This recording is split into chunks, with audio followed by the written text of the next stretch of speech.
Hey there. Tonight, we're leaving behind the bright halls of Olympus and the crashing waves of Poseidon's seas, and instead descending somewhere quieter. Past the rivers, past the caverns, into a realm where shadows linger and time itself seems to hold its breath.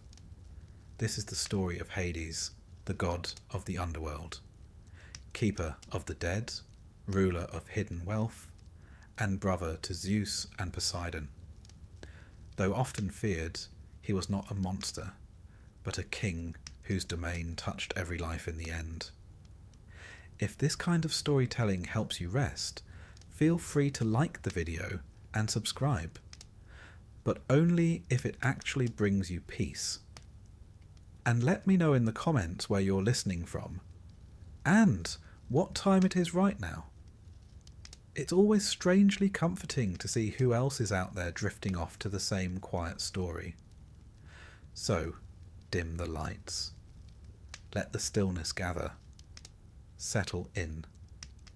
And let's begin with the tale of Hades, Lord of the Underworld. Imagine, if you will, the vastness of ancient Greek thought. To them, the world was not a tiny globe we see in modern textbooks, spinning politely in space. It was a layered cosmos, the shining sky of Olympus, the shifting seas that surrounded the lands of men, and, deep below, the dark and mysterious underworld.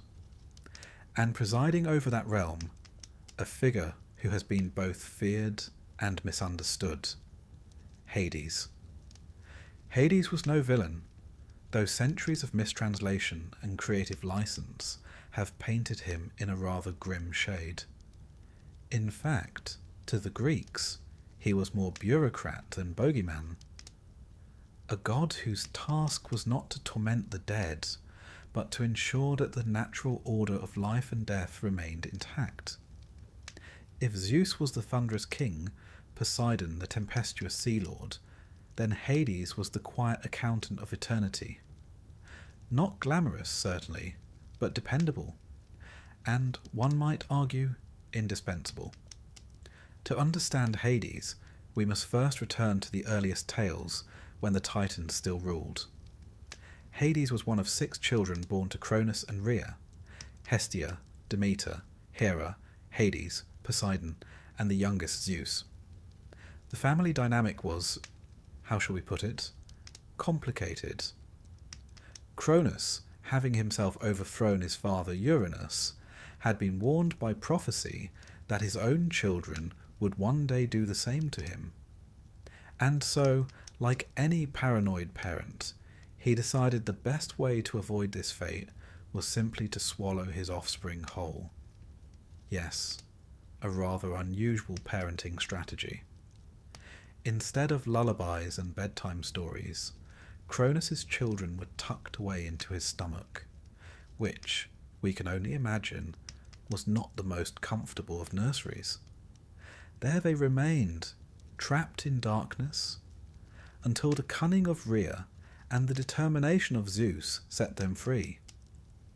Hades, therefore, entered the world already acquainted with confinement and shadow.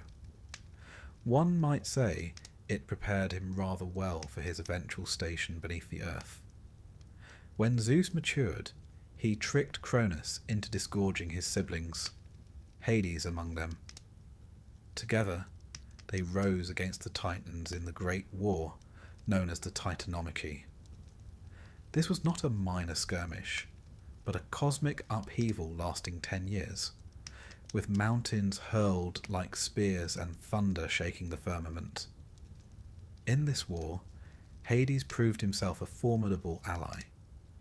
Armed with a helm of invisibility crafted by the Cyclopes, he could slip unseen past even the mightiest of foes. Stealth was his advantage, and in the decisive battle, it allowed him to strike fear and confusion into the Titans' ranks. At last, the Titans were defeated, bound, and cast into Tartarus. The 3 victorious brothers, Zeus, Poseidon, and Hades, then drew lots to divide the cosmos. Zeus claimed the sky, Poseidon the sea, and Hades drew the short straw, or so it seemed, and inherited the underworld. Some tellings paint this as unfortunate luck, as though Hades had lost a game of divine dice.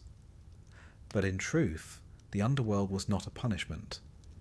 It was simply a share of existence, as vital as sea or sky. After all, death is the one certainty in life, and to rule over it is no small responsibility. It is here that Hades begins to diverge from his brothers in reputation. Zeus, ever dramatic, filled the myths with thunderbolts, seductions, and arguments. Poseidon, tempestuous, shook the earth with quakes and floods. Hades, however, lingered in the background. Few stories feature him as an active character, and when they do, he is often portrayed as stern, inevitable, and somewhat aloof. This aloofness has often been misinterpreted. The Greeks themselves did not equate Hades with evil. He was not the devil, for the Greeks had no devil. He was not a tormentor. Indeed, the punishments of the wicked were left to other figures, such as the Erinyes, or to the natural mechanics of Tartarus itself. Hades' task was governance, not cruelty. Still, his realm carried a chill. The Greeks rarely spoke his name directly, preferring euphemisms such as Pluton, the wealth bringer, acknowledging that the riches of the earth, metals, and fertile soil all lay beneath. Speaking his true name was thought to attract unwanted attention, rather like whistling in the dark and hoping nothing answers back. If we step from myth into history, the fear of Hades mirrors Greek funerary practices. The Greeks were a people who believed strongly in proper burial. To be left unburied was a horror, for it condemned the soul to wander endlessly. This is why the Iliad makes such ceremony of funeral pyres, and why Antigone's defiance, insisting her brother must be buried despite the king's decree, was such a powerful tale. Burial rites were not merely cultural, they were religious, designed to appease Hades and ensure safe passage into his realm. Coins were often placed in the mouths or upon the eyes of the dead, a fee for Charon, the ferryman who guided souls across the river. One might think of it as the original toll road. Without payment, the spirit was said to linger restlessly on the near shore. It is not difficult to imagine how these beliefs structured daily life. Death, after all, was not an abstraction in the ancient world. Plagues, wars, and accidents were ever present. To have a god who governed at certainty gave it shape, a form, and perhaps even a kind of comfort. Greek poets were often reluctant to linger on Hades' character, preferring to describe his realm. Homer, in the Odyssey, speaks of the underworld as a place of shadow, where even great heroes appear as pale phantoms. When Odysseus journeys there, it is with dread, and the audience would have shared that dread, for the land of Hades was the great unknown. Yet some texts reveal hints of fairness in Hades' rule. He is not depicted as arbitrary or capricious. Indeed, he is less quarrelsome than Zeus, less rash than Poseidon, and far less cruel than many other deities. But he is relentless. And perhaps that relentlessness is what mortals feared most. One cannot bargain with Hades. One cannot escape him. One might wonder, did the Greeks ever laugh at death? Surprisingly, yes. Ancient comedies often poked fun at the underworld, depicting Hades as a somewhat stiff character, the butt of jokes about his gloomy nature. In Aristophanes' Frogs, for example, the realm of Hades becomes the backdrop for satire and slapstick. Imagine, if you will, the god of the dead trying to maintain solemn dignity while actors cavort about, making ribald jokes about corpses. This juxtaposition reflects something universal in humanity, our tendency to soften fear with humour. Much as today we make light of grim topics in nervous laughter, so too did the Greeks. And perhaps Hades himself, though never portrayed as jovial, might have tolerated it. After all, every joke about him was a reminder of his inevitability. To the Greeks, Hades was not merely a dark figure lurking beneath. He was the shadow that gave definition to light, the certainty that underpinned mortal life. Without death, there could be no urgency to live. Without the underworld, no meaning to the world above. He was, in short, not a god of malice, but of balance. A king who did not seek worshippers, who did not storm about Olympus demanding recognition, but who held a domain no one else could claim. And so, in hushed tones, his name was avoided, his presence acknowledged indirectly, and his realm feared but respected. He was the unseen constant of Greek life, the shadowed god whose authority no one, not even Zeus, could deny. As we leave this chapter, picture Hades not as a monster, but as a quiet sentinel. Imagine him seated on a throne of black stone, robed not in flame, but in solemn dignity, a crown of obsidian upon his head. Around him stretches his vast domain, not screaming with torment, but murmuring with the endless passage of souls, like the tide of a sea no mortal eye could ever behold. This is the Hades we begin with, a god of shadow, of inevitability, and of wealth hidden deep in the earth. Stern, silent, and in his own way fair. And in the chapters to come, we will walk deeper into his realm, past the gates, across the rivers, into the meadows, the palaces, the mysteries, and the myths that shaped how the Greeks saw both life and death. For now, let us leave the shadowed god in his throne of silence, waiting as he always does, with infinite patience. When the Greeks closed their eyes and thought of death, they did not picture an empty void, nor did they imagine fiery torment as later traditions would. Instead, they envisioned a realm beneath the earth, a place structured and ordered, where every soul had its place. This was the underworld, vast, shadowed, and unyielding. It bore the same name as its ruler, Hades, and though it inspired fear, it was not chaos. It was a kingdom, mapped out in rivers, plains, and palaces, a landscape that reflected the Greek belief that even death required structure. To enter this world was to begin a journey, one that nearly every person in Greece believed lay before them. That journey began the moment life slipped away. The soul, or psyche, was thought to leave the body in the form of a breath or a faint flutter, often imagined as a butterfly or bird-like shadow. Relatives hurried to tend the corpse, washing it carefully, clothing it in clean garments, and laying it out for the final rites. A coin was placed on the lips or over the eyes, a small but essential detail, for it was the fare for the ferrymen who waited below.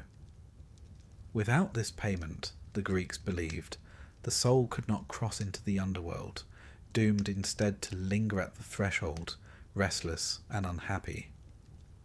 The soul's path led to the banks of the Acheron, the river of woe. There, a crowd of shades waited, pressing forward in silence, until the ferryman Charon arrived. He was no friendly guide, but a surly old boatman, weary from his endless task. He accepted only those who had been properly buried, and only those with the coin. His boat was a narrow, creaking vessel, gliding across the black current with deliberate strokes. the living feared him, and they feared the possibility that their loved ones might wander forever if the rites were neglected. To this day, archaeologists uncover coins placed in ancient graves, mute testimony to this belief. Once ferried across, the soul faced the gates of the underworld. They were high and forbidding, guarded by Cerberus, the hound with 3 heads. His jaws gnashed, his eyes gleamed, and his tail, often described as serpent-like, coiled restlessly. Yet his purpose was not cruelty. He did not devour the innocent. Rather, he was the keeper of boundaries, ensuring that no living intruder wandered in, and that no spirit slipped back to the realm of sunlight. It was a role mirrored across many cultures. Egypt had guardians at the gates of the Duat. Mesopotamia had its own monstrous sentinels. Cerberus was Greece's answer to the universal fear that death might be reversible, and that order required watchmen. Beyond those gates stretched the true heart of the underworld, divided into regions. The greatest and most populous was the Asphodel Meadows. It was here that ordinary souls drifted, wandering endlessly across grey fields. The poets described them as indistinct, their personalities faded, their memories blurred. It was neither punishment nor paradise, but a neutral continuation, an existence without pain, but also without joy. For the Greeks, this seemed fitting. Not every life was heroic, not every soul wicked. Most lived quietly and died quietly, and so their afterlife was a quiet meadow, neither dark torment nor shining bliss. Yet there were brighter realms for a fortunate few. The Elysian fields were imagined as sunlit meadows, green and fragrant, where heroes dwelled in eternal peace. Later writers embellished this vision into something like paradise, but in its earliest form it was a place of distinction, not morality. Those favoured by the gods, or descended from noble lines, might walk here after death. Poets sang, warriors feasted, and the breeze carried perpetual music. For some, the promise of Elysium was a comfort. For most, however, it remained a dream out of reach, a reminder that death mirrored life, with hierarchy and privilege intact. The darkest of all realms lay even deeper. Tartarus. Unlike Hades' halls or the Asphodel fields, Tartarus was a pit, an abyss reserved for the enemies of the gods. Here the defeated titans were chained, their groans echoing through the stone. Here monstrous figures endured punishments tailored to their crimes. Mortals too, if they had committed great sacrilege or defied the gods, might be hurled down. But Tartarus was not for the common criminal. It was for cosmic offenders, those whose arrogance threatened divine order. It was, in short, the prison of eternity, feared even by the gods themselves. Binding all these places together were the rivers, 5 currents that symbolized the experiences of death.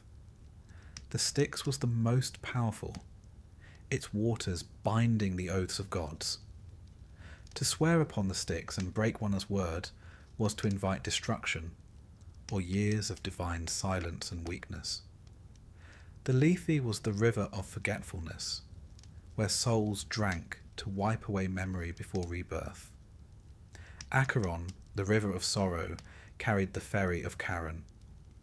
Cocytus, the river of lamentation, was said to echo with cries of the unburied dead. And Phlegethon, the river of fire, burned without consuming, a paradox of flame flowing endlessly through shadow. These rivers were more than symbols. They were the currents of belief itself, etched into poetry, painted on vases, and whispered at gravesides. Archaeology has given us remarkable glimpses of how seriously these beliefs were held. In tombs across Greece and Italy, small gold tablets have been found, inscribed with instructions for the soul. Known as Orphic tablets, they told the dead which paths to take, which rivers to avoid, and what words to say to guardians. Some advised the soul not to drink from Lethe, but instead from the spring of memory, promising a higher, blessed existence. They were in effect pocket-sized guidebooks to the underworld, slipped into graves like divine passports. Such discoveries remind us that the geography of Hades was not just myth, but practical religion, carried into daily life. Literature reinforced this map. In Homer's Odyssey, Odysseus descends to the underworld to consult the prophet Tiresias.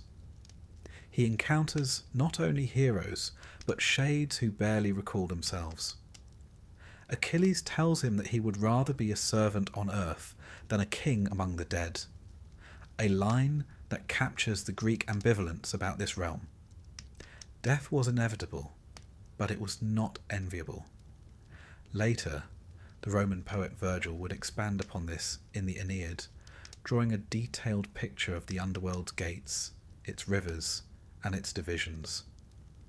But the roots lay in Greek thought, in their attempt to give form to what lay beyond. The underworld was not only the concern of poets, however, it shaped rituals in every household. Families poured libations of wine and honey at tombs, believing their ancestors could partake. Festivals such as the Anthesteria in Athens honoured the dead, when spirits were thought to roam among the living. Food was set aside, prayers recited, doors marked to keep restless shades at bay. For the Greeks, the boundary between life and death was thin, porous, and always needing respect. The underworld was not distant. It pressed close in festivals, dreams, and daily anxieties. And over all this presided Hades, the king whose presence was more implied than seen. He did not often appear in stories, and when he did, it was with stern inevitability. His authority was absolute, his patience infinite. He did not meddle in mortal affairs like Zeus, nor roar with anger like Poseidon. He simply waited, as he always would, for every soul to arrive in its turn.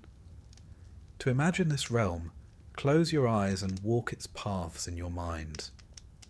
Picture the meadows of Asphodel, grey and still, with countless shades drifting aimlessly. Hear the low murmur of distant rivers, some bubbling, some crackling with fire, some sighing like mourners. See Cerberus at his post, 3 heads watching, tails coiling. Watch Charon pole his skiff across the water, a lantern flickering faintly on the prow. Beyond, faint lights shimmer where Elysium lies, while deeper still, the abyss of Tartarus glows red with eternal chains. It is not a realm of horror, nor one of bliss. It is a realm of order, a reflection of the Greeks' desire to make sense of the incomprehensible. Death was not to be denied, but it could be given a place, a geography, a structure. It was the other side of life, balanced, inevitable, and eternal. And so, when the Greeks laid their dead to rest, they believed the journey had only just begun. The coin ensured passage, the rites ensured acceptance, and the stories gave form to the unknown. They may have feared the underworld, but they also respected it. For in that shadowed kingdom lay the final truth of existence, that all roads, whether of king or slave, of hero or farmer, ended at the same gate. As this chapter closes, imagine yourself pausing on its threshold. The mist rises from unseen waters, cool against your skin. The gates loom ahead, immense and silent. Beyond, the meadows stretch, the rivers flow, and the faint murmur of eternity whispers on. You do not cross, not yet. But you stand for a moment in the hush of the place, understanding why the Greeks gave it form, why they mapped it with rivers and plains, why they named it not with dread, but with solemn inevitability. This was the realm beneath the earth, and it waited, patient and endless, for all who would come. When the three brothers divided the world, it might have seemed that Hades had drawn the least desirable share. Zeus had the sky, stretching endlessly above, full of storms and light, the home of clouds and thunderbolts. Poseidon had the sea, vast and glittering, the restless domain that touched every shore and carried every ship. And Hades received the underworld, a kingdom hidden away, far from the sun, where souls of the dead gathered in endless procession. To later imaginations, it looked like a misfortune, but to the Greeks, it was not shameful. It was necessary. Death had to be governed, and someone had to rule. That Hades did so quietly, almost reluctantly, became part of his nature. The myths tell us little of his desires. Unlike Zeus, who sought power with ambition, or Poseidon, who raged against rivals and courted influence, Hades seemed content with his realm. He was not a schemer, not a wanderer, not a god who meddled often in mortal affairs. He did not thunder, he did not stir tempests, he did not cast down bolts of wrath. He sat instead upon his throne of stone, overseeing the inevitable, and in that steadiness there was power. For though mortals might resist storms, though they might climb mountains to defy the sky, they could never resist him. It is important to note that the Greeks did not consider Hades evil. He was feared, yes, and avoided in speech, but he was not a tormentor. His task was order, not cruelty. He received souls, and he kept them. He did not create death. He simply reigned over its certainty. In a way, he was more impartial than any other god. Zeus favoured and punished. Poseidon wrecked ships or blessed harbours.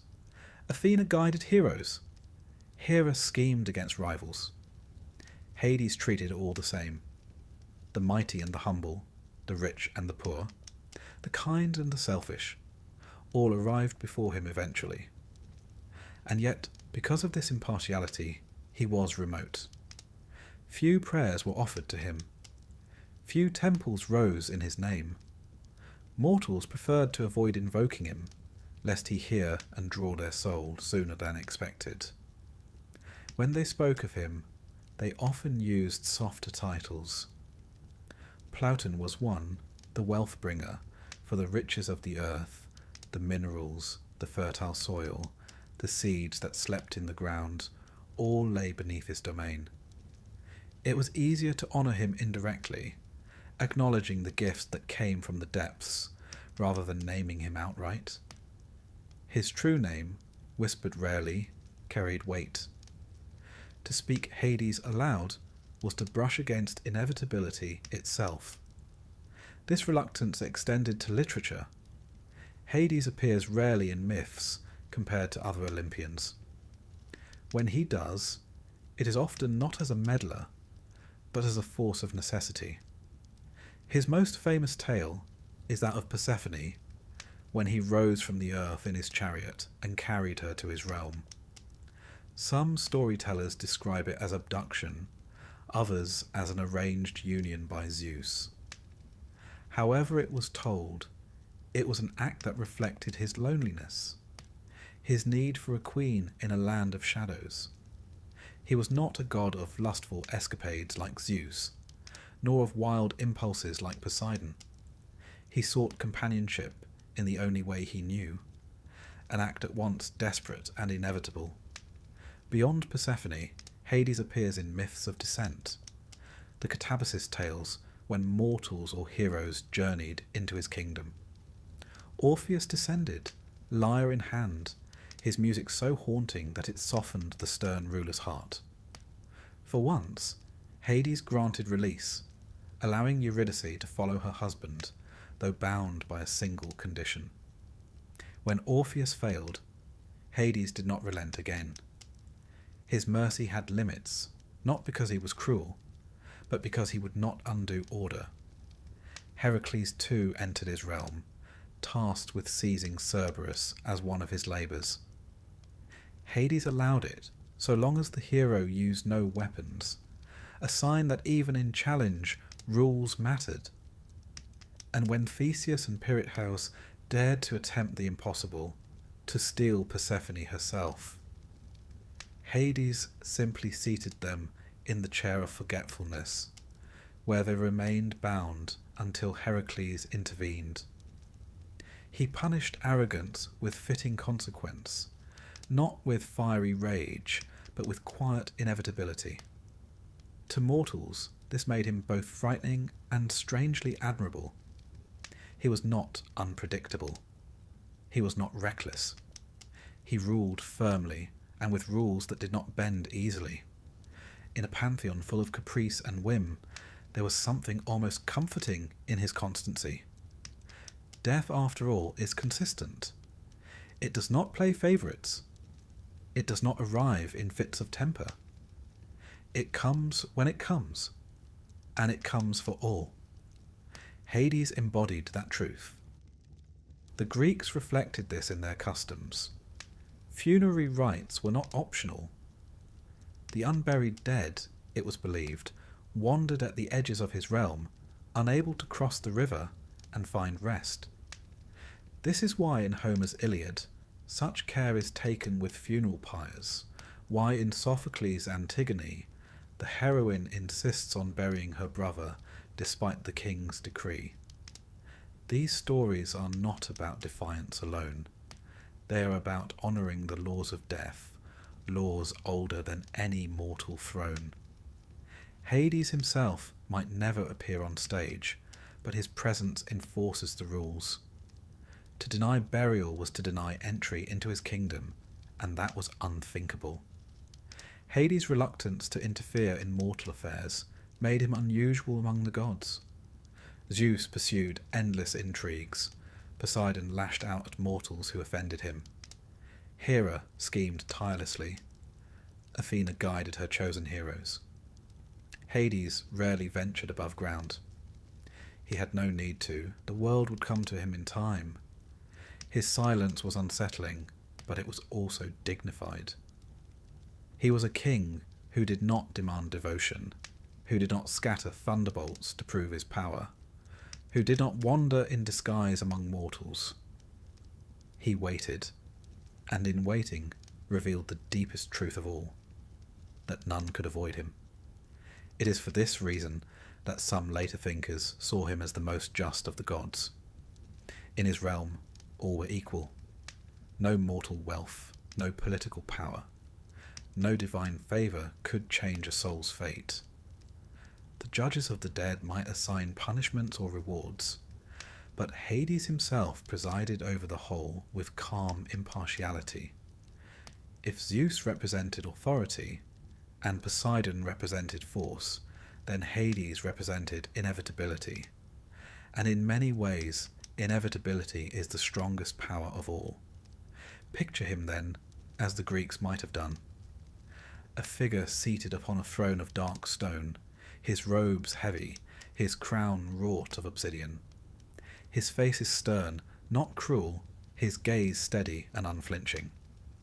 Around him the halls echo with the murmur of countless souls, drifting in meadows or bound in deeper pits. He does not smile, but neither does he rage. He is not a tyrant, nor a tormentor, but a ruler whose reign stretches unbroken, untouched by rebellion or storm. The reluctant king, who governs because it must be so, not because he craved dominion. And in this reluctance lies something profound.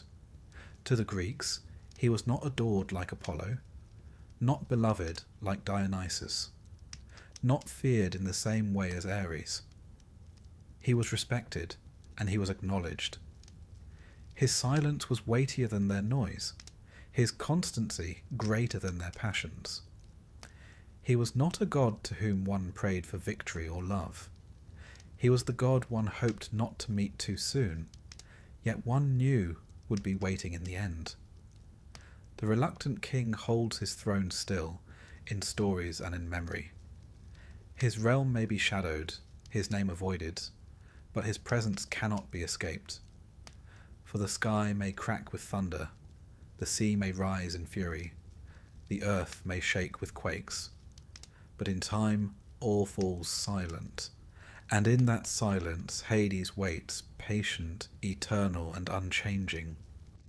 Among the many tales that circle around Hades, none was told more often, and none carried such weight in Greek life, as the story of Persephone.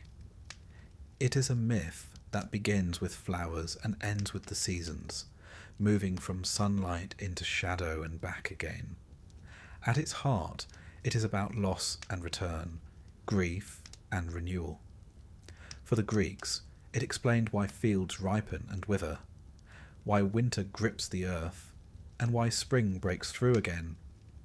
It was not simply a story of abduction and marriage, but a way of making sense of time itself, a myth that reached into both ritual and daily life.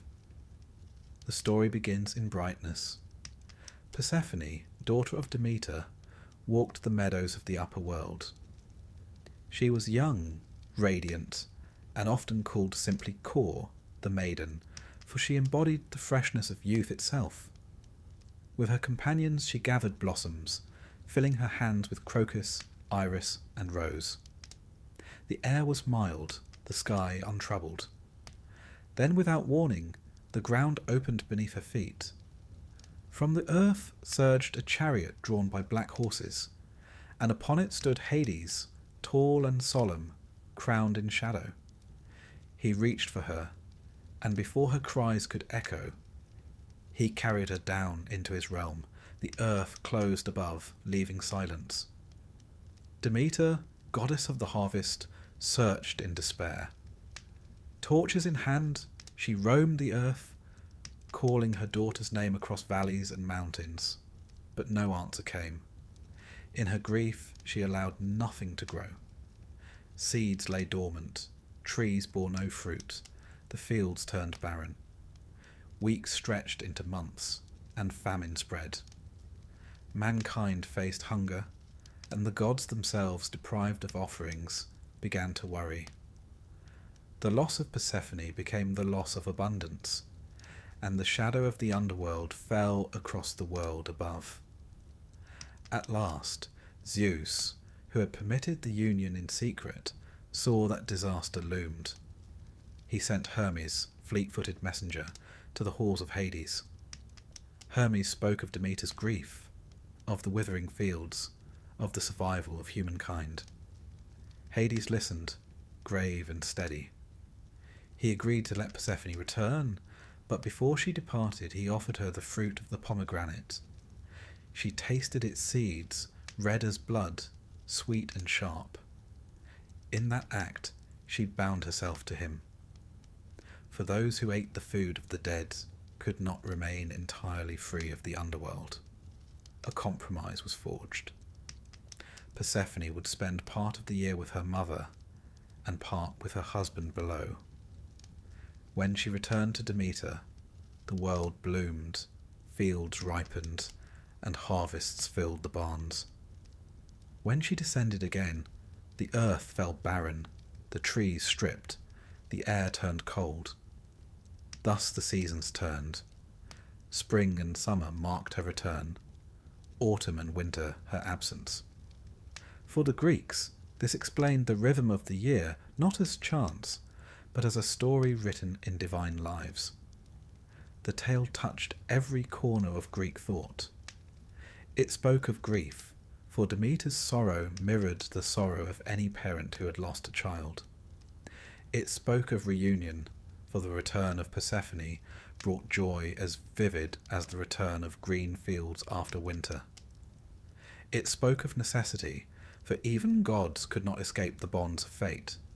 And it spoke of balance, for life and death, loss and renewal, were shown not as enemies but as partners in an endless cycle. From this myth grew one of the most important rituals in Greek religion, the Eleusinian Mysteries. These secret rites, held near Athens, were dedicated to Demeter and Persephone. Those initiated were promised blessings both in life and in death. What occurred in the mysteries was never written, for secrecy was strict, but ancient writers hint at reenactments of Persephone's descent and return, dramatized to reveal the promise of renewal. Even Roman emperors sought initiation, so powerful was the allure. To take part was to stand inside a living myth, to feel the turning of the seasons as a truth that stretched beyond mortal years. The agricultural meaning was plain. Persephone was the seed that vanished into the earth and rose again. Farmers planting in autumn saw her descent mirrored in their fields. The grain buried in the soil was like the maiden carried below, hidden in darkness until the time of return. In spring, when shoots broke through the soil, they saw her rising again, welcomed by Demeter, greeted by light. The myth gave shape to farming itself, turning a rhythm of planting and harvest into a divine story. Yet there was also a social meaning. For many Greek women, Persephone's abduction echoed their own experience of marriage. Daughters were often given away without consent, carried from their homes to new households. The grief of Demeter and the silence of Persephone captured the sense of rupture. But in the underworld, Persephone changed. She became queen, seated beside Hades with authority. Artists showed her with a crown, holding the scepter, sharing the throne. She was no longer only the maiden, but a ruler in her own right. The myth thus carried both sorrow and transformation, a recognition that in change lay not only loss but new power. Hades' role here was complex. He did not thunder with rage when Hermes arrived, nor did he forbid Persephone to leave. He accepted the compromise, but he ensured she would return to him. The pomegranate was his claim, both gentle and binding. He wanted not a fleeting guest, but a queen who would share his realm. In offering the fruit, he acted not as a tyrant, but as one who sought permanence. The act has been read as possessive, but also as practical. Without Persephone, the underworld was only shadow. With her, it had a queen, a balance of male and female, sternness and renewal. The pomegranate itself became a symbol. Its seeds, clustered like blood-red jewels, embodied both fertility and mortality. To eat them was to accept life's fullness and its limits. Even today, in parts of Greece, the fruit is used in rituals of remembrance, scattered on graves, offered at funerals. The link between Persephone and the fruit remains alive, showing how myth seeped into household practice. For the Greeks, the cycle of Persephone was reassuring. It told them that the cold silence of winter was not the end.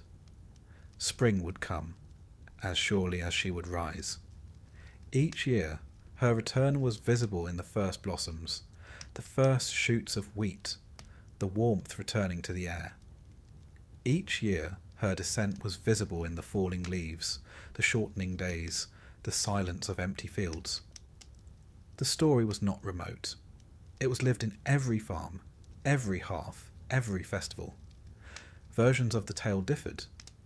Some said Persephone spent half the year below. Others a third. Some emphasized her reluctance. Others her acceptance of the crown. But all agreed that she moved between two realms, and that her movement governed the seasons. This was the heart of the story, that the world itself breathed with her rhythm, life folding into death and rising again. Imagine then the comfort it gave. A farmer standing in barren fields in January could trust that the grain was not gone forever. Persephone too was below, and she would return. A mother grieving a loss might hear Demeter's cry, and know that even gods felt sorrow. A bride leaving her home might see Persephone's crown, and know that in strangeness she might also find dignity. The myth was not only about gods, but about people, about the cycles that shaped their lives. Picture her ascent, the earth breaking open, blossoms in her hands, Demeter rushing to embrace her. Picture her descent, the earth closing, the air cooling, the days shortening. This was the rhythm that held Greece, year after year. And in the halls below, Persephone sat beside Hades, no longer only a maiden, but a queen with power and presence. Through her, life and death were bound together, not in enmity, but in balance. Thus, the tale of Persephone is not only about abduction, nor only about marriage, nor only about seasons. It is about the truth the Greeks saw everywhere, that loss and renewal are one, that descent is part of return, that death and life are not opposites, but companions. They lived this truth in their fields, in their rituals, in their festivals, and in their hopes. And in telling her story, they told the story of themselves, of their world, of the cycle that turns forever. Though Hades ruled over shadows, he was not remembered only as a god of gloom. The Greeks also gave him another name, Pluton, the wealth bringer. It was a title that softened his image and reminded mortals that the earth itself, the dark soil beneath their feet, was not merely the resting place of the dead, but also the source of abundance. From the depths came grain, metals, and gems. From the earth came life renewed each spring. And though mortals shuddered at his shadow, they also recognized that beneath lay treasure, both literal and symbolic. The Greeks were never shy about linking death with fertility. The seed buried in the soil mirrored the body placed in the grave. Both descended into darkness. Both disappeared for a season. Both returned transformed. The myth of Persephone captured this truth vividly, but the name Pluton carried it further. It acknowledged that Hades was not simply the lord of endings, but also a god of resources, a ruler tied to the hidden wealth of the earth. To call him wealth bringer was a way of honouring him without invoking the dread of his true name. It was also a reminder that from his realm came the things mortals valued most. Consider grain, the foundation of the Greek diet. Bread was life itself, and every loaf began with seed sown into the ground. Farmers ploughed the earth, trusting that beneath the soil, unseen, transformation occurred. The seed decayed, then sprouted, then rose. In this process, the earth's dark womb mirrored the underworld. Life emerged from death, growth from burial. To the Greeks, such cycles were not abstract. They were observed every year in their fields, and in them they saw the work of Hades, not as destroyer, but as guarantor of return. Metals too came from the depths. Mines in Attica and beyond produced silver, copper, and gold. These resources shaped trade, coinage, and war. Every ingot of silver was a gift torn from Hades' domain. The miners who descended into shafts must have felt in some way that they were intruding into the god's territory. Lamps flickered, shadows loomed, the air was close and heavy. It was not far from a descent into the underworld itself. The danger of mining, collapses, suffocation, exhaustion, was a reminder that wealth came at a price. Hades might grant treasure, but he exacted his toll. Precious stones also carried symbolic power. Gems dug from the earth shone with a beauty that seemed otherworldly. To wear them was to carry a fragment of the hidden realm. They were rare, they were costly, and they reminded mortals that beneath their feet lay mysteries they could never fully control. The Greeks knew little of geology, but they knew enough to sense that such treasures did not belong to the surface world. They came from depths ruled by Hades, and in that sense, he was their giver. The title Ploton influenced art and worship. While temples to Hades himself were few, shrines to Pluton appeared in places where fertility and abundance were celebrated. In Eleusis, where the mysteries honoured Demeter and Persephone, Pluton was also invoked. He was part of the agricultural cycle, his shadow entwined with the harvest. To honour him as Pluton was safer, gentler. It allowed mortals to acknowledge death while speaking instead of life. This duality reflects a human truth. We soften what we fear by giving it another name. In literature, Pluton appears as a figure less stern than Hades. The Romans, inheriting the name, used it for their god of the dead, Pluto, emphasizing his link with wealth. Over centuries, the harsher associations of Hades blurred into this more generous figure. Yet the Greeks themselves had already begun the process. To them, wealth and death were inseparable. Every harvest grew from the burial of seed. Every gem was taken from beneath the earth. Every coin minted from ore hidden in darkness. Hades was lord of all these things. The economic context of Greece made this symbolism powerful. Athens thrived on silver mined at Laurium, its fleet funded by the wealth beneath the ground. Without that silver, the city could not have risen to power, could not have built temples, could not have defended itself at sea. The very democracy celebrated in Athens was, indirectly, a gift of the underworld. The wealth that sustained civic life came from Hades' domain, though few would have spoken of it so bluntly. To call him Pluton was perhaps a way of admitting this debt, of giving credit without stirring dread. There was also a philosophical dimension. To the Greeks, wealth was double-edged. It brought comfort, but it also brought danger, greed, and conflict. In the tragedies of Euripides and the histories of Herodotus, wealth often leads to downfall. To link Hades with wealth was to remind mortals that riches and death are bound together. No treasure can prevent mortality, and every treasure eventually passes into other hands. Hades as Pluton embodied this paradox. He gives, but he also takes. He bestows abundance, but he also claims all who enjoy it. The Orphic tradition carried this further. In their hymns, Hades is invoked as giver of riches, lord of seeds, the unseen force who ensures the cycle of life. The Orphic poets urged initiates to see beyond fear, to understand that death itself was part of renewal.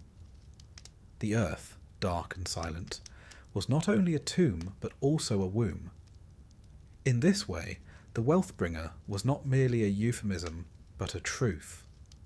From his domain came grain, gems, and ultimately the possibility of new life.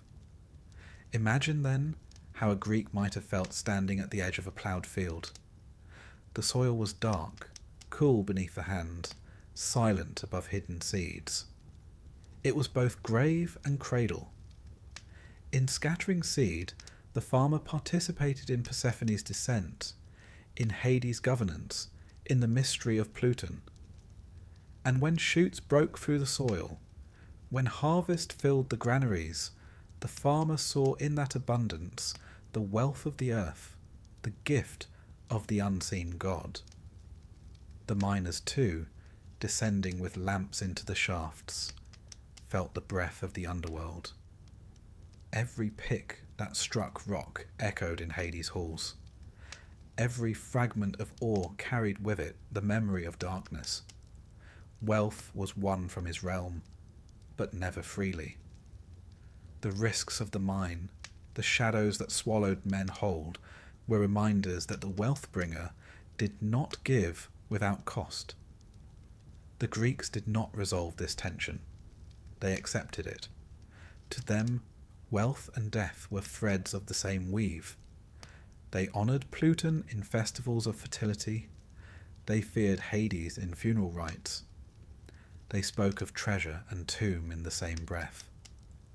And in doing so, they revealed something profound, that to live is to draw continually from the depths, to borrow from the unseen, and to return in time what one has been given. Picture Hades now not only as the stern king of shadows, but as Pluton, seated upon his throne with a sheaf of grain in one hand and a cornucopia in the other. Around him glimmer the treasures of the earth, silver veins, golden nuggets, seeds swelling with life. He does not smile, but his gaze is steady, his presence undeniable. He is wealth and death at once, the god who gives and the god who takes. Thus the Greeks remembered him in two faces. As Hades, he was shadow, inevitability, the ruler no one wished to meet too soon. As Pluton, he was giver, provider, the unseen source of abundance. Together these faces revealed the balance of existence. Life springs from death, wealth rises from the depths, gifts come with shadows. The earth, like the god who ruled beneath it, was both grave and treasure chest, both sorrow and joy. And so, year after year, the Greeks ploughed, sowed, mined, built, and harvested, knowing that everything they gained was, in some way, a gift from Hades. They softened his name, honoured his wealth, and feared his shadow. They lived with him always above and below, in every loaf of bread and every coin of silver, in every seed buried and every harvest reaped. He was the wealth of the earth, stern and silent, yet also generous beyond measure. When mortals thought of the journey into Hades' realm, they imagined not only its landscapes of meadows and rivers, but also the figures who kept order within it.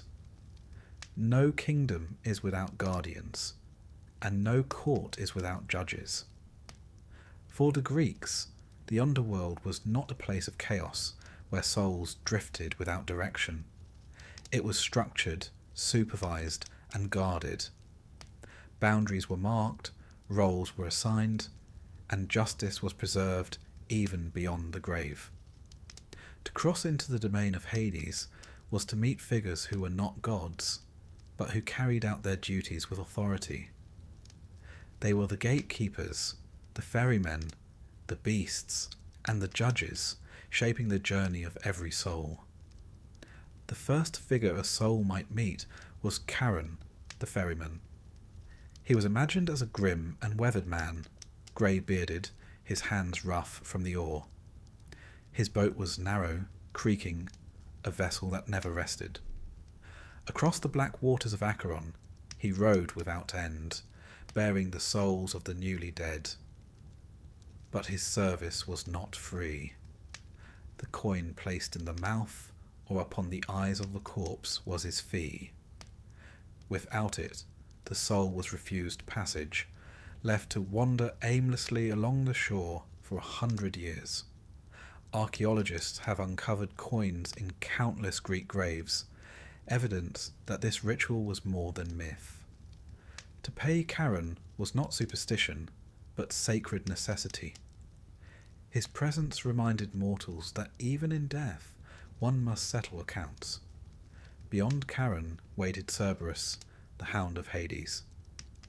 Descriptions vary, but most agreed he had 3 heads, each snapping with teeth, each pair of eyes gleaming. Some said he had a mane of snakes, or a serpent for a tail. He was not simply monstrous, but purposeful. His task was to guard the gates. He did not prevent souls from entering, for all the dead were welcome. Instead, he prevented them from leaving. Once a soul had crossed, it belonged to Hades, and Cerberus ensured the boundary was not broken. His role reflected the Greek concern with boundaries, with the order that kept life and death apart. In vase paintings, he is often shown subdued by Heracles, who carried him to the surface as one of his labours, but always he returns to his post, the eternal watchdog of shadow. Once within, the soul faced judgment. Here the Greeks placed 3 figures, mortal once but now immortalised as judges of the dead. Minos, once king of Crete, sat with the air of authority, wise and commanding. Rhadamanthus, his brother, was said to judge with strict fairness, rewarding truth and punishing lies. Aeacus, who had ruled on Aegina, was known for his integrity, chosen for his sense of justice. Together they examined the lives of souls, deciding where each would dwell. The majority passed into the asphodel meadows, where neutrality reigned. The virtuous might be sent to the Elysian fields. The wicked, the truly wicked, might descend into Tartarus. In this way, the underworld reflected the Greek belief that justice extended beyond the grave. No deed, however hidden in life, could escape the gaze of the judges. This system was not unique to Greece. Other cultures imagined similar tribunals. The Egyptians pictured the weighing of the heart against the feather of Ma'at, the symbol of truth. The Mesopotamians spoke of records kept in clay by underworld scribes. The Greeks shaped their own vision by choosing human figures, kings known for justice, elevated to eternal office. In this they showed that human law and divine order were not separate but entwined. A good judge on earth might be chosen to judge forever below. It was a powerful reminder that human morality mattered, that fairness was not lost in the dark. The presence of judges gave the underworld a kind of dignity. It was not a place of blind fate, where all were treated alike regardless of their deeds. It was structured, it was deliberate, it was fair. For most, life had been neither heroic nor shameful, and the meadows awaited. But the very existence of judgment suggested that how one lived mattered. The Greeks were not obsessed with sin in the later religious sense, but they recognized the weight of actions. Honor, truth, hospitality, loyalty, these were measured, and those who broke them without remorse risked eternal consequence. Alongside these figures were other guardians. The Erinyes, or Furies, were said to dwell at the edges of the underworld, avengers of crimes against kin. They pursued murderers who had escaped mortal punishment, ensuring that blood guilt was never forgotten. In literature, they appear as terrifying women with serpents in their hair, their cries unbearable, their whips ready to lash. They were not under Hades' command, so much as allied with the order he represented. Where human courts failed, the Furies acted. They showed that justice, however delayed, was inevitable. Another figure, less grim, was Thanatos, the personification of peaceful death. He was sometimes imagined as a winged spirit, gentle and quiet, guiding the dying without pain. Unlike Hades, Thanatos appeared in myth as a character who might be tricked or delayed, but never defeated forever. In this sense, he served as the first step into Hades' domain, a reminder that death came in many forms, sudden, violent, or calm, but all leading to the same gate. All these guardians and judges served to emphasize that the underworld was not chaos. It was ordered, it was structured, it was governed. To the Greeks, this was crucial. Death was terrifying, but it was not meaningless. There were rules, there were roles, there was a process. The ferryman rowed, the hound guarded, the judges decided, the Furies avenged. Even the unseen god had his officials. To die was to enter a system as old as the cosmos, and in that system there was a strange kind of reassurance. Historically, these beliefs influenced Greek life profoundly. Burial practices were not optional. To leave a corpse unburied was to condemn a soul to wander without passage. The need for proper rites is dramatized in countless plays, from Homer's epics to Sophocles' tragedies. To perform burial was an act of justice, ensuring the soul could face the judges, cross the rivers, and rest. To deny burial was a crime against both the dead and the gods. It was one of the gravest insults, for it severed the connection between mortal and divine order. The judges of the underworld also mirrored the human courts of Greece. Cities prided themselves on their legal systems, their assemblies, their councils of elders. By imagining Minos, Rhadamanthus, and Aeacus as eternal judges, they extended the idea of law beyond mortal boundaries. Justice didn't end with life.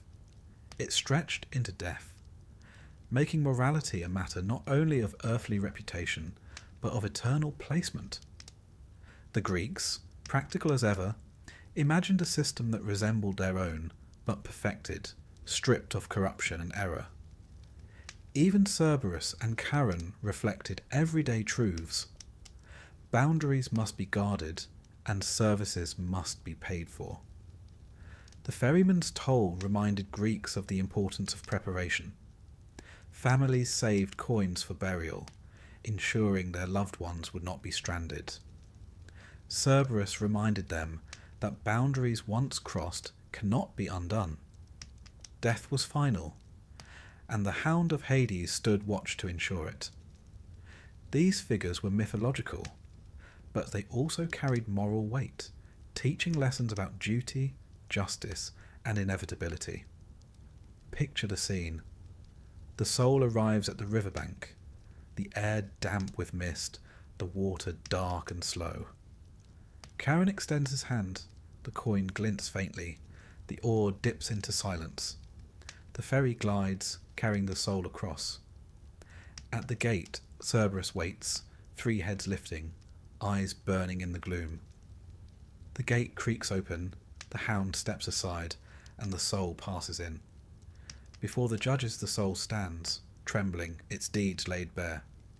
Minos considers, Rhadamanthus measures, Aeacus decides. Then the path is shown, to the meadows, to Elysium, or to Tartarus. Order is kept, justice preserved, the kingdom secure. This was the underworld of the Greeks. It was not chaos, not cruelty, but a place where guardians stood firm and judges rendered decisions. To the living, these figures were reminders of the laws that governed existence, above and below. To the dead, they were guides and obstacles, ensuring that each soul found its place. And over them all, silent and unyielding, watched Hades, the king who needed no noise to rule. In the end, these guardians and judges gave the underworld its dignity. Without them, it might have seemed only a shadowed void. With them, it became a kingdom, ordered and inevitable, as steady as the earth itself. The Greeks, who valued balance and feared disorder, could accept death more easily when it was imagined as such a realm. For if even in death there were ferrymen, hounds, judges, and avengers, then death was not nothingness. It was another form of life, bound by rules, protected by guardians, guided by justice. and in that vision there was comfort, even in fear. The underworld was not meant for the living, yet in Greek myth there are tales of mortals and heroes who dared to descend. These stories of catarbasis, the journeys downward, captured both fascination and dread. To step into Hades' realm while still alive was to test the boundary between worlds, to confront shadow and silence directly. Few succeeded, most suffered, and all revealed something essential about the Greek view of mortality. The descent was never taken lightly, for to enter the halls of Hades was to risk never returning. One of the earliest and most moving of these tales is that of Orpheus. He was no warrior, but a musician whose lyre could charm men, beasts, even stones. When his wife Eurydice died from the bite of a serpent, he was inconsolable. His grief was so great that he resolved to follow her into the underworld. With music as his guide, he descended, strumming his lyre as he passed the rivers and gates. The notes softened the heart of Charon, lulled Cerberus into calm, and even reached Hades and Persephone on their thrones. For once, the stern king relented. Moved by love and music, Hades agreed that Eurydice might return, but on one condition. Orpheus must not look back at her until both had reached the upper world. It was a simple condition, and yet it was impossible. As they climbed the path towards sunlight, Orpheus's heart trembled with doubt. Was she truly behind him? Did Hades keep his word? Just before they emerged, he turned. For an instant, he saw her pale and silent, reaching toward him. And then she vanished, pulled back into shadow, gone forever. Orpheus cried out, but there was no second chance. The law of Hades was final. He returned alone, his music now filled with grief. His tale a warning that even love and song couldn't undo the certainty of death. The story of Orpheus was told again and again, for it spoke to every listener. Who has not longed to see the face of one lost? Who has not doubted, hesitated, and wished for certainty? The Greeks knew that the rule of Hades was unbending. One look, one misstep, and all was lost. The tale captured the poignancy of love confronted by mortality, the tragedy of desire against inevitability, and in its telling, it gave voice to the ache that every human heart carries. Another famous descent was that of Heracles. Unlike Orpheus, he was no gentle musician, but the strongest of all heroes. His labours had already carried him across the earth, and for his 12th and final task, he was ordered to bring back Cerberus from the underworld. Armed not with weapons but with courage, he descended. Hades did not forbid him, but required that he take the hound without blades or force of arms. Heracles wrestled Cerberus with his bare hands, grappling the thrashing heads, enduring the serpent tail, subduing the beast with strength alone. Dragging the hound to the surface, he completed his labour, proving that even the guardians of Hades could be confronted. Yet when the task was done, Cerberus was returned. For no creature of that realm could remain above. Heracles' descent showed another side of the mythic imagination. Where Orpheus revealed the fragility of love, Heracles embodied the triumph of strength. Yet even he did not conquer death. He borrowed Cerberus, but he did not keep him. The underworld remained intact, and Heracles, for all his might, could not undo its power. His story reminded listeners that even the strongest cannot break the order of Hades. They may visit, they may struggle, but they must return to the world of the living with nothing changed. Theseus too ventured below, though his purpose was less noble. Along with his companion Pirithous, he conceived a daring and foolish plan to seize Persephone herself as a bride. Such hubris was bound to fail. Entering Hades' halls, the two heroes found themselves trapped. Hades seated them in the chair of forgetfulness, where they remained bound by invisible bonds, their minds clouded, their bodies fixed. For years they sat, until Heracles, during his descent, managed to free Theseus, though even he could not break Pirithous' bonds. The tale was a warning against arrogance. To challenge Hades, to seek his queen, was folly. No mortal ambition could overturn the laws of the underworld. The Greeks told other tales of descent as well. Odysseus in Homer's Odyssey journeyed to the land of the dead, guided by the witch Circe. He dug a pit, poured libations of honey, wine, and blood, and called forth the shades. There he met the spirit of the prophet Tiresias, who foretold his fate.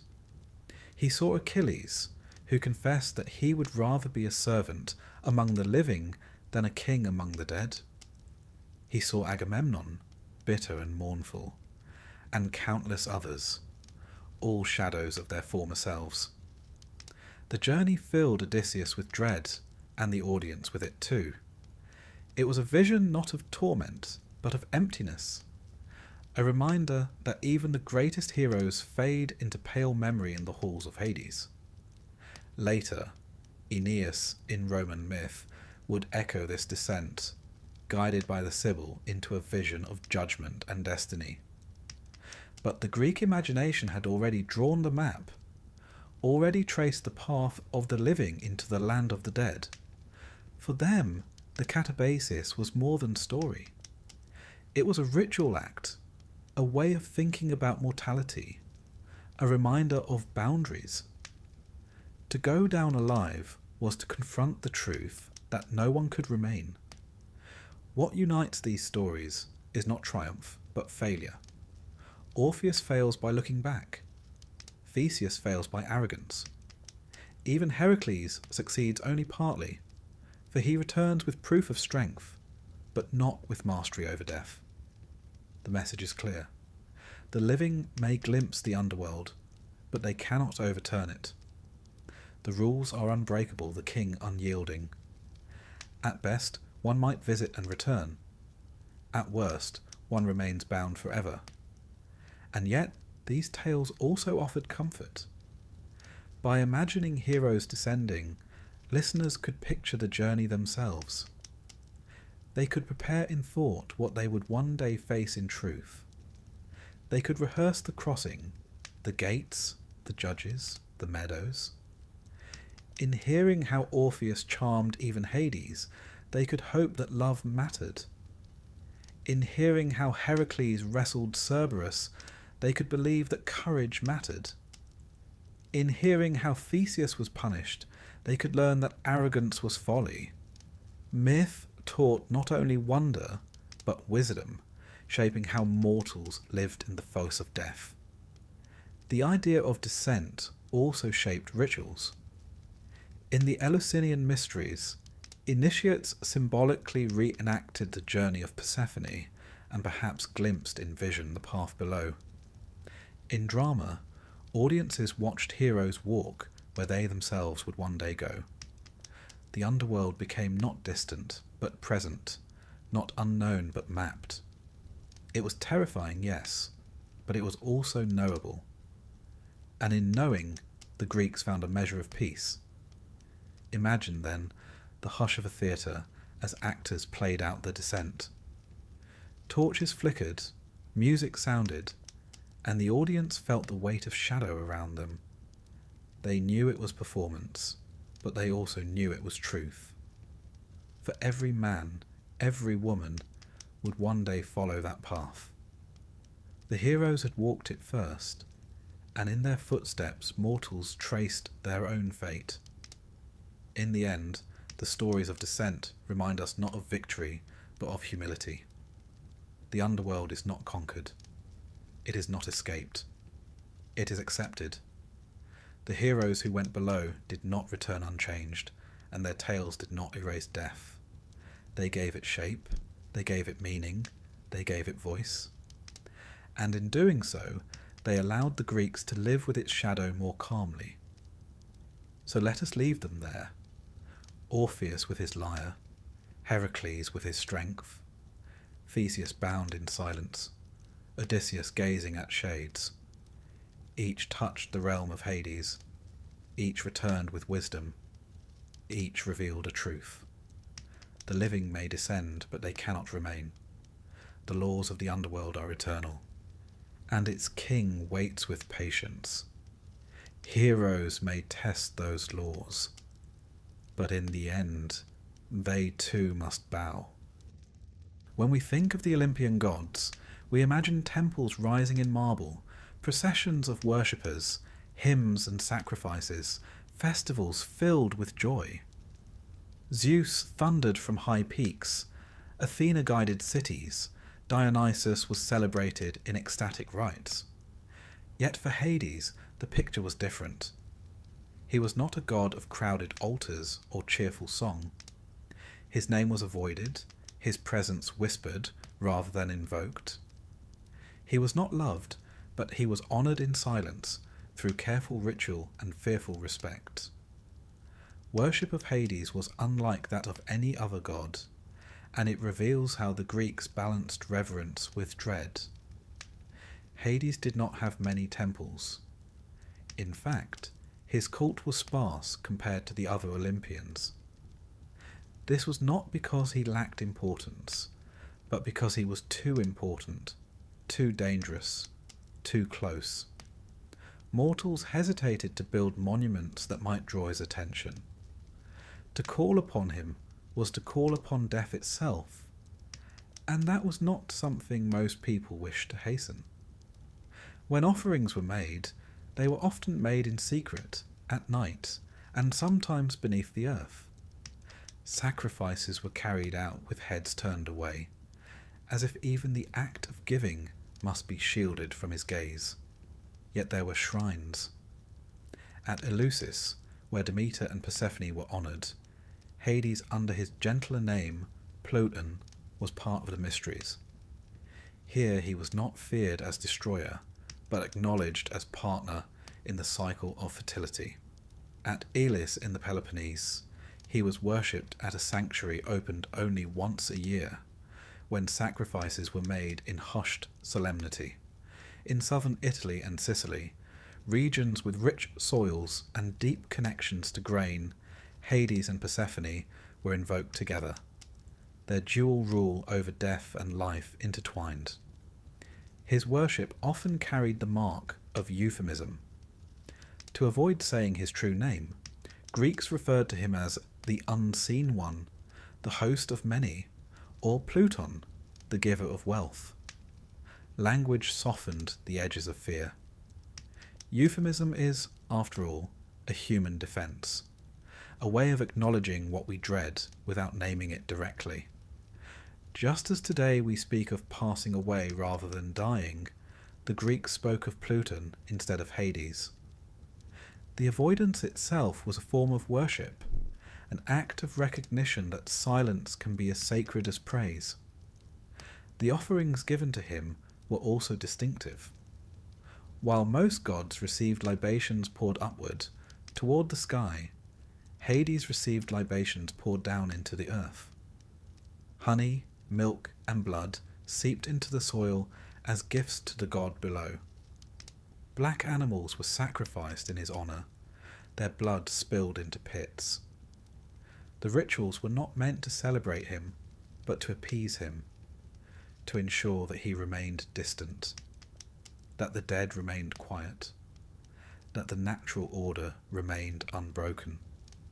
This form of worship reveals much about Greek attitudes toward death.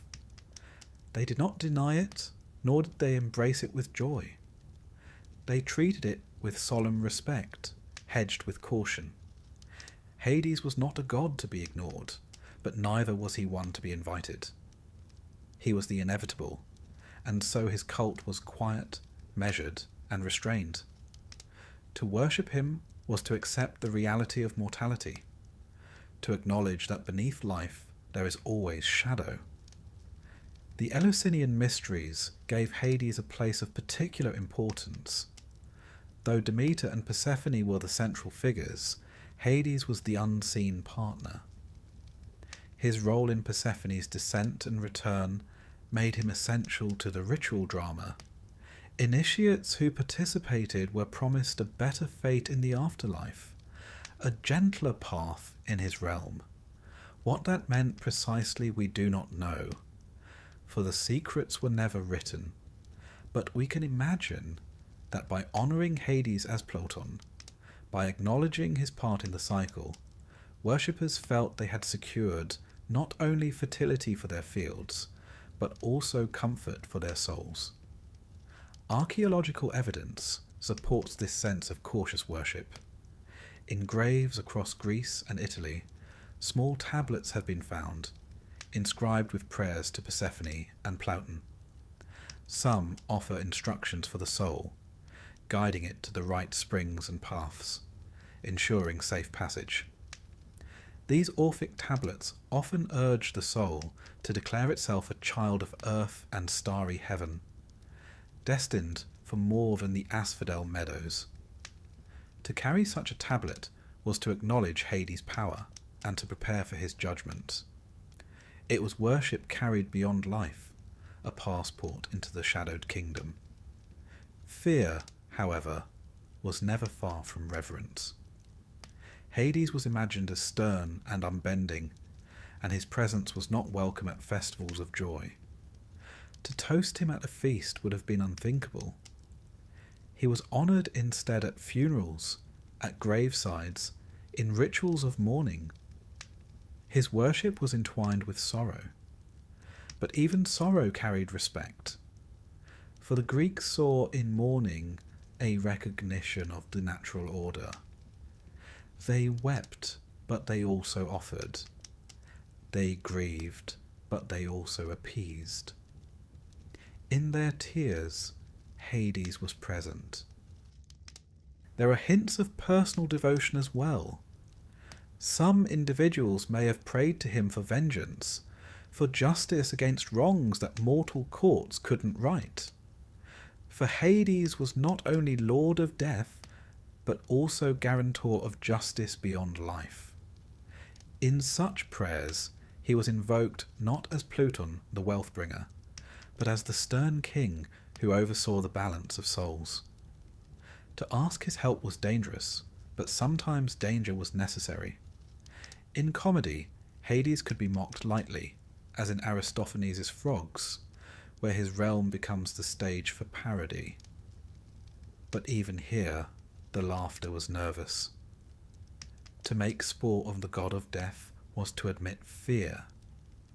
The audience laughed, but with unease, knowing that the shadow they joked about would one day fall on them too. Comedy gave them a way to look sidelong at dread, to soften it without denying it.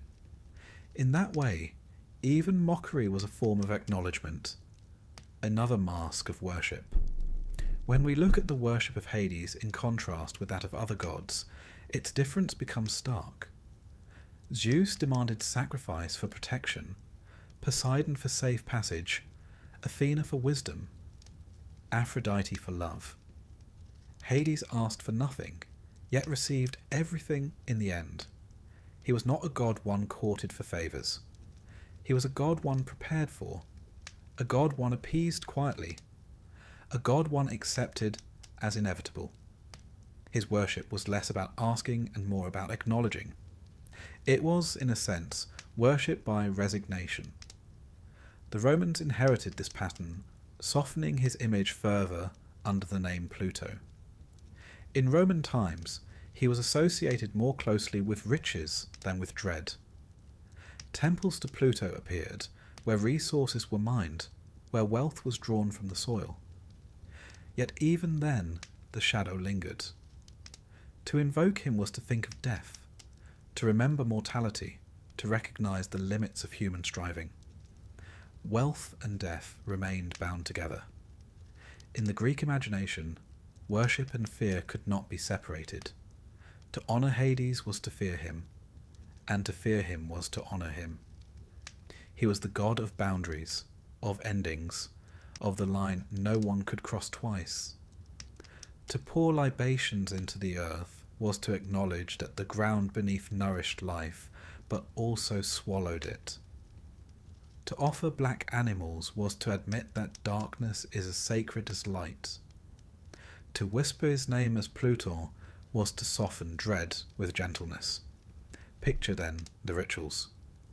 At night, by torchlight, mourners gather at a grave.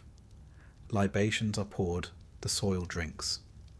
A prayer is spoken softly, perhaps not naming Hades directly, but knowing he hears. The family departs in silence, leaving offerings for the unseen god. No feast, no song, only quiet respect.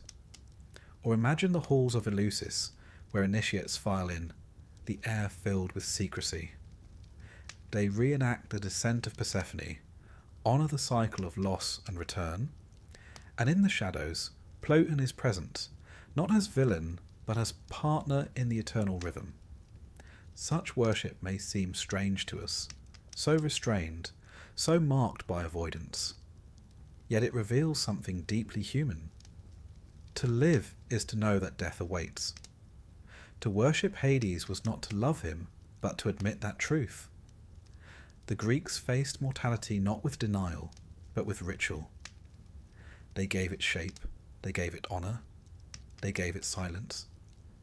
And in doing so, they found a way to live more fully, knowing that every harvest, every coin, every breath was borrowed time.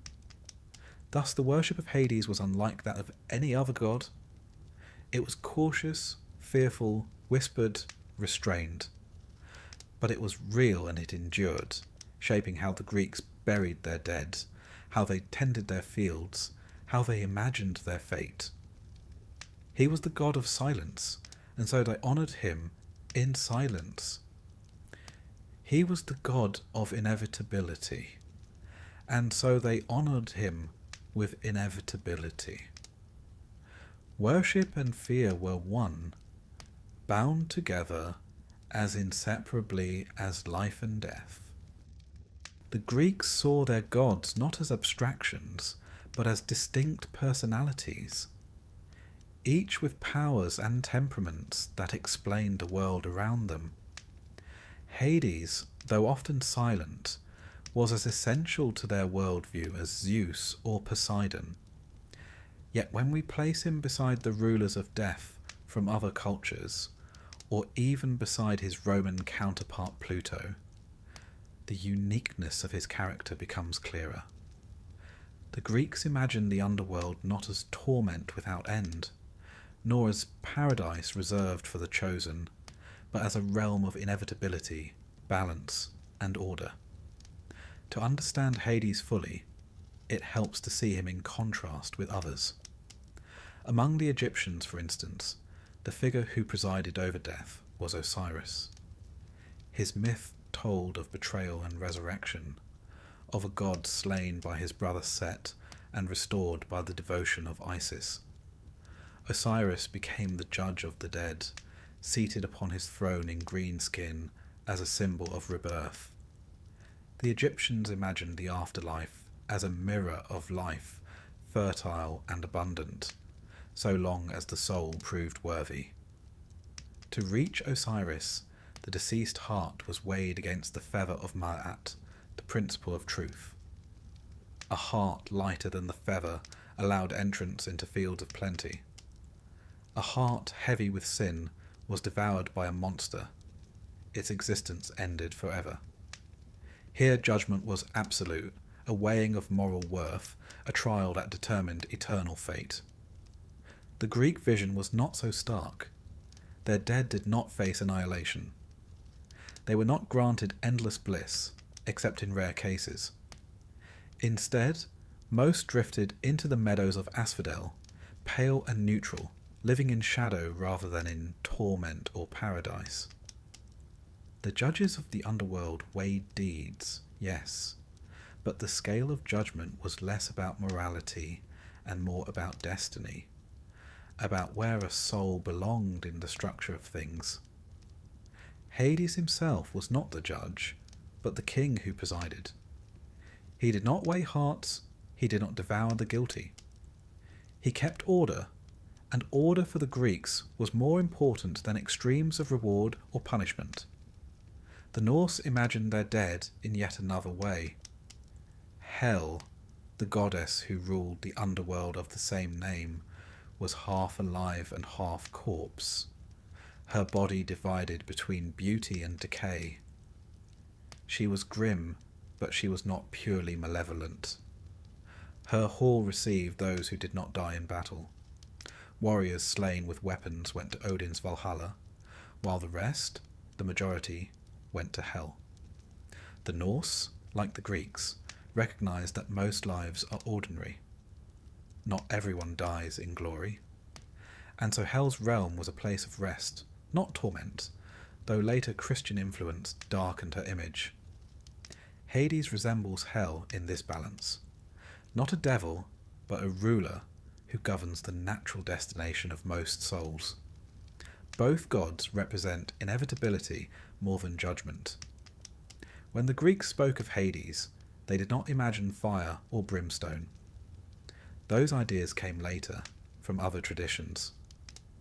Their underworld was dim, cool, full of shadow, but not filled with endless torment. Punishments in Tartarus were reserved for cosmic offenders. Titans, giants, those who challenged the gods directly.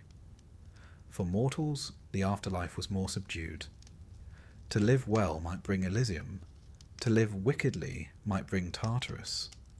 But for most, the afterlife was neither. It was simply continuation in shadow. In this way, Hades stands apart from Osiris, who presided over moral judgment, and from later visions of hell, which focused on punishment. The Greek underworld was less about sin and more about inevitability. The Romans inherited Hades but reshaped him. They called him Pluto, from Pluton, the wealth bringer. Over time, his image softened further. The Romans associated him not only with death, but with riches, especially those drawn from the soil. Mines, agriculture, and fertility fell under his sphere. As Roman religion evolved, Pluto became a figure less feared and more honoured. He was invoked in rituals of abundance, thanked for grain and treasure. His role as grim king receded into the background, overshadowed by his identity as a giver of prosperity. Even the name Pluto travelled forward into modern times, eventually lending itself to the distant planet, cold and shadowed yet glimmering. In this way, the Roman Pluto shows how cultures can shift emphasis, turning fear into reverence, shadow into wealth. Hades also contrasts sharply with Zeus and Poseidon. His brothers were loud, dramatic, and endlessly entangled with mortals. Zeus hurled thunderbolts, took lovers, punished rivals. Poseidon raised storms, shook the earth, quarrelled with heroes. Hades, by contrast, remained in his domain. He did not pursue mortals, except for Persephone. He did not rage across the world. He ruled quietly with dignity. In this difference lies his power. He did not need to prove himself, for all souls came to him eventually. He was patient, and patience is stronger than force. His brothers might win worship through spectacle, but Hades won it through inevitability. Even within Greek religion itself, Hades was set apart. Most gods demanded sacrifice in exchange for favour. Hades demanded nothing, yet received everything. All mortals, willing or unwilling, ended in his halls. His cult was small not because he was weak, but because he was too great, too near, too inevitable. To honour him directly was to admit one's own mortality. and so he was honoured indirectly through euphemisms, through rituals of burial, through the cycle of agriculture. In contrast to other gods, who were courted for their gifts, Hades was acknowledged for his presence. He was not petitioned for blessings. He was accepted as fact. In literature, these contrasts are clear. When Odysseus descends to the underworld in Homer, he finds not torment, but shades, whispering faintly. When Virgil's Aeneas descends, the Roman vision expands to include detailed punishments and rewards, reflecting Rome's more structured moral view. When philosophers later discussed the soul, they drew on Hades as a symbol of continuity, while Egyptian thought offered symbols of judgment.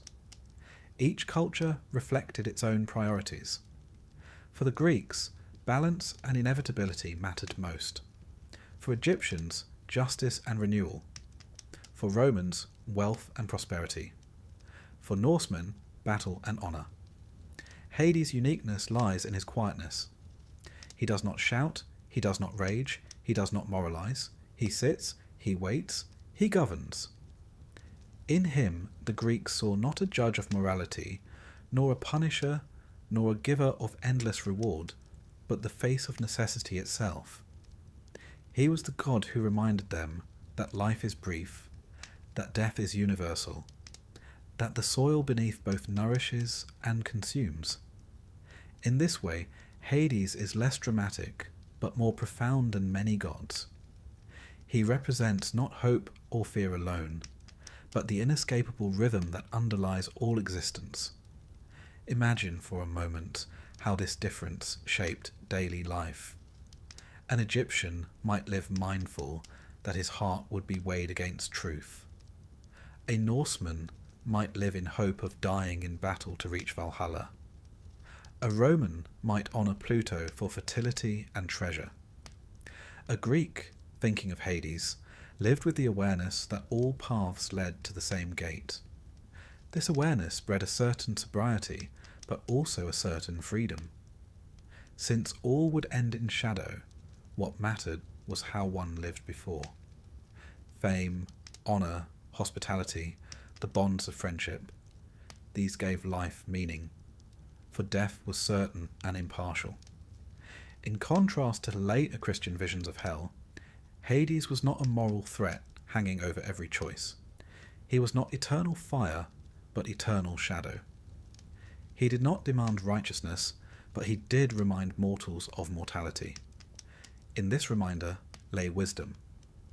The Greeks laughed, loved, fought, and feasted, knowing that Hades was waiting. Their rituals, their myths, their dramas all acknowledged him.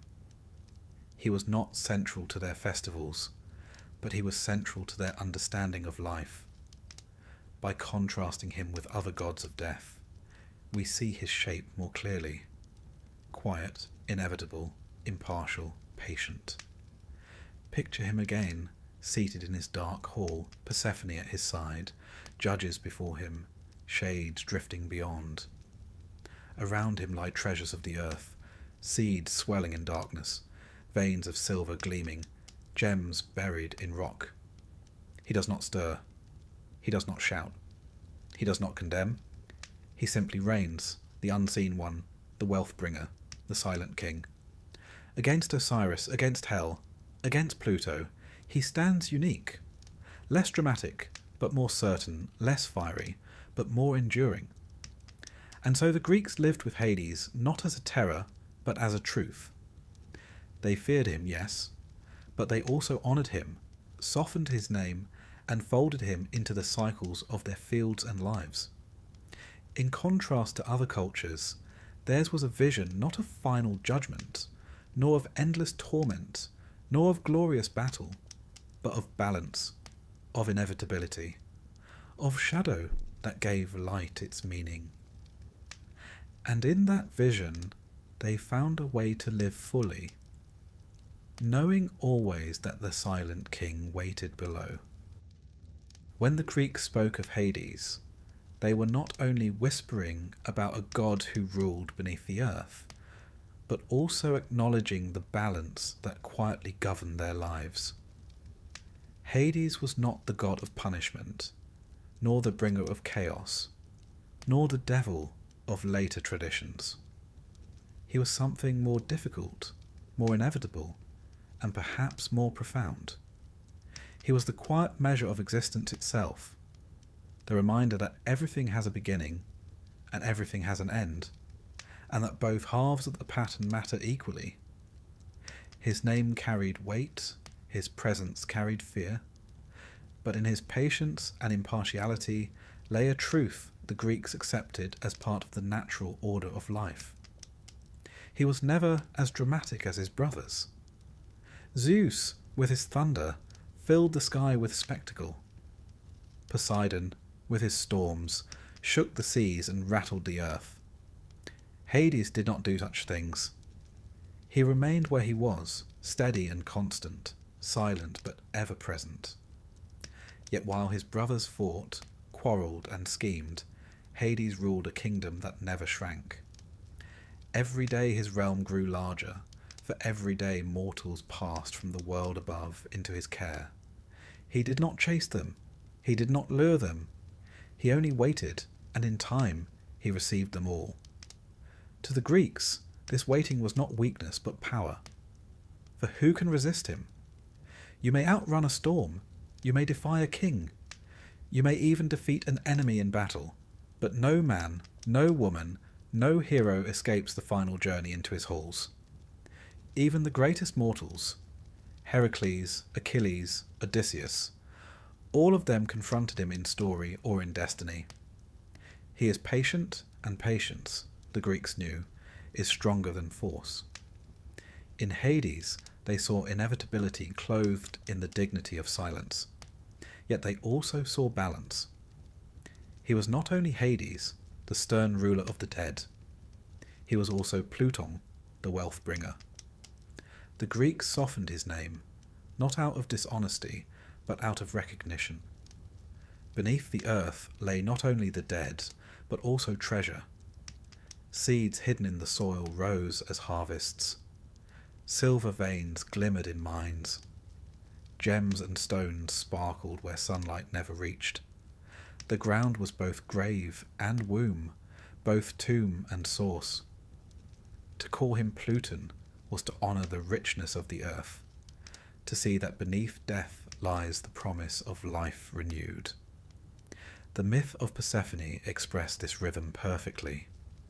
Each year she descended into shadow, and the earth above withered.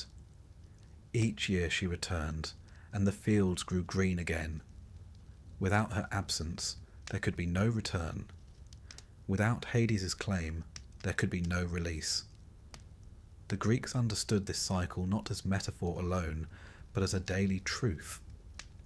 Their crops, their seasons, their festivals all mirrored the descent and return.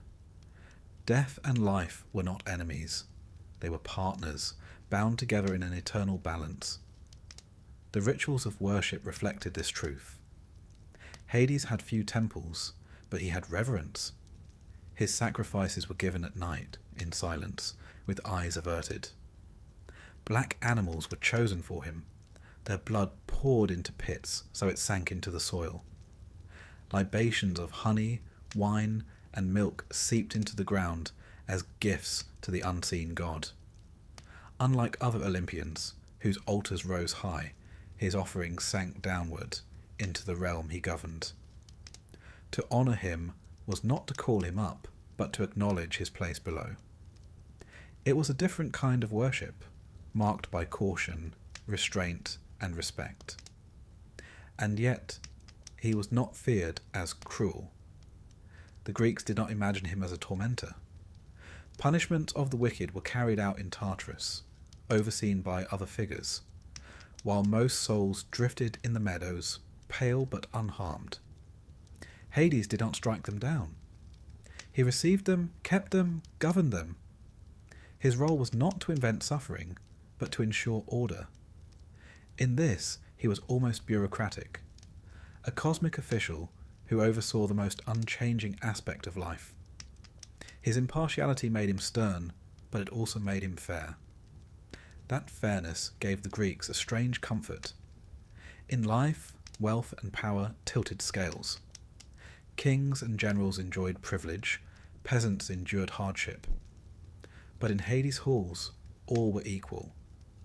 Death came for all, and death treated all the same. The coin for Charon's ferry cost no more for a king than for a beggar. Cerberus guarded the gates without asking rank. The judges weighed lives, but the king himself presided with impartial dignity. To know this was to know that the universe had some justice, even if it was silent and shadowed. The Greeks showed this acceptance in their stories. In Homer, when Odysseus descended, he met Achilles among the shades. Achilles admitted he would rather be the lowest servant among the living than a king among the dead. Yet still, he remained there, part of the order that could not be broken. Heracles dragged Cerberus up, but only with Hades' permission, and returned him quickly. Orpheus pleaded for Eurydice, and for a moment Hades relented, but when the condition was broken, he held fast to law. These tales taught that even gods could bend, but Hades didn't break. His laws were constant, and constancy was his strength. No myth tells of Hades overthrown. The Titans were bound, the giants defeated, the Olympians quarrelled among themselves, but none sought to challenge the king of the dead. To do so would have been pointless. Death cannot be conquered by battle. It must be accepted. This silence in myth is telling. The Greeks did not imagine victory over mortality. They imagined dignity in its face.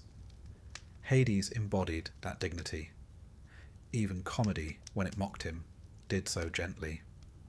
In Aristophanes' plays, the underworld became a stage for parody, and Hades a stiff, gloomy figure easy to poke fun at. But the laughter was nervous, the humour edged with fear. To joke about him was to acknowledge him, to soften dread with jest. Much as we tell dark jokes today to cope with the inevitable, so too did the Greeks. And perhaps Hades himself, in his silence, allowed it. For every joke was still a reminder that he waited. Roman tradition softened him further. They called him Pluto and emphasized his role as giver of wealth. Temples were raised in his honor, especially in places rich with mines or fertile soil. Yet even then, his shadow remained. Wealth and death were never far apart. The same ground that produced abundance also swallowed the body. To invoke Pluto was to ask for prosperity, but also to remember mortality. The Romans turned him toward riches, but the Greeks never forgot his silence. Imagine him now in his hall of stone. Persephone sits beside him, her crown faintly gleaming, her eyes calm. Around them drift the rivers, each with its sound, Lethe with its sigh of forgetting, Phlegethon with its fiery roar, Acheron with its groan of sorrow. Judges sit in patience. Cerberus guards the gates, 3 heads lifting in the dark. Charon rows endlessly, his oar dipping into silent water. Souls wander the meadows. Heroes rest in Elysium, the guilty endure Tartarus. The kingdom is vast, but it is ordered, and at its centre sits Hades, unmoving, unchanging, eternal. This was the vision the Greeks lived with. They did not love him, but they respected him. They did not call his name often, but they acknowledged him in ritual, in burial, in silence.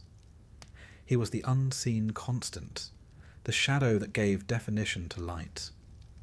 Without him, life would have no urgency. Without his halls, there would be no place for the dead. Without his balance, the cosmos itself would collapse. He was the quiet axis around which life turned. And so, when we close his story, It is not with finality, but with rhythm. For Hades is not the end. He is the measure that ensures every end has meaning. The Greeks did not imagine him raging, nor smiling, nor plotting. They imagined him seated, waiting, patient as stone, constant as soil. His silence was not emptiness, but presence. His stillness was not weakness, but strength. This is the eternal balance, life and death, growth and decay, silence and sound. The Greeks accepted it, feared it, and honoured it in equal measure. Hades was not adored, but he was necessary. He was not cheered, but he was inevitable. And in inevitability lies truth. The shadowed god remains, waiting as he always has, reminding us that in silence there is meaning, in ending there is order, and in death there is the balance that makes life precious. There is a curious quiet to the way ancient Greeks approached death. Not loud wailing, though that happened too, and quite dramatically at times, but rather a sense that death was something both ordinary and inevitable, much like rain on a clay roof. It came for everyone eventually, even the demigods, the kings, the warriors with stories sung about them. 1 minute you were discussing philosophy in the agora, the next you were a pale wisp of yourself waiting for a boat. The ancient Greeks had no single unified view of death. Their beliefs evolved over time, from the epic poetry of Homer, where the afterlife was more or less a shadowy waiting room, to the refined philosophies of Plato and Pythagoras, who proposed reincarnation and the purification of the soul. But even as their spiritual doctrines shifted, there remained a consistent thread of ritual, reverence, and just the faintest hint of dread. As death approached, the household stirred to action. Family members gathered around the bed. If you were wealthy or of some local importance, the affair might be somewhat grand. If you were a humble farmer, it might just be your wife, your daughter, and a neighbour who owed you 2 goats and a handshake. Still, someone would be there. The Greeks believed dying alone was an unnatural thing, an imbalance of sorts. When the end neared, Thanatos himself was believed to appear. Unlike modern personifications of death, Thanatos wasn't especially frightening. He wasn't cloaked or skeletal. Instead, he was imagined as a calm, winged youth, serene and efficient. He was often depicted with his brother, Hypnos, the god of sleep. Death and sleep were close cousins after all, and in many ways, sleep was a rehearsal for death, only with a softer pillow. Thanatos, when he came, didn't carry a scythe. He carried a blade, small and ceremonial, with which he severed a lock of the dying person's hair.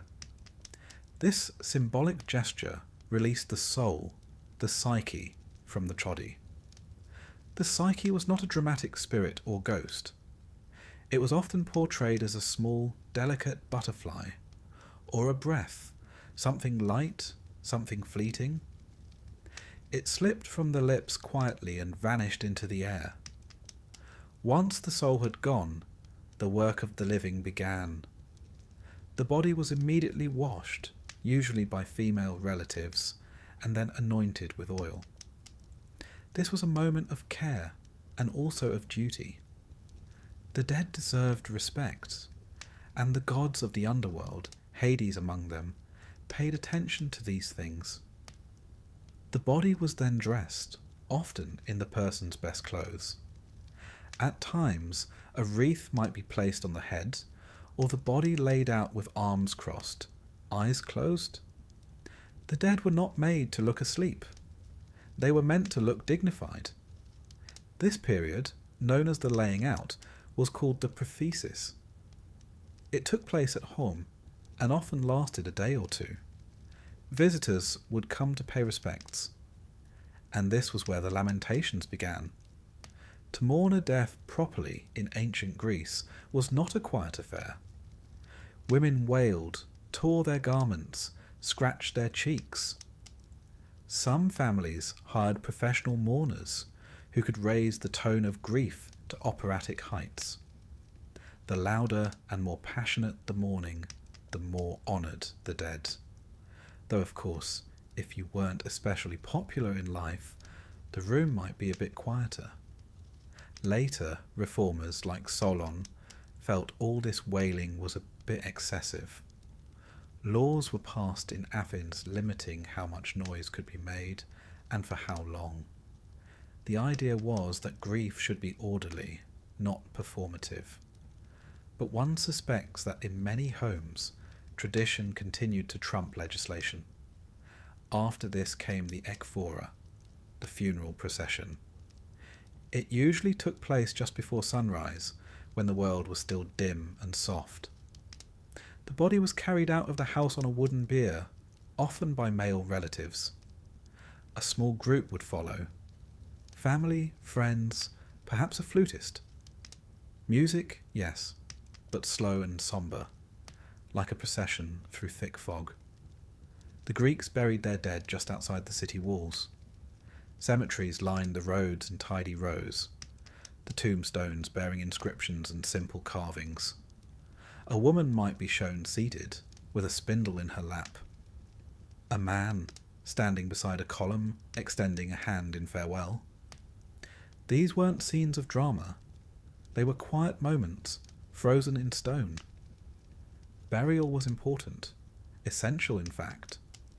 Without burial, the soul could not cross into the afterlife. It would linger instead on the banks of the river, nameless, forgotten, unable to rest. This is why the Greeks considered denying someone burial a form of cruelty. The myth of Antigone tells us as much. Her brother Polynices, denied proper rites, became a kind of moral test for the living. Did one obey the state, or the deeper law of the gods? In Homer's time, cremation was more common, particularly among warriors. Their ashes were placed in ornate urns and buried with offerings. Later, burial became the norm. But in both cases, the essential rituals remained. One detail remained constant across time: the coin. Before burial, a coin, typically an obol, was placed either in the mouth of the dead or over the eyes. This was payment for Charon, the ferryman who rowed souls across the river Styx. Without the coin, Charon would not ferry you. You would be left behind, wandering the shore for 100 years. No ticket, no journey. It was a grim thought. And so the coin was never forgotten. Along with the coin, offerings were sometimes placed in the grave: food, drink, small tools or tokens. For children, a favourite toy.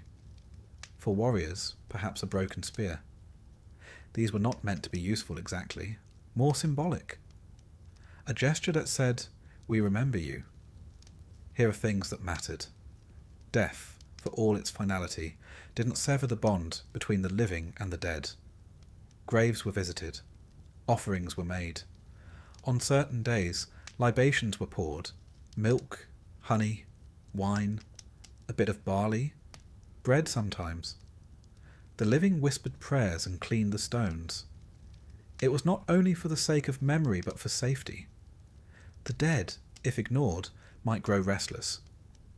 Ghosts in Greek thought were not often malevolent, but they were persistent. A soul denied its rights, or forgotten, could return. Not as a spectre with chains, but as a presence. A cold wind. A dream. A sickness that no doctor could name. To prevent this, the Greeks held festivals for the dead. The most famous was the Anthesteria, held in Athens. For a few days, it was believed that the dead roamed freely. Doors were smeared with pitch, prayers were said, and once the festival was over, the dead were politely told to return to their place. The phrase, "Out you carers, the festival is over," was spoken aloud, firmly, just to be safe. Among philosophers, death was a subject of endless fascination. Socrates, when condemned to die, drank his hemlock calmly, discussing the nature of the soul until his last breath. In Plato's dialogues, he describes death as a release, a chance for the soul to pursue truth without the distractions of the body. For Pythagoras and his followers, the soul was eternal, passing from one life to another in a great cycle, each death merely a stop along the way. Even Epicurus, who denied the existence of an afterlife altogether, had advice to offer. "Why fear death?" he asked. "When it comes, you are no longer there." It was not meant as sarcasm, just practical. And so the Greeks lived with death, not in fear, but in acknowledgement. They prepared for it with rituals. They spoke of it in myth. They imagined it not as a punishment, but as a continuation. The dead went somewhere. Not always a pleasant place, not always a fair one, but somewhere. Some walked the fields of asphodel, aimless and without memory. Some were judged worthy and sent to Elysium. Others, the unlucky or the wicked, fell into Tartarus. And a very few chose to return, to try again, with better choices next time. But all of that, the rivers, the judges, the endless meadows of twilight, that comes later. For now, the soul is still drifting. The family has left the grave. The coin lies cold beneath the earth. The river waits. And in the distance, a small boat begins to move. The journey to the Greek afterlife officially began not with death, but with the arrival at a riverbank. A dark, still place that hummed with timelessness. There were no birdsong, no breezes, just the soft hush of water and the distant creak of oars. It was here the dead waited, coin in hand, or, if someone had forgotten, perhaps empty-palmed and increasingly concerned. This riverbank was not a metaphor, at least not to the Greeks. It was a physical place the soul arrived at after death. The most commonly named river was the Styx, whose name rather dramatically translates to the hateful one, but there were others. The Acheron, the river of woe, was another popular candidate. And then there was the Lethe, the river of forgetfulness. All in all, the Greek afterlife had more waterways than Venice, though with far less wine and considerably more dread. But the most important detail, the feature that transformed this place from a gloomy bog into the first bureaucratic checkpoint of eternity, was the ferryman, Charon. He is perhaps one of the most recognizable figures in all of Greek myth, even if you've never quite been sure how to pronounce his name. It's Chiron for the record, though he doesn't seem the type to correct you. Charon's job was simple: to ferry the souls of the dead across the river into the realm of Hades.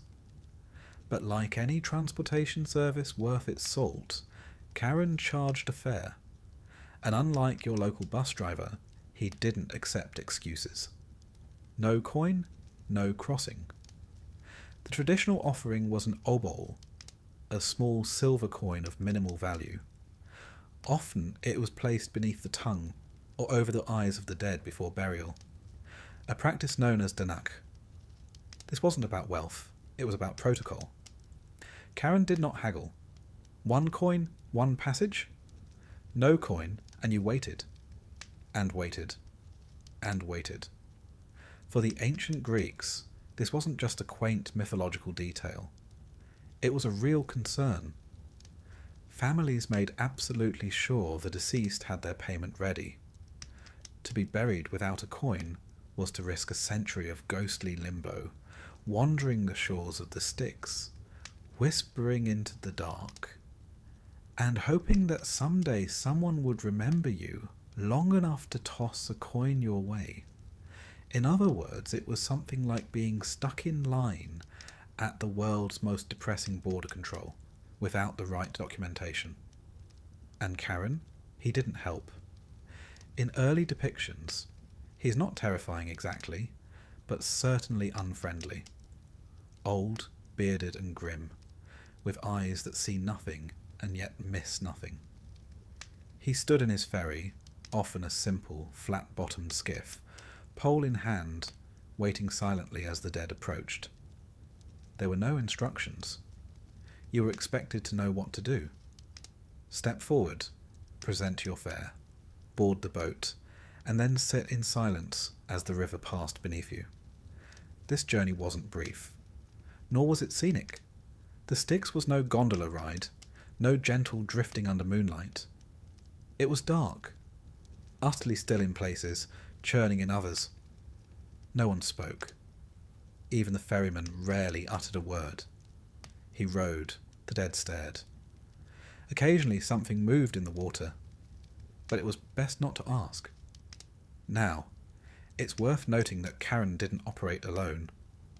The Greek underworld was full of systems, some overlapping, some contradictory, like an ancient version of tax code. But Charon remained one of the few constants. He appeared in Homer, in Virgil's Aeneid, in countless vase paintings and funerary art. Always the same role, passage from one side to the other. His name, interestingly, may derive from the word charopos, meaning fierce gaze or of keen eyes. Though to be fair, if your job consisted of rowing souls across a cursed river for eternity, you'd likely develop a certain sharpness in the eyes too. Some sources suggest Charon was a son of Erebus, darkness, and Nyx, night, which rather sums him up. Not evil, not cruel, just the natural consequence of where he came from. He didn't hate the dead. He simply didn't care much for them either. His role was functional. Ferry them across, drop them off, and return for the next batch. There are a few exceptions in the myths, heroes who manage to speak to Charon, or even bribe him, but these are rare. Charon is not easily persuaded. You don't spend millennia ferrying shades back and forth without learning to resist a good sales pitch. Orpheus, for instance, manages to charm him with music, but he was a special case. Not many mortals carry a lyre that can make even the trees weep. And besides, Charon only let him pass because it was Hades' will. Theseus and Pirithous famously tried to sneak into the underworld to abduct Persephone. Yes, abduct, but were caught and punished. They were, one suspects, not especially persuasive. Even Heracles, with all his strength and bravado, needed divine permission to pass. He reportedly terrified Charon so much that the ferryman had to be punished afterward for allowing a living man aboard. You can imagine Charon shaking slightly on his return, whispering, he didn't even pay.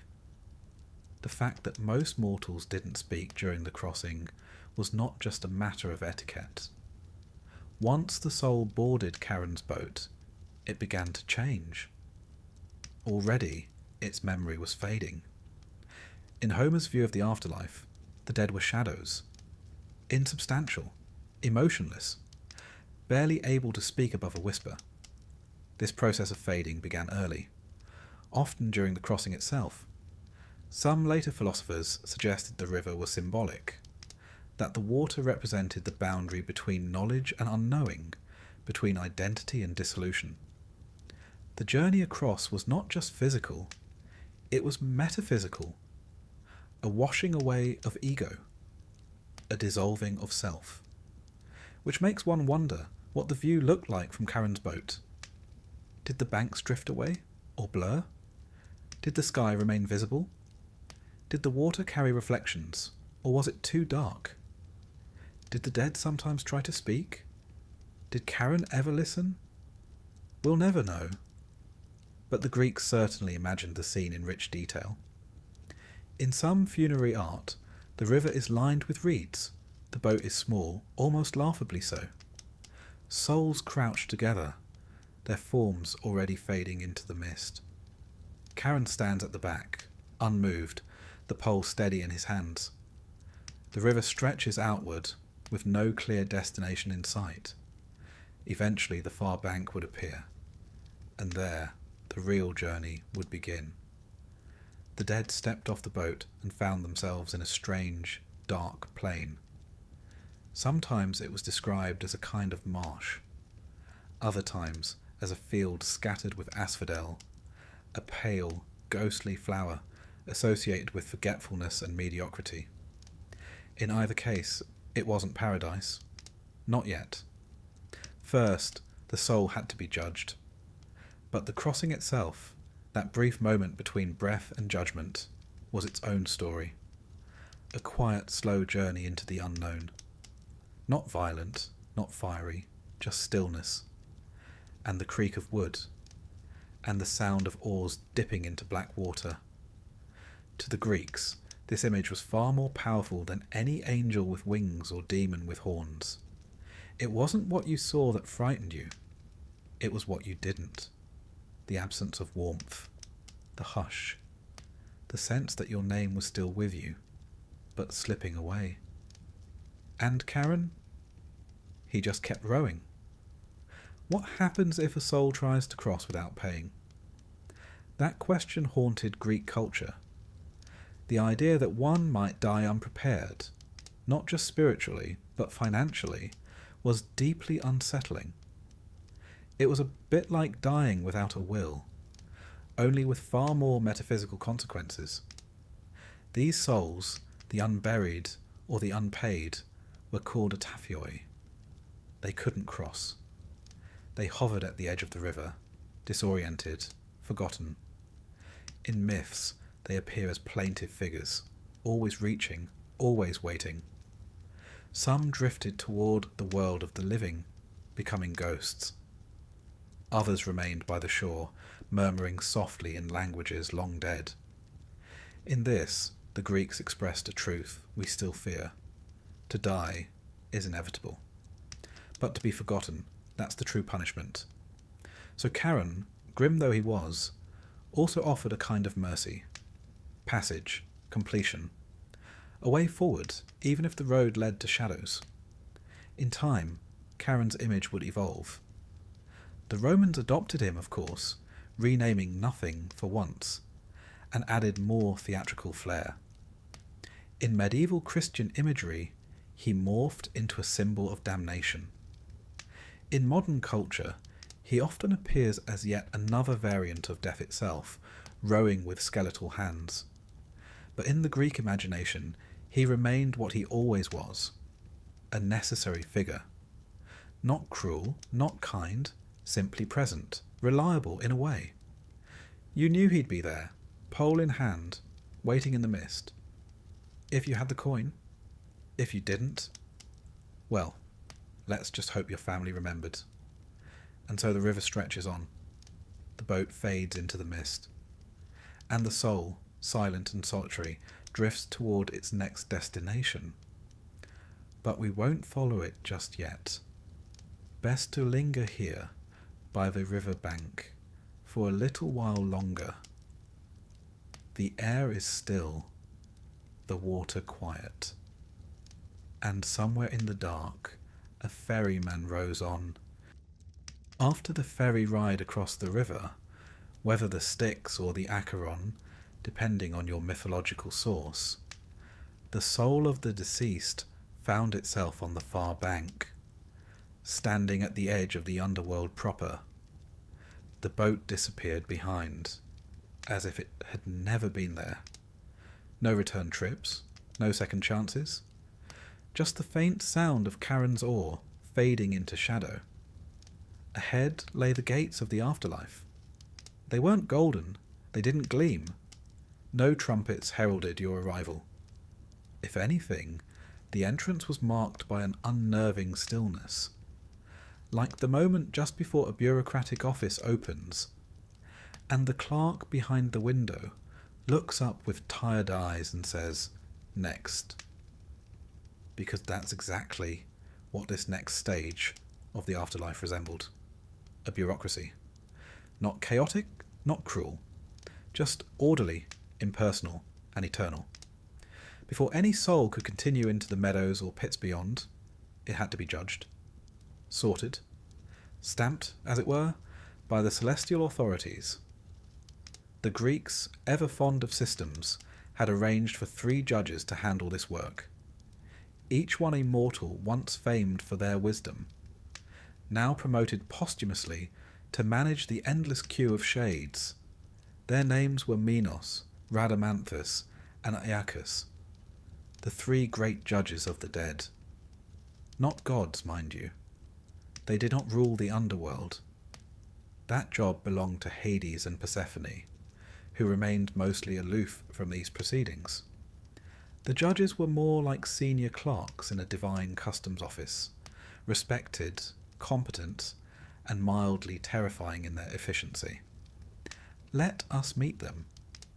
Minos, the most famous of the trio, had once ruled over Crete. Yes, that Minos, the one with the Minotaur in the labyrinth, the one who demanded Athenian tributes and ended up causing no end of trouble for heroes with swords.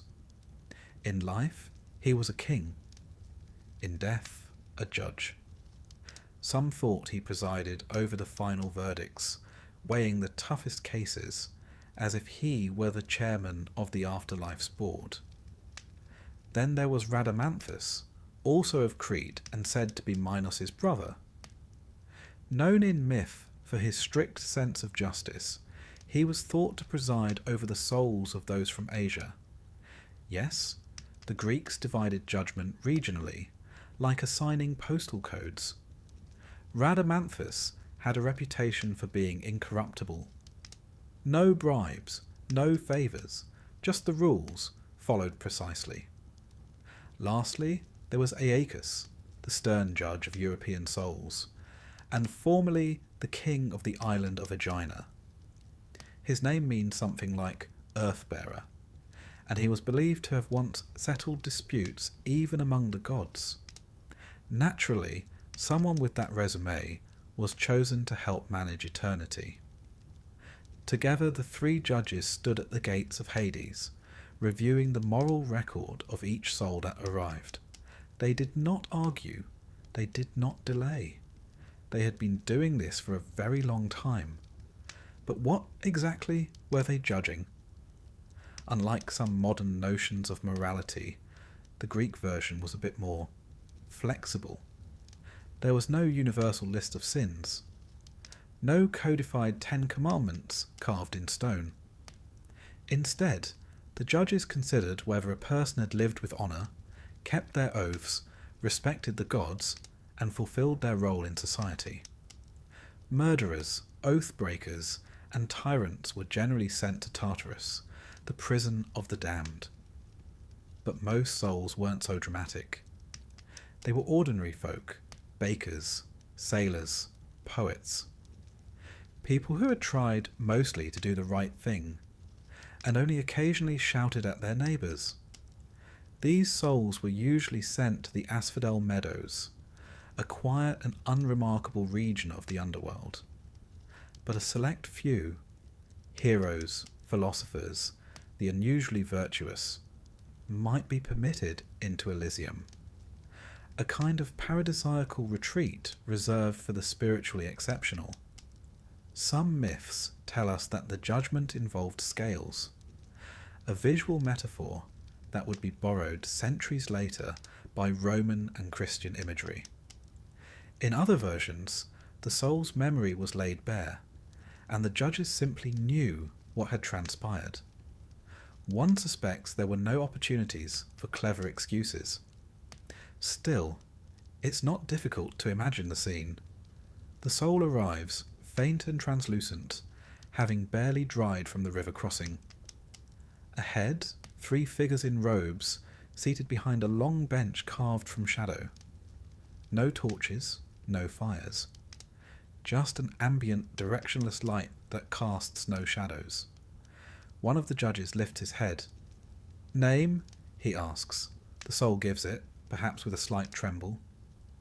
"Region?" Aeacus inquires, pulling out a parchment that unrolls forever.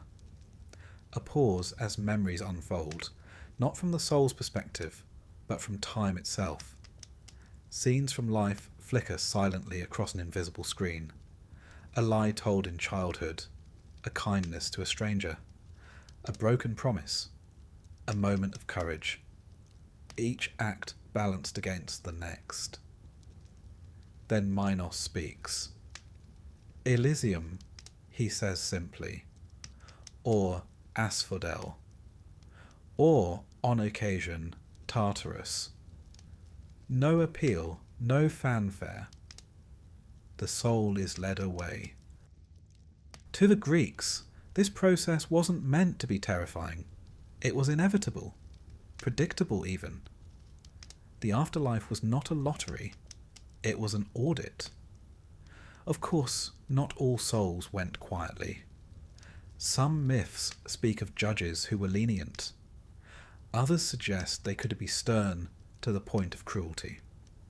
In Orphic traditions, mystical beliefs that offered hope of a better afterlife for the initiated, the judgment could be bypassed entirely if one had the right knowledge and had lived a pure life. These sects spoke of the soul's liberation from the cycle of rebirth, but for the average Greek, judgment was simply part of the process. Even heroes had to face it.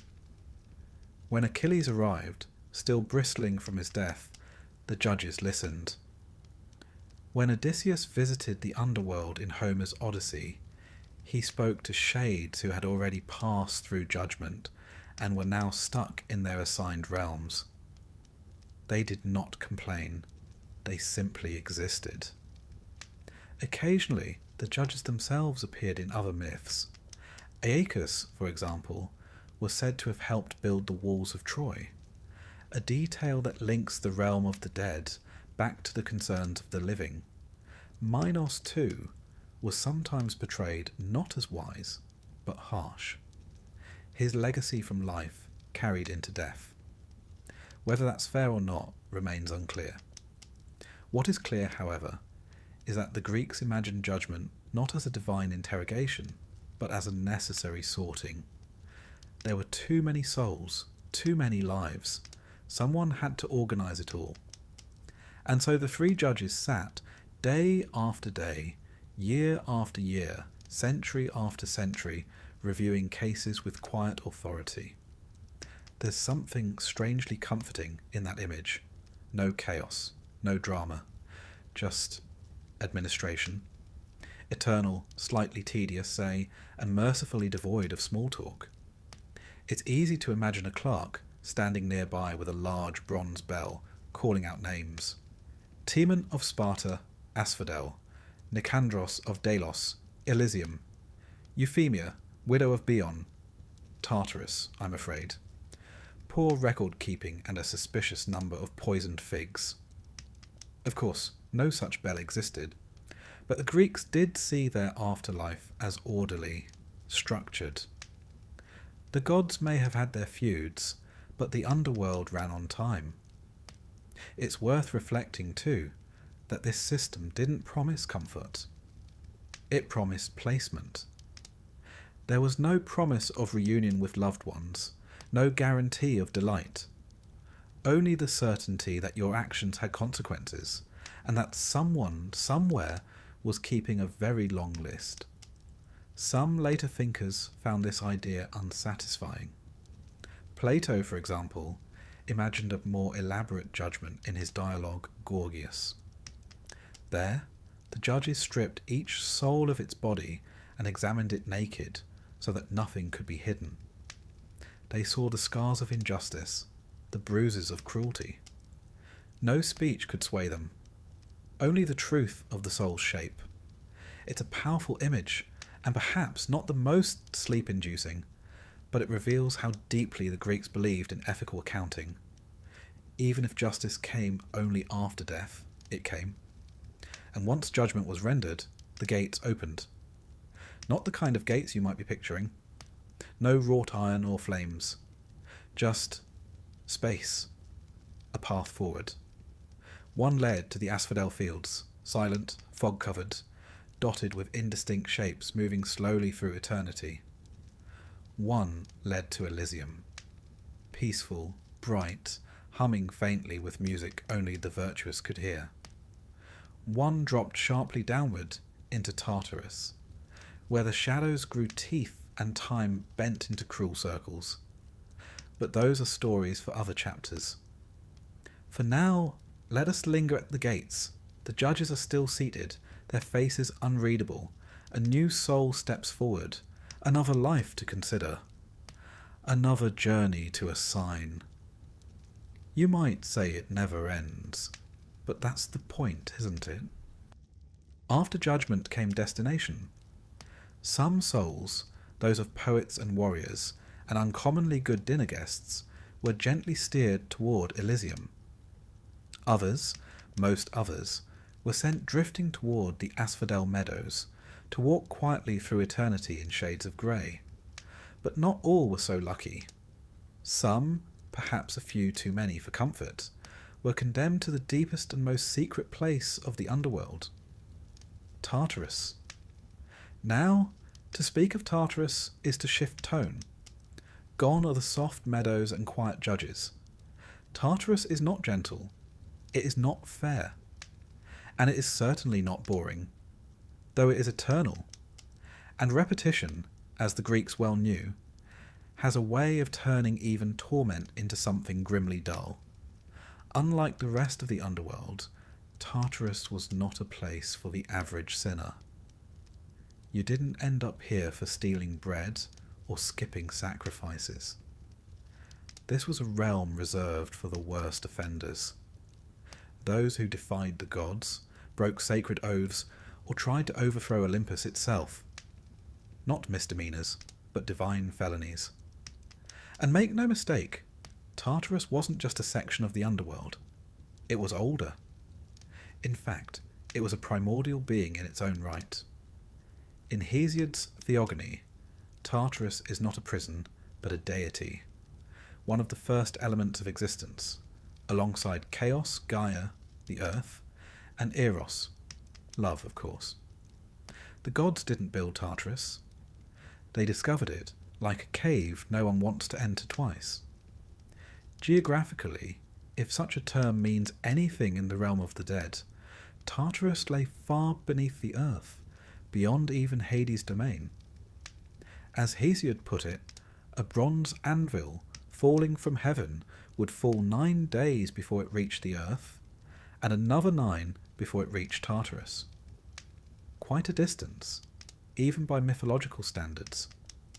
It wasn't so much underground as beneath existence, beyond, below everything. The first residents of Tartarus were the Titans.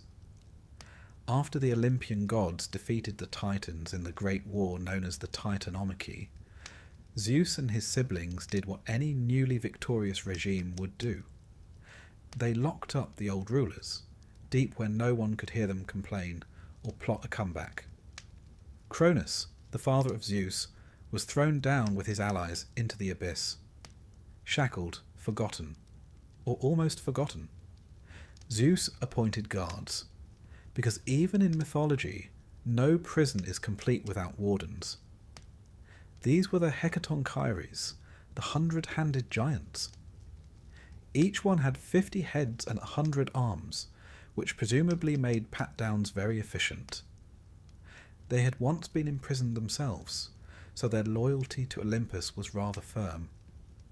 The Titans were not tortured exactly, not like the later arrivals, but they were bound in darkness, held in place with chains forged by Hephaestus, reinforced by divine command. They weren't going anywhere.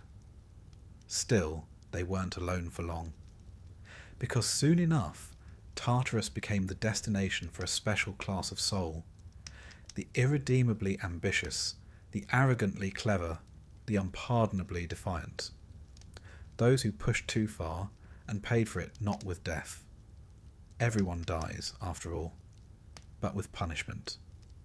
Let's begin with Sisyphus. A king in life, and by all accounts quite clever. Too clever, in fact. Sisyphus made the mistake of cheating death. Not once, but twice. When Thanatos came to collect him the first time, Sisyphus tricked him and locked him in chains. As a result, no one on earth could die. This caused problems. Battles continued endlessly, injuries piled up, and the whole world began to feel unnaturally bloated. Eventually, Ares himself had to intervene, free Thanatos, and drag Sisyphus back to the underworld. But even then, Sisyphus had one more trick. He told his wife not to perform the proper burial rites.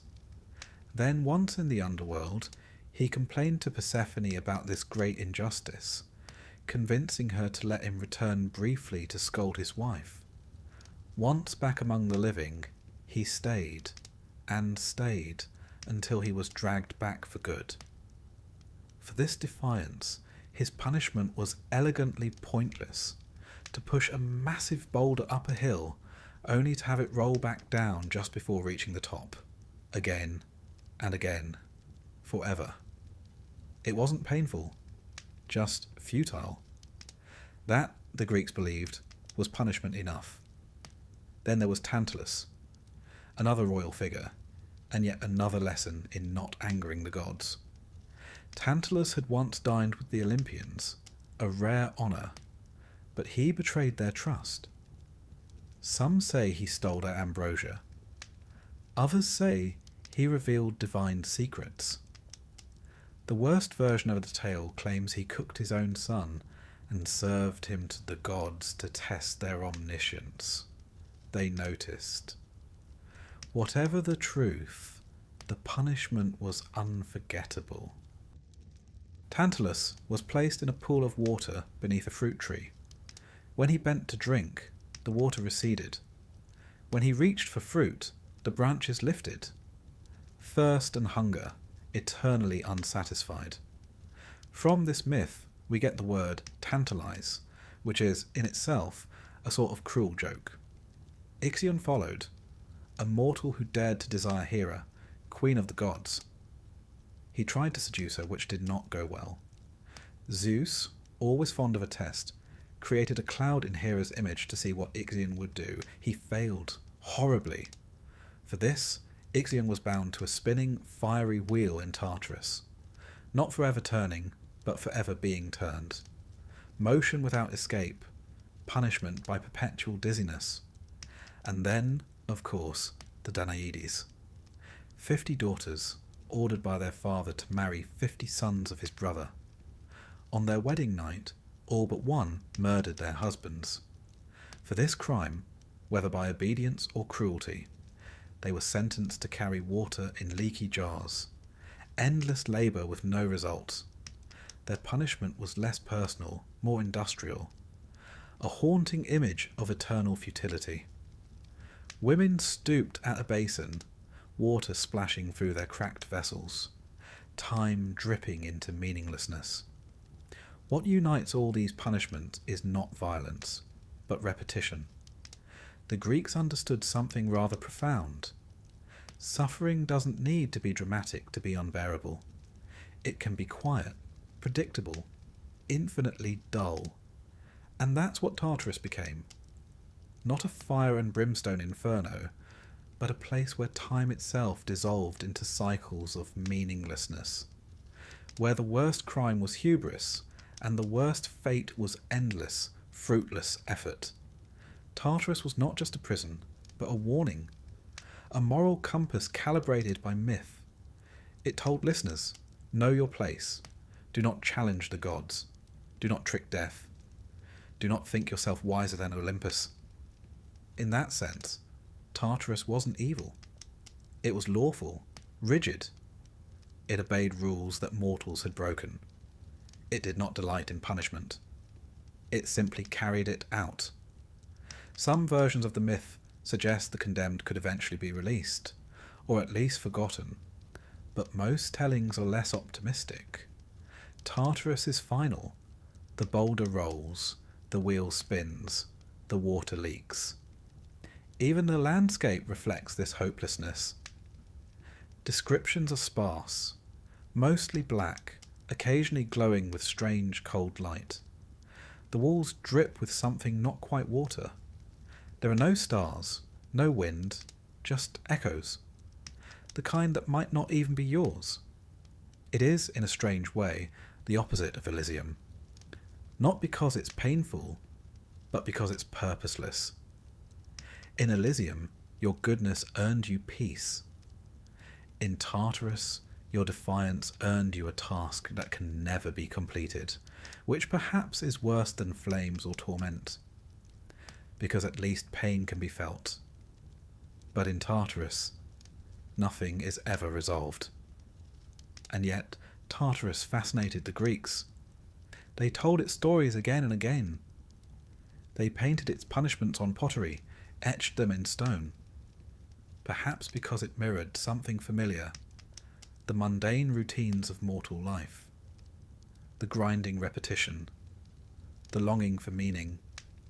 Maybe Tartarus wasn't some fantastical abyss. Maybe it was just an exaggerated reflection of the world above, where kings worked to keep their thrones, where water spilled, where tasks were repeated day after day, and where mortals sometimes looked at the sky and thought, I could do better. The Greeks, practical as ever, knew how that ended, so Tartarus remained beneath the earth, beneath even Hades. Not a place you stumbled into, not a fate you could fall into by accident. You earned Tartarus, step by step, choice by choice, and once there you stayed, the Titans still murmured in their chains. The wheel of Ixion spun, the daughters of Danaus stooped and stooped again. The boulder rolled, and Sisyphus sighed, but there was no scream, no roar, just silence. And time stretched thin. And far above, the world went on, unaware. After all the judgment, punishment, and poetic torment we've seen in the underworld so far, you might be wondering, what happened to everyone else? Surely not every soul was a trickster, tyrant, or demigod with an oversized ego and a bronze sword. Most people, after all, were neither saintly nor monstrous. They were farmers, midwives, shepherds, potters. People who lived and died without ever striking down a cyclops or seducing a god. The quiet masses. And for these, the Greeks envisioned a place not of reward and not of punishment, but of persistent neutrality. Welcome to the fields of asphodel. The asphodel plant itself is rather unremarkable. A pale spindly flower, it grows in rocky soils and has a waxy, grey-white bloom. To the Greeks, it symbolized the afterlife, perhaps because it was hardy, and grew in places where little else did, or perhaps because its dull colour suggested a kind of forgettable endurance. Either way, the meadows of asphodel were thought to be where most souls ended up. Not the wicked, not the heroic, just the rest, the vast majority. A great collective murmur of the average. In Homer's Odyssey, when Odysseus descends into the underworld and speaks to the dead, he does not find them feasting in golden halls or being chased by hellhounds. He finds them drifting, shades with dim voices, souls who remember little, who speak slowly as if their words must cross a great fog before reaching their mouths. It is here that he meets Achilles, once the greatest warrior of the Greeks. Odysseus greets him with admiration, saying, "You are the most blessed of men, for in life you were honoured, and now in death you rule over the dead. But Achilles replies with a line that still startles. Do not try to comfort me. I would rather be a servant to a poor man on earth than king of all the dead. And there it is. The asphodel fields were not hell. They were not painful. But neither were they pleasant. They were nothing much. The souls who entered these meadows weren't tortured. They simply existed, wandering among the pale blossoms, without hunger, without rest, without desire. There was no sense of time, no real memory, only a faint awareness of having once been alive, of having once meant something. Now, one might ask, is that really so bad? Perhaps not. For the Greeks, the fields of asphodel were more melancholy than malevolent. They didn't set out to scare anyone with this vision. They simply reflected what they saw in life. Most people were not heroes. Most lives ended quietly, and the afterlife mirrored that stillness. The asphodel fields were not enclosed or guarded. There were no walls, no gates. Just an endless expanse of greyish flowers beneath a colourless sky. No sun, no moon. Just a soft, ambient light that didn't cast shadows. Imagine walking through a field at dusk, where the air never changes and every direction feels the same. Now imagine doing that forever. You might pass other shades. You might even recognise one. But conversation was rare. Even memories faded. In some stories, souls had no memory at all. Just flickers of emotion like a dream long forgotten. In a few myths, it was possible to remember who you were, but only if you drank from the right stream. The river Lethe, the river of forgetfulness, flowed nearby. Most souls were said to drink from it, forgetting their former lives so they could exist peacefully. Not joyfully, not meaningfully, just peacefully. Others, notably the followers of Orphic mysteries, believed that one could resist Lethe, that by living a pure life and seeking secret knowledge, a soul could drink instead from the river Mnemosyne, the river of memory, and be reborn, or perhaps ascend to a higher realm. But that was rare. Most people, frankly, weren't initiated into mystery cults. They lived their lives, baked their bread, planted their olives, and died, and in death they wandered the asphodel fields. The Greek poets sometimes hinted that these souls retained vague impressions of their earthly lives, like dreams glimpsed through a curtain.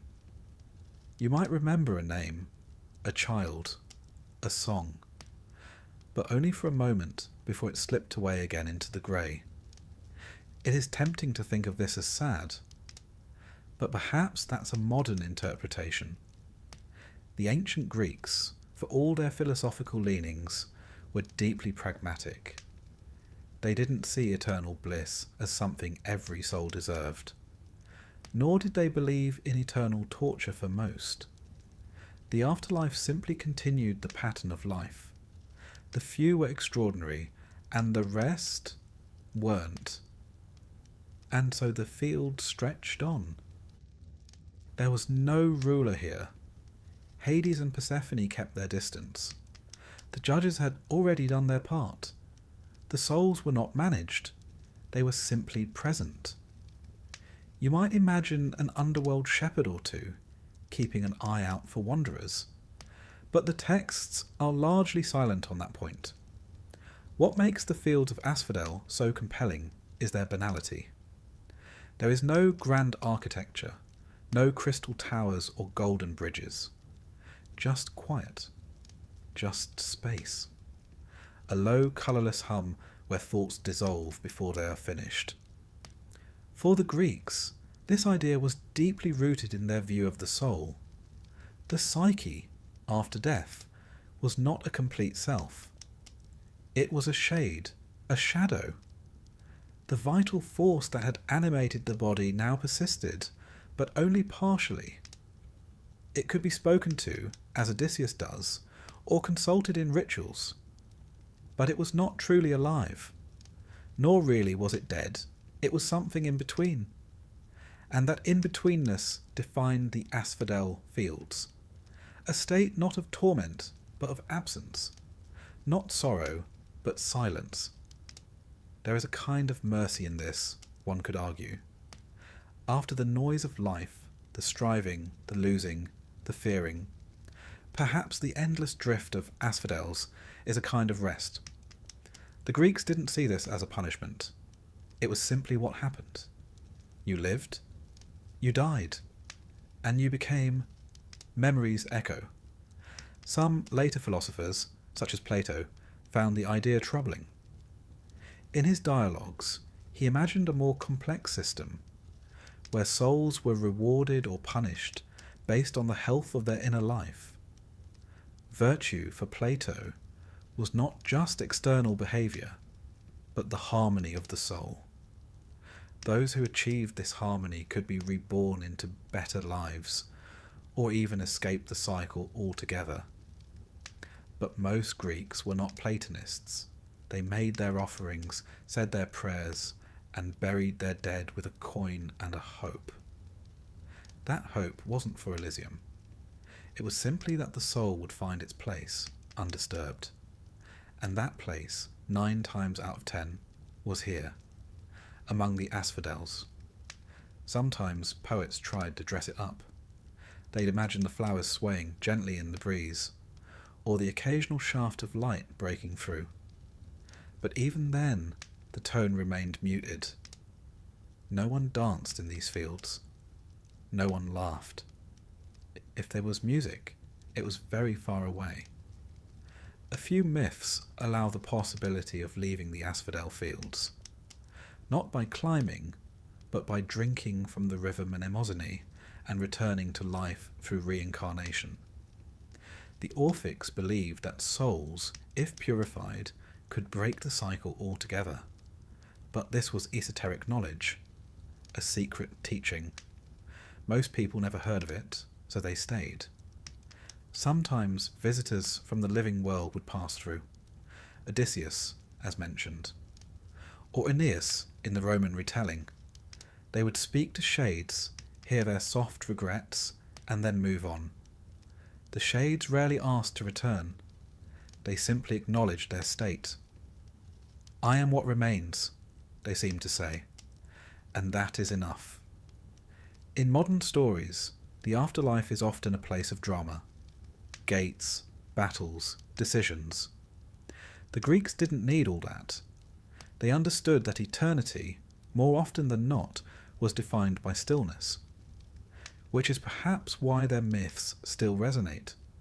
Because somewhere in all of us, we suspect that the afterlife, if it exists, might not be thunder and fire, but something much quieter. A field, a memory, a drifting shape in the dusk. And so the souls of the average moved forward, not rising, not falling, just moving softly through the asphodels. They did not speak much. They did not cry. They had forgotten the need, and above them the sky remained the same, forever twilight. Neither dawn nor dusk, a grey that promised nothing, but also asked for nothing. Elysium. The very name has a pleasing sound to it. Light, elegant, whispered. If Tartarus was the dark basement of the afterlife, and the asphodel fields its endless waiting room, then Elysium was, well, it was the nice part. But make no mistake, it was exclusive. Elysium was not for the common soul. It wasn't even for the moderately decent. You couldn't simply live a quiet life, pay your taxes, and expect to wake up in Elysium. Number entry required excellence, heroism, favour, or at the very least, knowing the right gods. This wasn't the democracy of the dead. This was an aristocracy. To reach Elysium, one had to be judged truly exceptional. A hero, a poet, a philosopher of virtue, or someone particularly well liked by the immortals. The sort of person who dies and is immediately eulogized in verse. The rest, well, they were ushered quietly into the meadows. Still, the promise of Elysium was alluring. A place not just free of pain, but full of delight, where the skies were always pleasant, where music drifted softly on warm air, where the shades of the blessed lived in harmony, no longer shadows of themselves, but something brighter, full, restored. It's hard to pin down what Elysium looked like. The Greeks didn't describe it in architectural detail. There were no pearl gates or streets of gold. Instead, they spoke of it as a place of meadows, of green fields and sweet breezes. Some imagined rivers of pure water. Others, gentle sunlight without the scorching heat of Helios. Homer gives us only the briefest hint, calling it the Elysian plain at the world's end, where life is easiest for men. In this place, he wrote, there is no snow, nor heavy storms, nor ever rain, but ocean sends up blasts of the west wind that are refreshing to men. It sounds like the sort of climate travel brochures dream of. Eternal spring, a Mediterranean villa of the afterlife. In Hesiod's Works and Days, Elysium becomes the Isles of the Blessed, a sort of divine retirement community floating at the edge of the world. Those who made it there lived without sorrow, ruled over by Cronus, the old god whom Zeus had deposed. An intriguing detail that. Perhaps even the gods, once dethroned, find somewhere peaceful to go. In later myths, especially influenced by Orphic and Pythagorean thought, Elysium took on a more moral shape. It was not just for the favoured, but for the virtuous. Souls could earn their way there by living pure, noble lives. And if they were reborn and lived virtuously again, 3 times total, they could escape the cycle entirely and reside forever in Elysium. 3 clean lives, and paradise was yours. One suspects very few made it, but those who did, their eternity was sweet. They wandered at leisure. They sang. They danced in slow, unhurried circles. The air was fragrant with blooming flowers. Food was never needed, but always available. Conversation came easily. Memory was sharp but softened. No regrets, only reflections. You might meet old friends here, or find yourself in the company of legends. Achilles now smiling, Orpheus playing gentle chords on his lyre, Penelope at last at peace, the Titans strangely absent. And there was no striving in Elysium, no contests, no ambitions. All desires were met, and in meeting them, quietly vanished. It was in many ways the opposite of life. Now the question arises, was it boring? Possibly, but perhaps that was the point. The Greeks didn't envision heaven as a place of endless reward, like a divine casino or a theme park. Elysium was pleasant because it was free from struggle, free from need. You didn't earn riches there. You didn't achieve glory. You simply were. Some modern thinkers have looked at this and felt a faint chill. Eternity, even blissful, is a long time to sit through. But for the Greeks, who lived in a world full of war, disease, and unpredictable gods, the thought of peace, of undisturbed, fragrant meadows, was paradise enough. It's worth remembering that the ancient world had few illusions about pleasure. Everything good in life was precarious. Crops failed, wars began, favour turned to wrath. Even the happiest man could find himself tomorrow the subject of a tragic chorus. So Elysium wasn't designed to thrill. It was designed to soothe. To be in Elysium was to rest, not just the body, but the soul. Of course, the route to Elysium varied by source. In Homer, entry seemed tied to divine favour. Menelaus, for instance, is told he will be taken to Elysium not because of virtue, but because he married Helen, daughter of Zeus. Family connections, it seems, counted for a great deal. Later, philosophers tried to clean this up. They imagined a system based on purity of thought, nobility of action. But even then, the idea remained selective. Elysium was not for the many. It was for the few. A celestial gated community, if you like. And that exclusivity gave it a kind of mythic glow. It wasn't just a place, it was an aspiration. A horizon one could only reach by transcending the ordinary, but it was not without its questions. What did one do in paradise? If all needs are met and all pleasures soft, how do you fill the centuries? Some imagined the blessed spending their days in philosophical conversation, others in quiet contemplation, still others simply walking through the fields, barefoot and untroubled. The idea of activity in Elysium was always subdued. No one worked, no one fought. The soul had no tasks. It was a place where striving ended, where nothing had to be done because everything had already been accomplished. It was, in this way, both beautiful and unsettling. The Greek heroes, many of whom spent their lives in battle, occasionally struggled with this vision. Achilles, remember, was not terribly impressed with the afterlife when Odysseus met him, and yet, in later myths, Achilles is sometimes said to dwell in Elysium after death.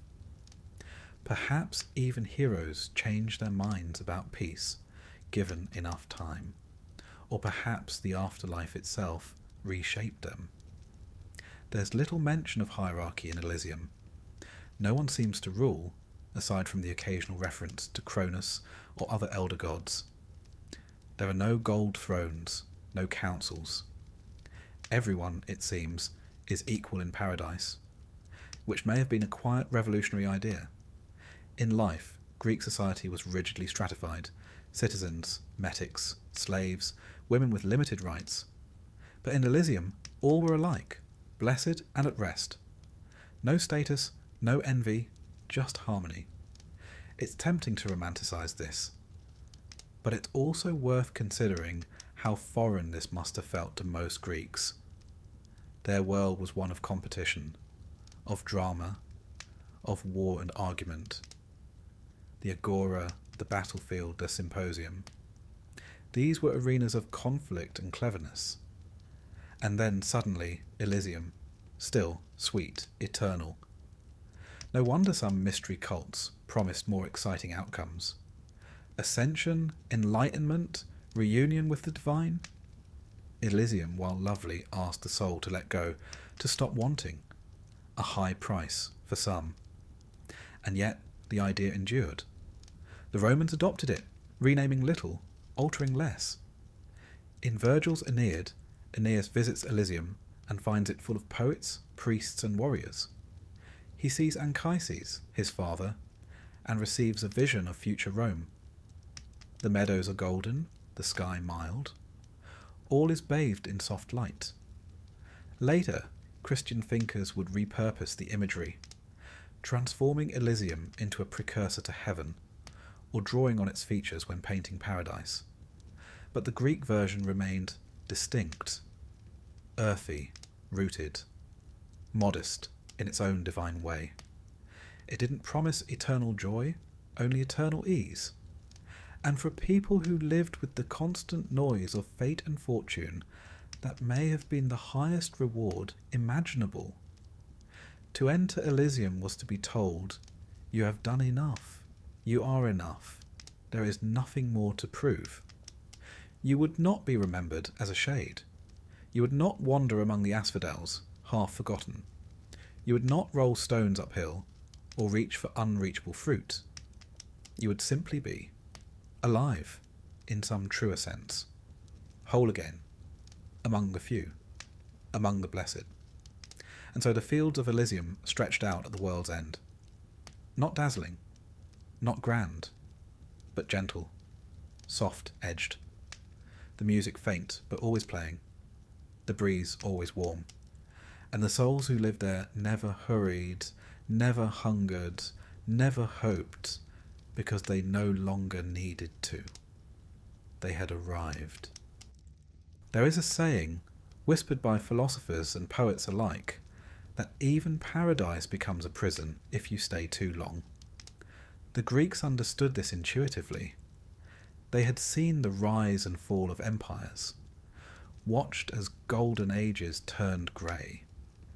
Even their heroes, those grand, lion-hearted souls, eventually grew restless.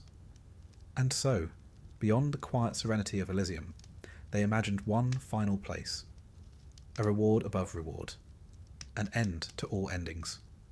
They called it the Isle of the Blessed, or sometimes simply the Isles. It was not part of the underworld proper. It lay elsewhere, across the sea, at the edge of the world, far from the gaze of Hades and his silent halls. A mythic archipelago floating in eternal spring, where the greatest souls were said to live forever in peace, far from sorrow, far from shadow. But even here, in this place of light and laughter, the Greeks placed a condition. You had to earn it. Not once, not twice, but 3 times. To reach the Isles of the Blessed, a soul had to live 3 virtuous lives, each judged worthy, each pure. Only then, after returning to life twice and succeeding again, could the soul escape the wheel entirely and rest forever. It was, in effect, the final level. Enlightenment, Greek style. This belief of multiple lives, of rebirth, and the slow purification of the soul is most associated with the Orphics and later with the Pythagoreans. They took what had long been a static vision of the afterlife and gave it motion, evolution, a chance at last to improve. No longer were you trapped in asphodel for eternity, wandering half forgotten among the pale blooms. No longer were you bound to Tartarus, endlessly pushing, spinning or spilling. Instead there was a path, winding, narrow and steep, but a path nonetheless, by which the soul might climb upward. It was an idea at once humbling and hopeful. Imagine for a moment that your current life is merely one of several, that before this you were someone else entirely, a farmer perhaps in an age of bronze, or a poet long since forgotten, and before that, a shepherd, a sailor, a soldier who fell in silence. Now imagine that each of those lives taught you something, that every kindness, every moment of restraint, every hard-won lesson followed you in some secret ledger, from life to life. That was the promise of reincarnation. Not punishment, not oblivion, but the slow shaping of the soul, like a river wearing down stone, or a potter smoothing clay. In time, if you were careful and wise, and admittedly a bit lucky, you might reach the Isles of the Blessed. And then, no more returns, no more births, just peace, real, final peace. The Greeks weren't entirely in agreement about how this worked. Some believed the judges of the dead oversaw reincarnation as well, assigning souls to new bodies as they saw fit. Others imagined that the soul itself chose its next life, though not always wisely. In Plato's Republic, for example, he tells the story of a soldier named who dies, visits the afterlife, and returns to life to tell the tale. In his vision, souls gather to choose their next lives from a selection of fates laid out before them. The clever choose carefully, having learned from past mistakes. The proud choose hastily and are punished. One tragic soul, having suffered in a past life, chooses to become a tyrant, not realizing what that entails. Even Orpheus, the great singer, chooses to return as a swan, wanting perhaps to escape human grief altogether. This idea, that we choose, and often choose poorly, feels rather modern, strangely self-aware. Still, the overall message remains clear. The soul travels, learns, tries again.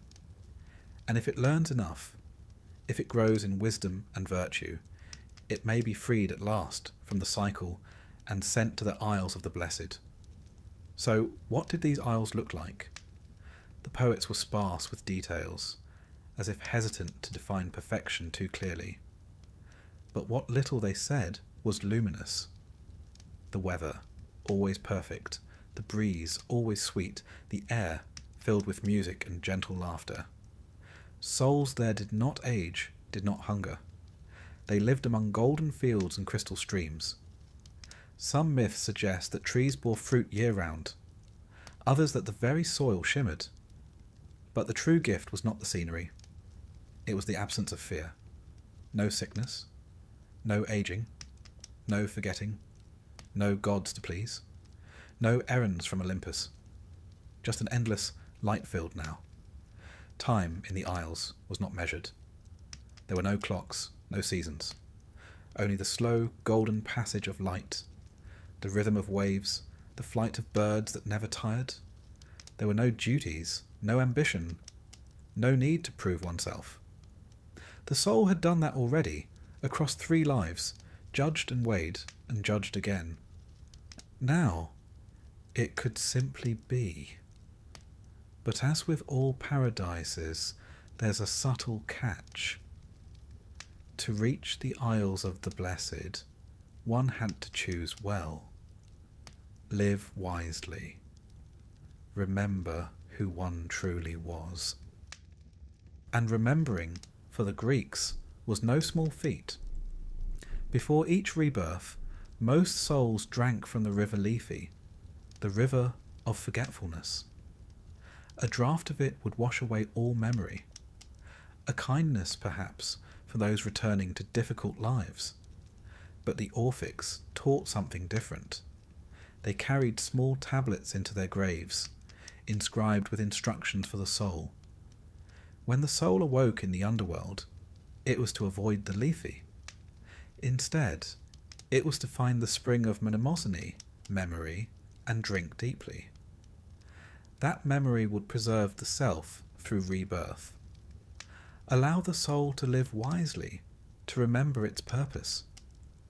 These tablets have been found in tombs across the ancient Greek world, often written in poetic verse. Short lines, whispered across centuries. I am a child of earth and starry heaven, but my race is of heaven alone. They are quiet instructions from the living to the dead, reminders of identity, of destination. Because even in eternity, it seems, we need directions. The idea of rebirth also served a moral purpose. It gave weight to the soul's choices, not in the form of eternal punishment, but in the long arc of transformation. No deed was wasted, no kindness forgotten. You might not reach the Isles of the Blessed in this life, but perhaps in the next, or the next after that. One can imagine how comforting this would be. Life was often cruel. Misfortune could strike the innocent, but the soul endured, and in enduring grew. Still, this vision of reincarnation never replaced the older, simpler views of the afterlife. Most Greeks continued to believe in a single death, a single judgment, and a single eternity. The asphodel fields remained full, but the idea of reincarnation lingered. It offered something different. Not punishment or reward, but refinement. A slow, cosmic education. And for the few who passed that test, the few who walked the hard road 3 times, the Isles awaited. Some myths say that those who reached the Isles became demigods, that they shimmered with light, their forms no longer human. Others suggest they simply sat beside still waters, speaking softly with old friends. Content, complete. It's difficult to say which is more appealing. One imagines a soul who has lived 3 good lives, who has laboured in the fields, healed the sick, sung songs to children, who has died bravely, forgiven easily and chosen rightly. That soul, at last, steps onto the shore of the Isles. The light is soft, the sky without cloud. A wind stirs the grass. No one asks for their name. No one weighs their deeds. There is no need. They have earned their rest. Somewhere nearby, music plays. Not loud, not insistent. Just enough. And the soul walks forward. Not to strive, not to remember, but to be. It is a strange and lovely vision, that even in a world of fickle gods and flawed men, there might be a place, quiet, luminous, unchanging, waiting for the few who learn, who try, who return better. The Greeks, for all their tragedies, believed that.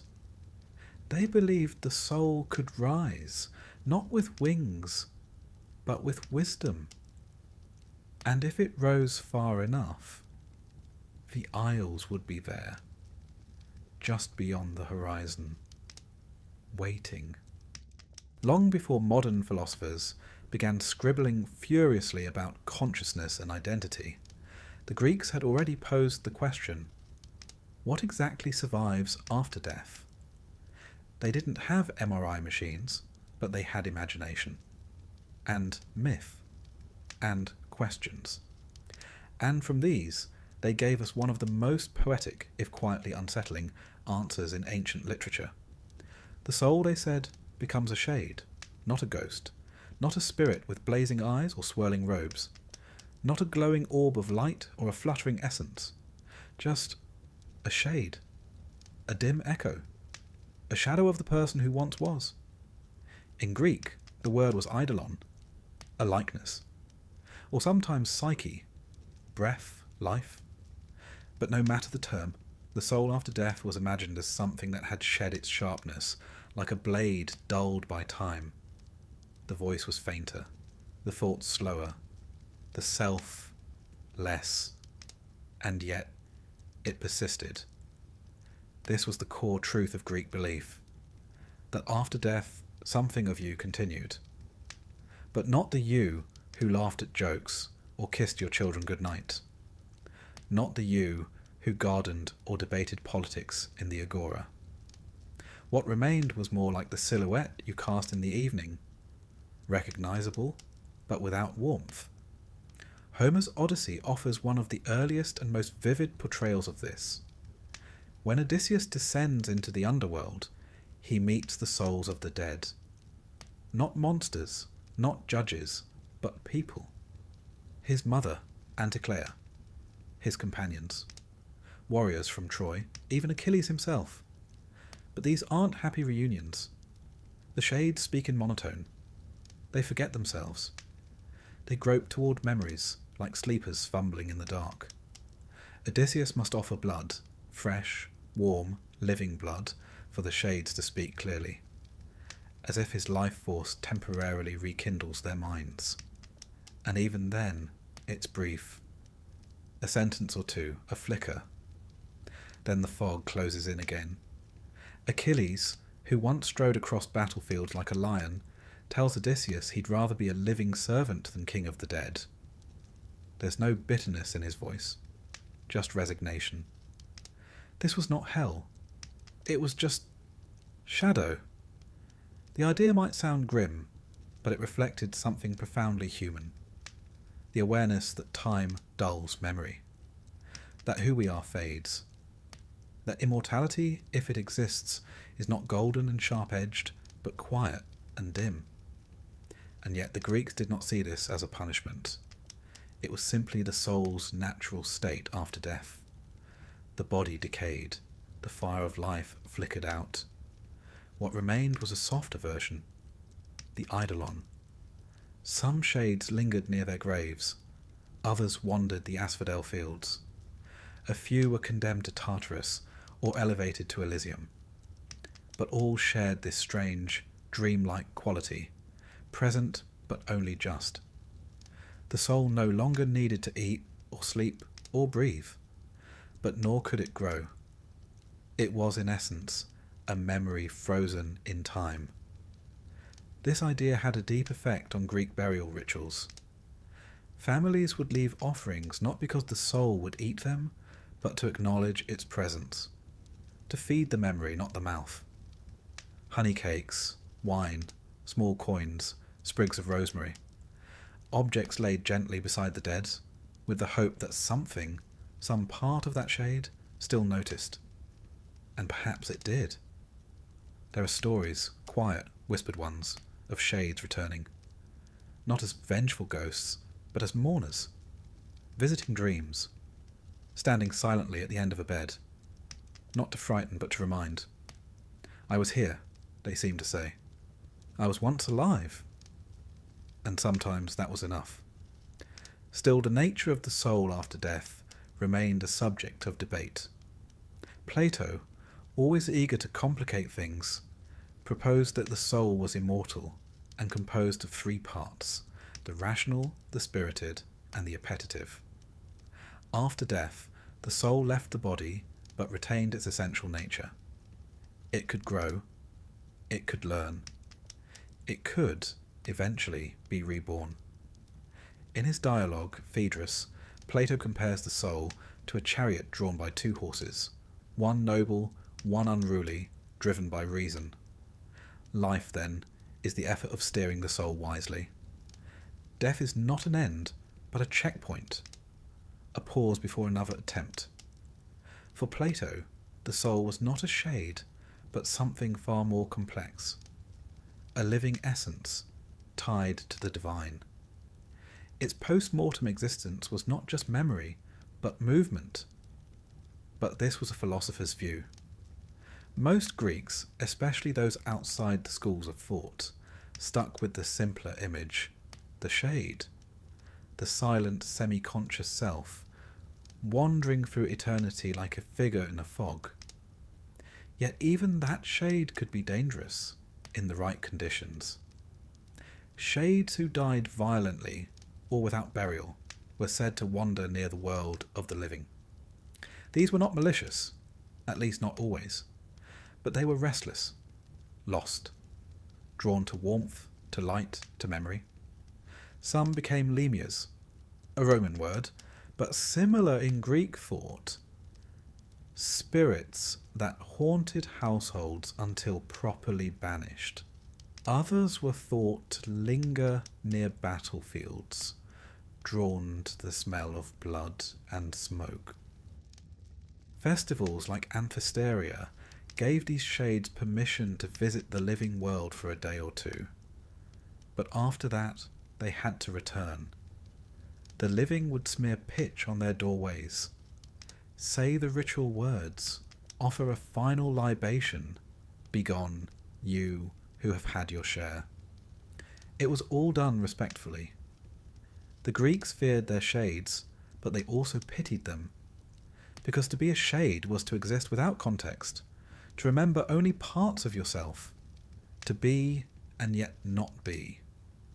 One could speak to shades if one knew how. Necromancers, rare, strange figures, claimed to summon them, not for seances or parlour tricks, but for counsel. The Greeks called this Nikia, a ritual of summoning the dead, usually performed at night, always near the earth, with prayers and offerings. The shade, when it came, would not be dazzling. It would not roar.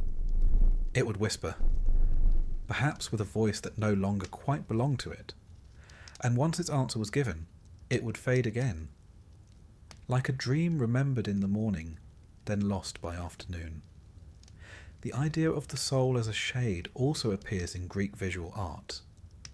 On funeral vases, small winged figures, neither angels nor demons, flutter near the dead. They're not imposing. They look a bit like butterflies, or sighs. Elsewhere souls are drawn as faint silhouettes, walking in file, their eyes downcast. No halo, no crown, just presence. In tragedy plays, the dead sometimes return to speak, but they do so carefully, with weight, as if each word costs something. These weren't horror stories, they were stories of memory, of the line between the living and the dead, and how thin that line could be. Still, not all shades were equal. Some retained more of themselves, heroes especially. Figures like Heracles or Orpheus were said to remain vibrant even in death, though often this was the gods doing. A kind of afterlife upgrade. Others faded quickly. The more ordinary the life, the faster the soul dissolved into silence. Not out of cruelty, just entropy. And then there was the hope, slender, flickering, that the shade could become whole again, that through reincarnation or purification or divine intervention the soul might be restored, might remember itself fully, might live again. The Orphics taught that shades could escape their dimness, that by living wisely and remembering who they were, they could step beyond the cycle, leave behind the half-life of shadehood and join the divine.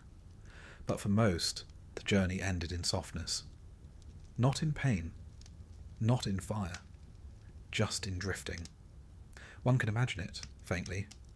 A field of pale flowers, a grey sky, figures moving slowly without hurry. Occasionally one pauses, as if remembering something. A name, a song, then they move on. They are not sad, they are not angry, they are only distant. And somewhere far above, the world continues. Children grow. Fields are ploughed, stories are told, and the shades gently fade into myth. When one imagines the rulers of the dead, the mind tends to conjure certain images. Fiery thrones, grim faces, dramatic gestures, perhaps a lightning bolt thrown in for flair. But in the Greek imagination, the king and queen of the underworld were nothing like that. They were quieter. Hades and Persephone did not rule with fire or fury. They governed in silence. They presided, they observed, and above all, they remained.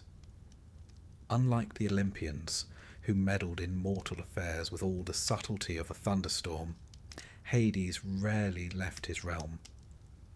His presence wasn't required at battles or weddings. He didn't disguise himself as a swan or a shower of gold. He stayed where he belonged, beneath the earth, among the dead. He was not feared because he was cruel. He was feared because he was inevitable. The Greeks had no temples to Hades in the way they did for Zeus or Apollo. Few statues were erected. His name was rarely spoken aloud. Instead they called him euphemisms. The wealthy one, Pluton, a reference to the riches hidden underground. Gold, silver, and of course, the bones of the countless dead. It was not that Hades was unpopular. He was simply not to be bothered. He kept order in a place where no one else wanted to be. He watched over a kingdom of whispers, where justice had already been served and memory slowly faded. There were no rebellions in the underworld, no riots, no uprisings, just stillness, and he liked it that way. Persephone, on the other hand, was another matter entirely. Her story begins in sunlight. She was the daughter of Demeter, the goddess of agriculture, and spent her youth among flowers and fields. Her name, Persephone, has been interpreted in various ways. Bringer of death, she who destroys, or perhaps more simply, she who shines. Like many ancient names, it seemed to carry both light and shadow. One day, while picking flowers, the earth opened beneath her feet. Hades rose up in his chariot, dark, gleaming, pulled by black horses, and carried her away. The abduction of Persephone is one of the most famous myths in Greek lore, and yet it is less about romance or violence than it is about compromise, about seasons, about the necessary balance between life and death. When Demeter, the mother, discovered her daughter was missing, she was inconsolable. She wandered the earth, cloaked in grief, refusing to let anything grow. The crops withered, the fields turned brown. Famine crept across the world. Eventually the gods intervened. Zeus sent Hermes down to the underworld to negotiate Persephone's return, and Hades, ever calm, agreed, though not without a caveat. Before she left, he offered her a pomegranate, just a few seeds, not enough to be a meal, just a taste. And she ate. That taste bound her to the underworld. So a deal was struck, a compromise. For part of the year, Persephone would return to the surface, rejoin her mother, the flowers would bloom, the fields would thrive, and Demeter would smile. But for the rest of the year, Persephone would return to her husband, to her throne beneath the earth, to the silence. Thus were the seasons born, and thus the queen of the underworld came to sit beside its king. Now this was no fairy tale. Hades and Persephone were not a couple in the romantic sense. There were no moonlit strolls or sonnets read aloud. But nor was Persephone his prisoner. Not entirely. Over time, she became more than just the girl who was taken. She became a ruler in her own right. The Greeks imagined her as both gentle and stern. A goddess of flowers, yes, but also of endings. She presided over the dead with the same quiet dignity as her husband. She judged, she decided. In some versions, she alone chose who might return to life, if anyone. Her dual nature, both daughter of spring and queen of shadows, made her one of the most complex figures in the Greek pantheon. Worshippers approached her carefully, not with demands, but with offerings. Pomegranate seeds, black cloth, soft chants in the dark. She was in many ways the most human of the gods. She knew loss. She knew return. Together Hades and Persephone ruled not with spectacle, but with permanence. No throne rooms, no banquets, just order. The quiet turning of souls. And while Zeus thundered, Poseidon raged, and Athena schemed, the king and queen of the underworld remained. They didn't need to shout. They were the end of every story. Now, Hades himself has always been a subject of misunderstanding. He was not the devil. He didn't punish souls. That job fell to the Furies, or the judges, or to Tartarus itself. Hades was more like a landlord, firm, watchful, and ever-present. He was stern, but not malicious. Fair, but not soft. He kept the boundaries. No soul left without permission. No mortal entered without a cost.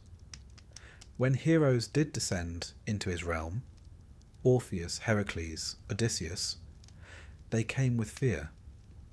Not because he would smite them, but because he might not let them leave. For Hades was not one to lose things. His realm was filled with gates and guards, the rivers Styx and Acheron, the three-headed dog Cerberus, who did not bark unless he had resin. The judges sat at the entrance, passing verdicts, but Hades watched from deeper within, silent, inscrutable. His kingdom did not run on whim. It ran on law, and yet he was not without feeling. In one myth, the mortal Sisyphus tricked Hades, binding him in chains so no one could die. For a time, the world fell into disarray. But when Hades was freed, he did not erupt in vengeance. He simply corrected the balance. Quietly, efficiently. That was his way. Even the dead, it seemed, required administration. Persephone too had her complexities. She was not just the daughter who ate the fruit. She became the guide for those who had lost their way. Some believed she led souls to their final rest. Others said she offered moments of grace, a memory restored, a pain eased. In Orphic mysteries, she was revered as a figure of transformation, one who had crossed boundaries and returned, a model for the soul's own journey from innocence through darkness into wisdom. She was not to be feared, but she was not to be ignored. Together, the two of them offered something rare in the Greek cosmos: stability. While the world above shifted, fought, and feasted, the underworld remained as it always was, unchanging. And in that stillness there was a kind of peace. They had no need for temples or fanfare. Their names were spoken quietly, in twilight tones. Offerings were buried, not displayed. Their worship was done in caves, in silence, in the soft rustle of leaves. And for the dead, for the countless souls who crossed the river, passed the judges, and entered the land of shadows, their presence was constant. Not warm, not cruel, just present. It's easy in modern times to overlook Hades and Persephone, to reduce them to symbols. He becomes the Grim Reaper. She becomes a flower, but the Greeks knew better. They understood the need for endings, for stillness, for cycles. Persephone was spring and winter, memory and forgetting. She held both seeds and shadows. Hades was the gate, the quiet watcher, the necessary end, and they ruled not with spectacle, but with restraint. No war horses, no lightning, just a throne carved from stone, a torch held low, a crown of iron and petals. And as each soul arrived, some weary, some confused, some stubborn, they were welcomed. Not with words, but with silence.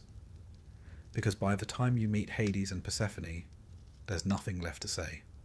You've done your part, lived your life, told your stories, and now you belong to the quiet. Not in fear, not in sorrow, but in certainty. Because no matter who you were, king or pauper, hero or coward, Hades and Persephone were waiting, not to punish, not to praise, but to receive. And somewhere, far beneath the olive groves and marble columns, beneath the market stalls and the columns of Delphi, beneath the cities and their bright distractions, there they sit, still, always, a king, a queen, a realm of shadow, and a silence that never ends. For all that the Greeks imagined about the afterlife, its gates and rivers, its judges, punishments and faded meadows, they never truly let go of the dead. Not entirely.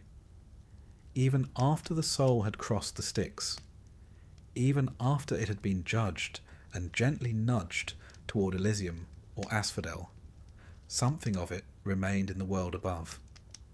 Not as a haunting, not as a wailing ghost draped in bed linens, but as the memory, a whisper in the wind, a name spoken under one's breath, the soft clink of a cup raised in toast to someone who couldn't drink anymore. In the Greek world, death was not the end of a relationship. It was a change of terms. The presence of the dead lingered not just in stories, but in daily life, in ritual, in duty, in love. To forget the dead was a kind of second death, worse in some ways than the first. So the Greeks remembered, carefully, regularly, and sometimes with more than a little superstition. When a person died, the work of remembrance began immediately. The body was washed and anointed by the women of the household, sisters, daughters, wives. It was not simply a task of hygiene, but of care. The dead were laid out with dignity. Coins were placed on the eyes or in the mouth. Payment for Charon, the silent ferryman, who did not accept credit. The prothesis, or laying out, took place in the home. Friends and family gathered. There were tears, loud, public tears. Women beat their breasts, tore their hair. This wasn't excessive, it was expected. To mourn quietly was to risk being seen as cold or ungrateful. And when the funeral procession, the ekphora, wound its way through the streets, it did so at dawn. Not for drama, but for symbolism. A soul had left, and the city had to acknowledge it before the sun fully rose. The burial itself took place outside the city walls, not because the dead were unclean, but because they belonged to a different space now. The tombs faced the road so that passers-by could read the names, see the images carved into stone, and, perhaps if they were kind, pause. Many tombstones bore inscriptions, not long speeches, but short, poignant phrases. I was like you. Soon you will be like me. Stranger, do not hurry past my grave. Some were more poetic. Some tried humour. Others simply named the dead, stated their age, and left the rest to memory. But burying someone was only the beginning. The Greeks had no illusions about what came next. The soul, they believed, entered the underworld. But the relationship between that soul and the living continued. The dead still mattered. They still needed things. And the living, in turn, still needed them. Every year, on the anniversary of death, the family returned to the grave.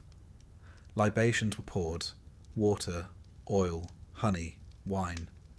Offerings of barley cakes or fruit were left on the stone, not because the dead would literally consume them, but because it was polite.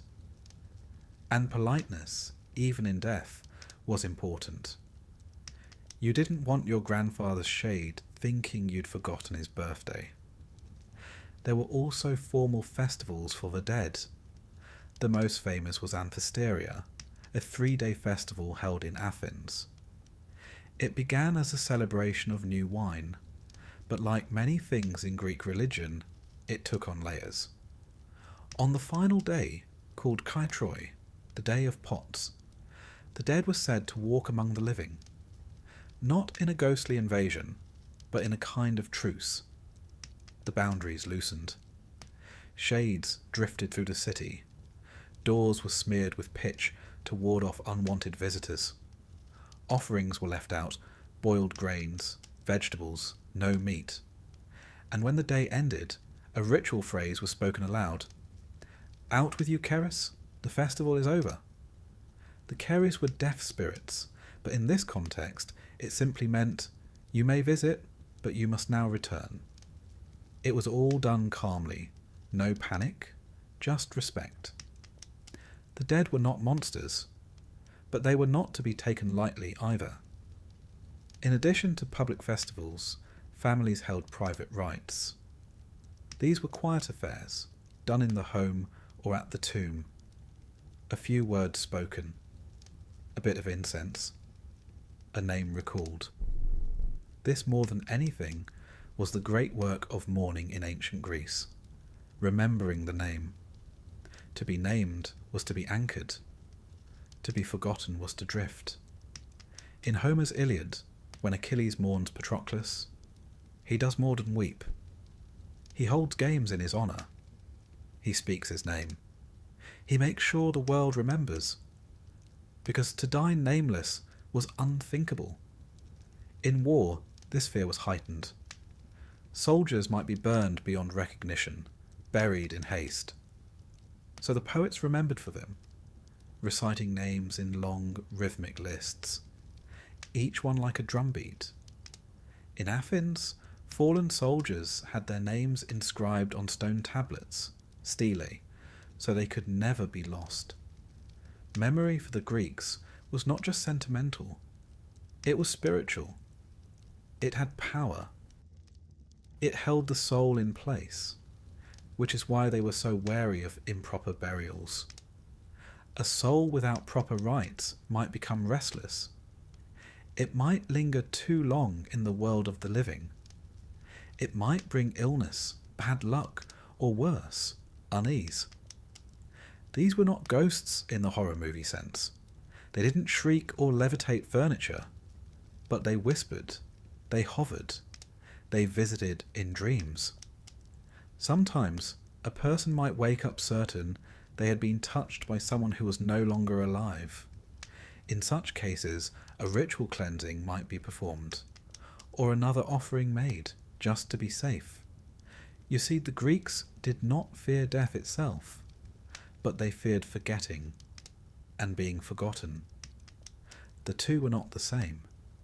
Even philosophers, with their grand theories of the immortal soul and the nature of being, understood the emotional weight of remembrance. Socrates, before his death, reminded his friends to offer a rooster to Asclepius, the god of healing. A small, strange request, but one rooted in ritual, in duty, in memory. Even in dying, he remembered. In Orphic traditions, remembrance became even more important. The soul, they believed, could escape the cycle of rebirth only if it remembered who it truly was. So they buried the dead with tiny tablets, thin sheets of gold, inscribed with instructions. Do not drink from the river of Lethe. Drink instead from Mnemosyne, the river of memory. These tablets have been found in tombs across the Mediterranean. Quiet messages from the living to the dead. Guides for the journey. Because even after death, one might forget oneself. And if you forgot who you were, well, how could you become anything else? Memory, then, was more than nostalgia. It was survival.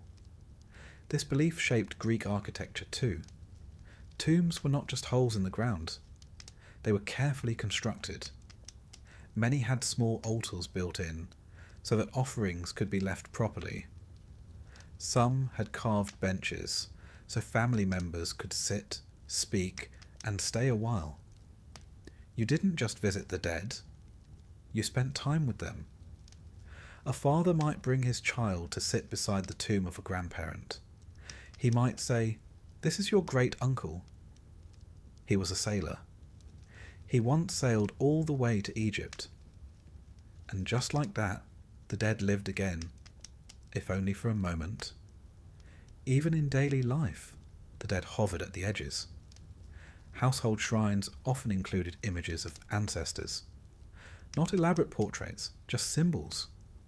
A small clay figure. A stone etched with a name. The dead were not banished to cemeteries. They were part of the home. You greeted them in the morning. You included them in your prayers. You acknowledged them when you walked past their stone. And in doing so, you reminded yourself of your place in the great cycle. Because one day you too would join them, and you would hope that someone, anyone, would remember your name. Say it softly. Pour a little wine. Lay a garland on your grave.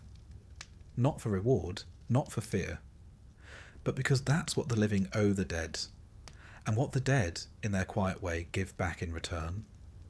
A sense that we are part of something, that we do not disappear, that we linger, if not in shadow, then in thought, in a name written on stone, in a story passed down, in a whisper.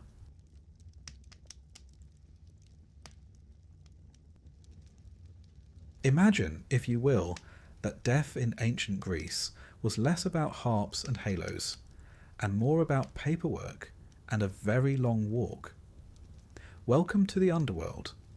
Not quite hell, not quite heaven, and certainly not the place you stumbled into uninvited.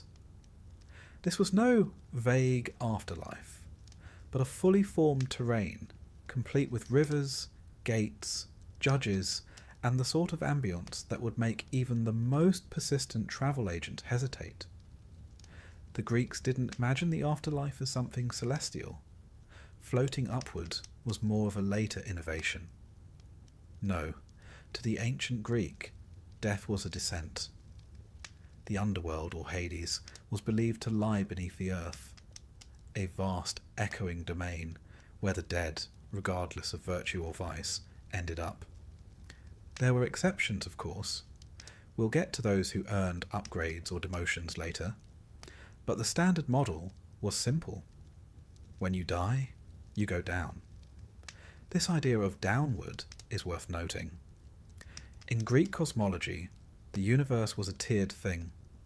Olympus sat high atop Mount Olympus, the mortal world spread in the middle, and beneath it all, the underworld waited like a shadow. It wasn't a place of torment per se, at least not for most, but it was no one's idea of a retirement plan either. The name Hades referred both to the realm and to its king, an occasionally confusing naming convention, like calling your flat Philip, and then inviting Philip round for tea. The realm of Hades, though, was vast and complex. To map it is to understand the Greeks' deepest fears, beliefs, and, on occasion, grim sense of humour. The journey to Hades began with death, naturally. Hermes, ever the multi-talented god, served as psychopomp, a role that sounds like a Victorian insult, but actually means soul guide. It was Hermes who gently ushered the newly dead from the world of the living to the threshold of the underworld. And here, at the gates, stood the 5 rivers, the first and perhaps most poetic boundaries of the land of the dead. Each river in the underworld had a purpose and a personality, and none of them particularly friendly. Acheron, the river of woe, was the main entrance, a sorrowful torrent that the souls of the dead had to cross. It wasn't exactly inviting. Think more eternal sighing than babbling brook. Styx, the most famous of the 5, was the river of hatred. It wound its way through the underworld, forming a sort of ghostly moat around the palace of Hades himself. The gods, interestingly, swore their most sacred oaths by Styx. If one broke such an oath, they were forced to lie breathless for a year. The Greeks took promises and rivers very seriously. Phlegethon, the river of fire, flowed like molten lava through Tartarus, the realm's bleakest depths. Not a river to picnic beside, unless you like your olives flambé. Cocytus, the river of lamentation, echoed with the cries of the damned. It had an excellent echo, which presumably made things worse. And then there was Lethe, the river of forgetfulness, offering a forgetfulness so complete that even sorrow vanished.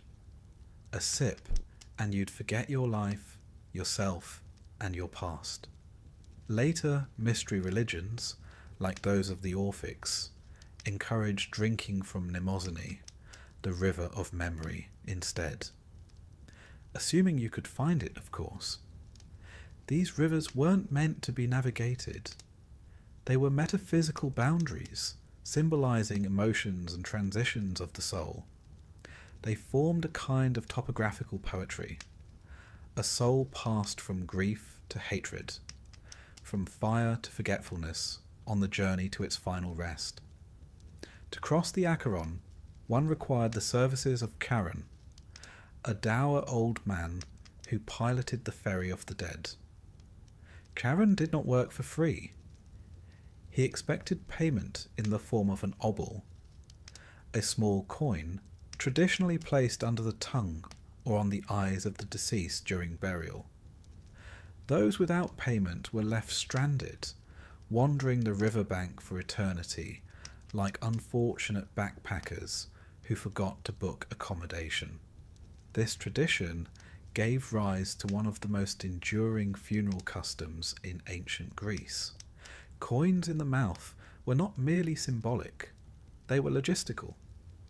One didn't want to risk ending up stuck beside Charon with nothing but regret and a dry mouth. Once across the river, a soul would pass by Cerberus, the fearsome 3-headed dog who guarded the gates.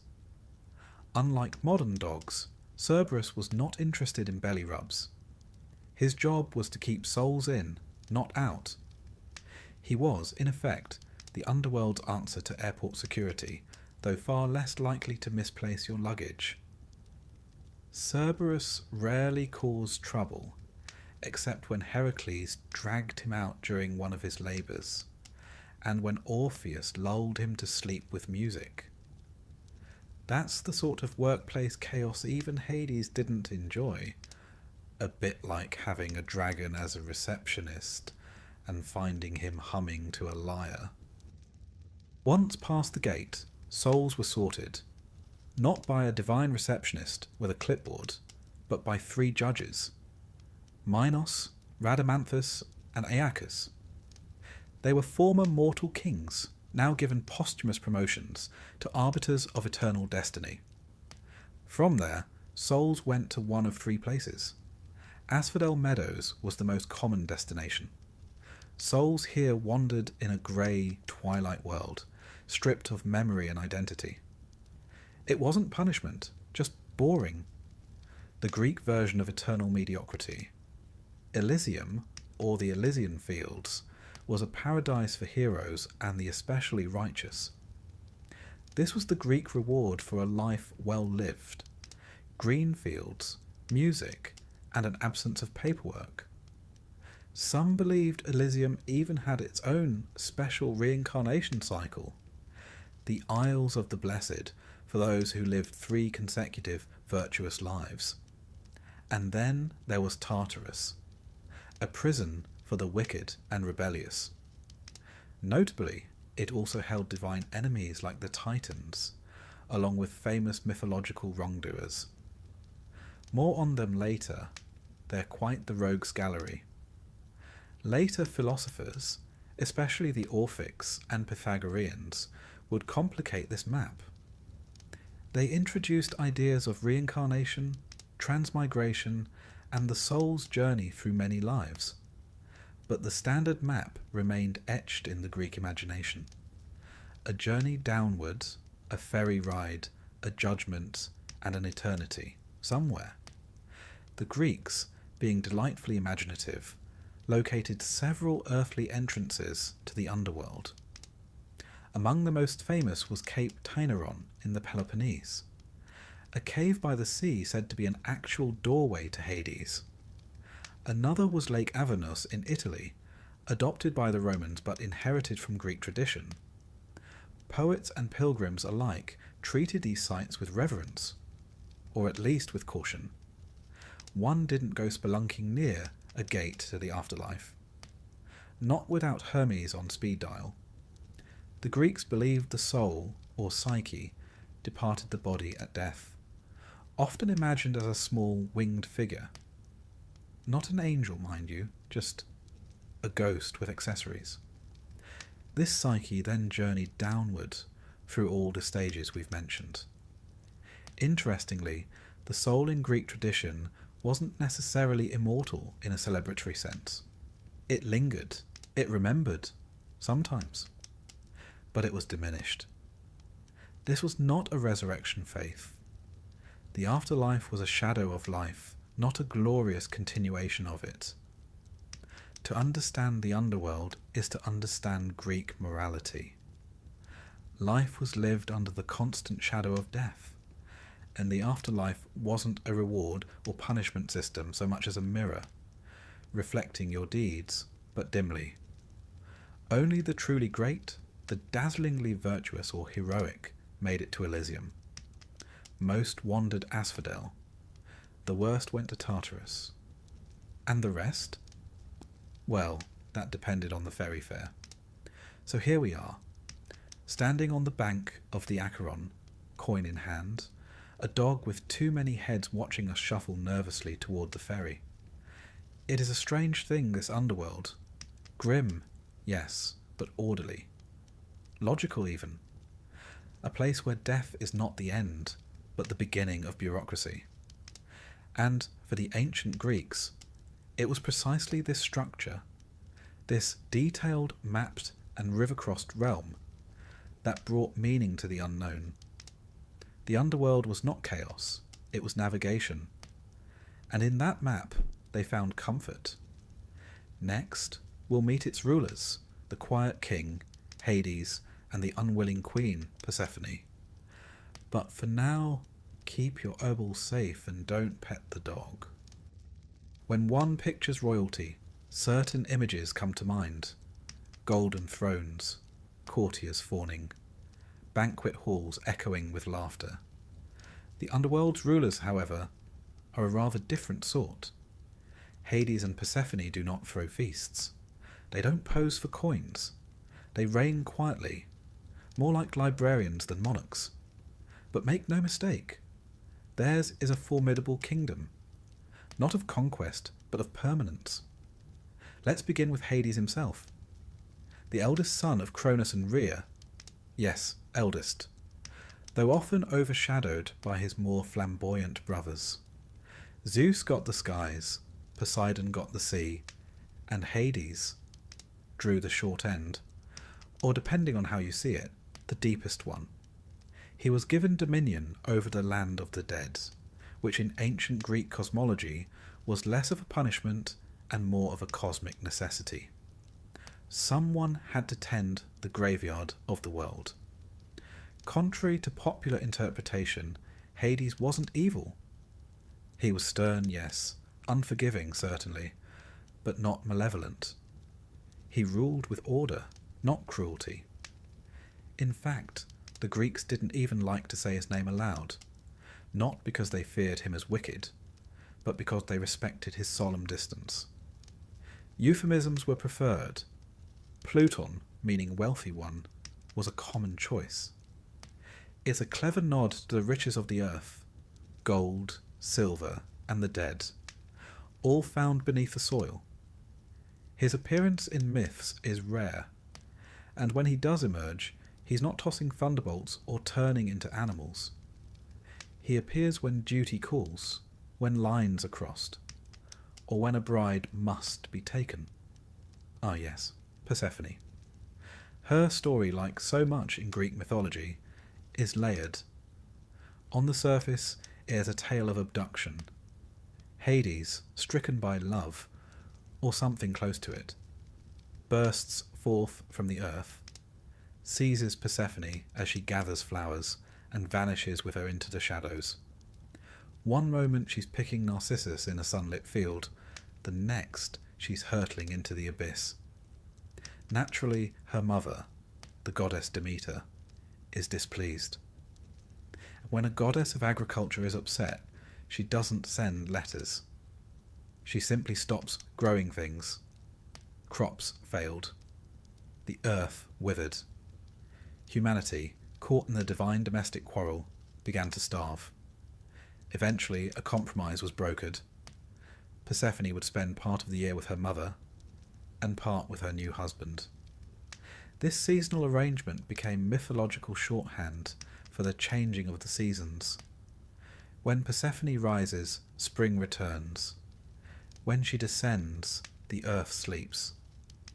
But this tidy cycle masks the more disturbing undercurrents. The pomegranate, the fruit Persephone eats in the underworld, is more than a snack. By consuming it, she is bound to the realm of the dead.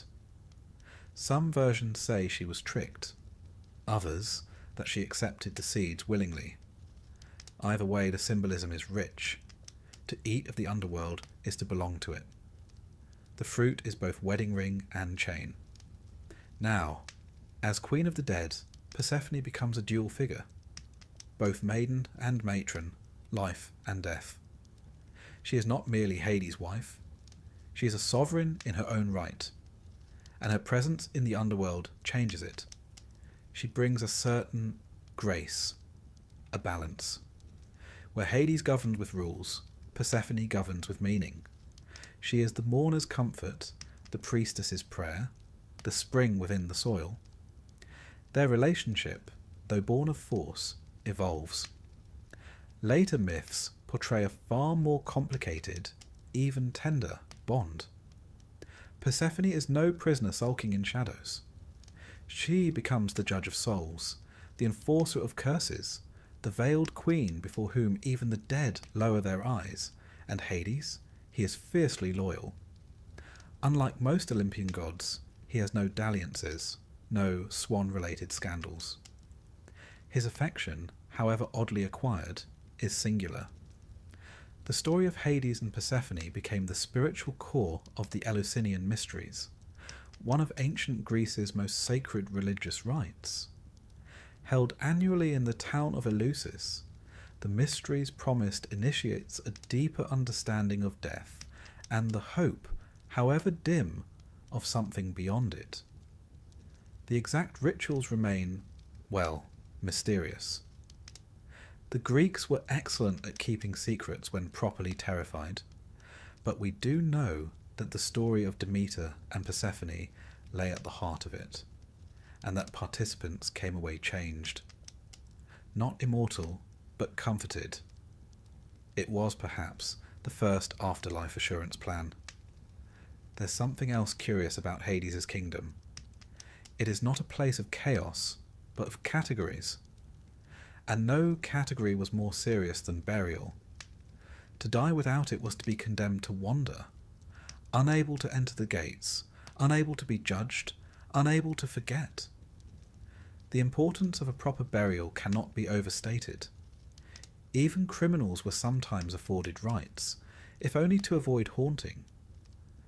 The soul, left unburied, became restless, angry, sticky, one might say in terms of haunting potential. This belief gave rise to entire myths. Antigone defying the law to bury her brother, Odysseus pouring libations to summon the dead, even Achilles dragging Hector's body around Troy, not just as insult, but to deny him peace. The dead had rights and the living had duties. It was a delicate ecosystem of remembrance. And yet, despite all the gravity, the underworld was not without its bureaucracy.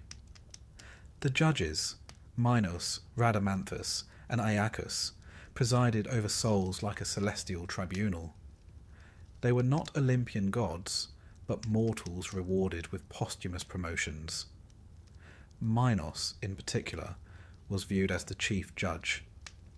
A former king of Crete, now sorting shades like a mythical civil servant. Their judgments were based on life's deeds, though the criteria were flexible. Heroism helped. So did piety. Excessive hubris, on the other hand, tended to result in more unpleasant accommodations. Still, most people didn't land in Tartarus. That was reserved for the worst offenders, oath breakers, kinslayers, and those who really annoyed the gods. The rest, as we've said, shuffled quietly off to the asphodel meadows, where they wandered like half-remembered dreams. But it is in Hades and Persephone's duality that we glimpse something timeless. They are not light and dark, but stillness and return. Hades is the final silence. Persephone, the whisper that breaks it. He holds the keys. She walks between worlds. Their reign is not built on thunder or glory, but inevitability. And in Greek thought, there is something sacred about inevitability. The underworld was not feared because it was monstrous. It was feared because it was permanent. It was fair, unyielding. Even the gods bowed to its rules. When Sarpedon, the son of Zeus, died on the battlefield, not even his divine parent could intervene. His body was carried off. His soul dispatched, quietly, irrevocably, to Hades. Fate did not bend, not even for Olympus. And here, perhaps, lies the true power of the underworld's rulers. Not in their wealth or their throne, but in their restraint. Hades never rebels. Persephone never abandons her post. They do not flaunt, they do not conquer. They endure. In a pantheon filled with drama, they remain silent and eternal. It's rather elegant in its own way. Most gods demand attention. Hades and Persephone ask only to be remembered. So the next time you hear the rustle of wind through dry leaves, or feel the hush of winter settling over the earth, you might think of them, the quiet king and the queen who returns. They are not here to punish. They are here to remind that everything ends, that everything returns. And somewhere in the dark beneath the earth, they are waiting, not with malice, but with certainty. Now, let us leave their shadowed court behind.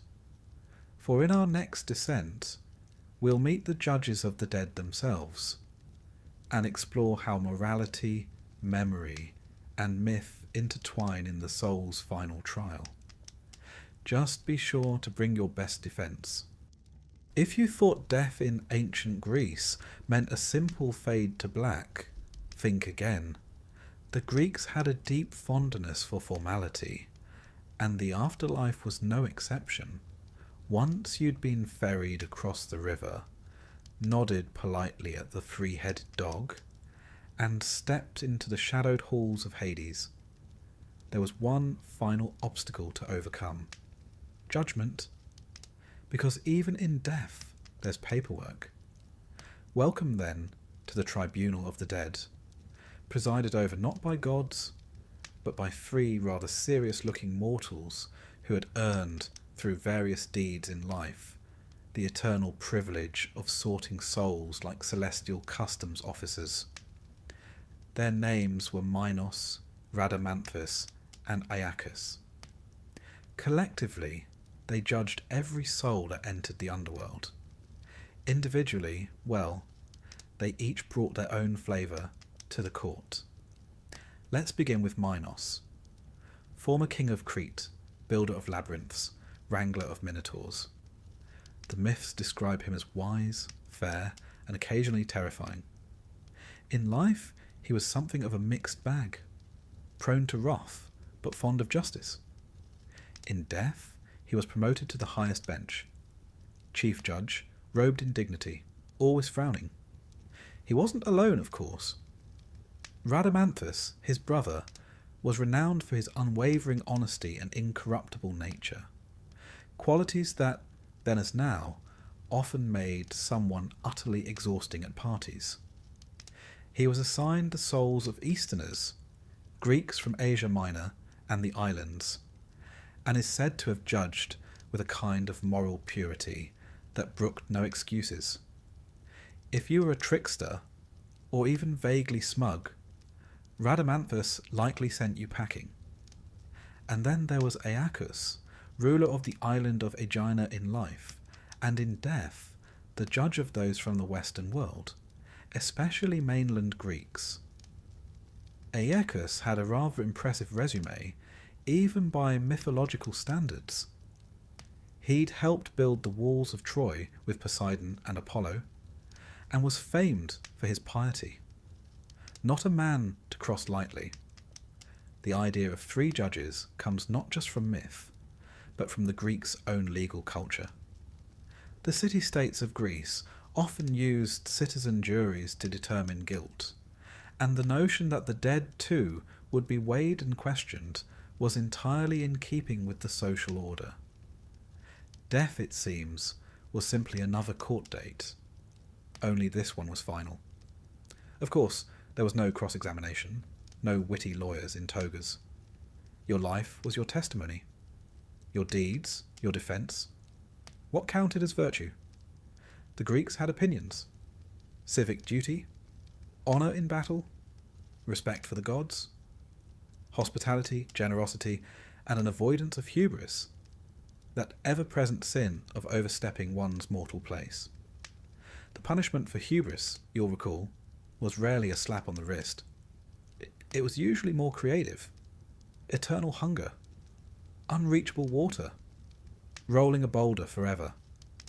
In many cases, the worst offenders were sent to Tartarus, a kind of maximum security wing for moral degenerates. But for most, the process was less theatrical.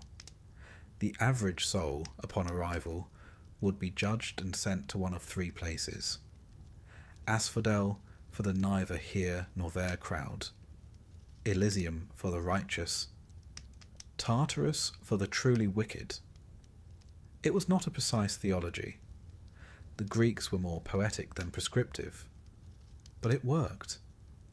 People behaved better when they believed someone was keeping score, even posthumously.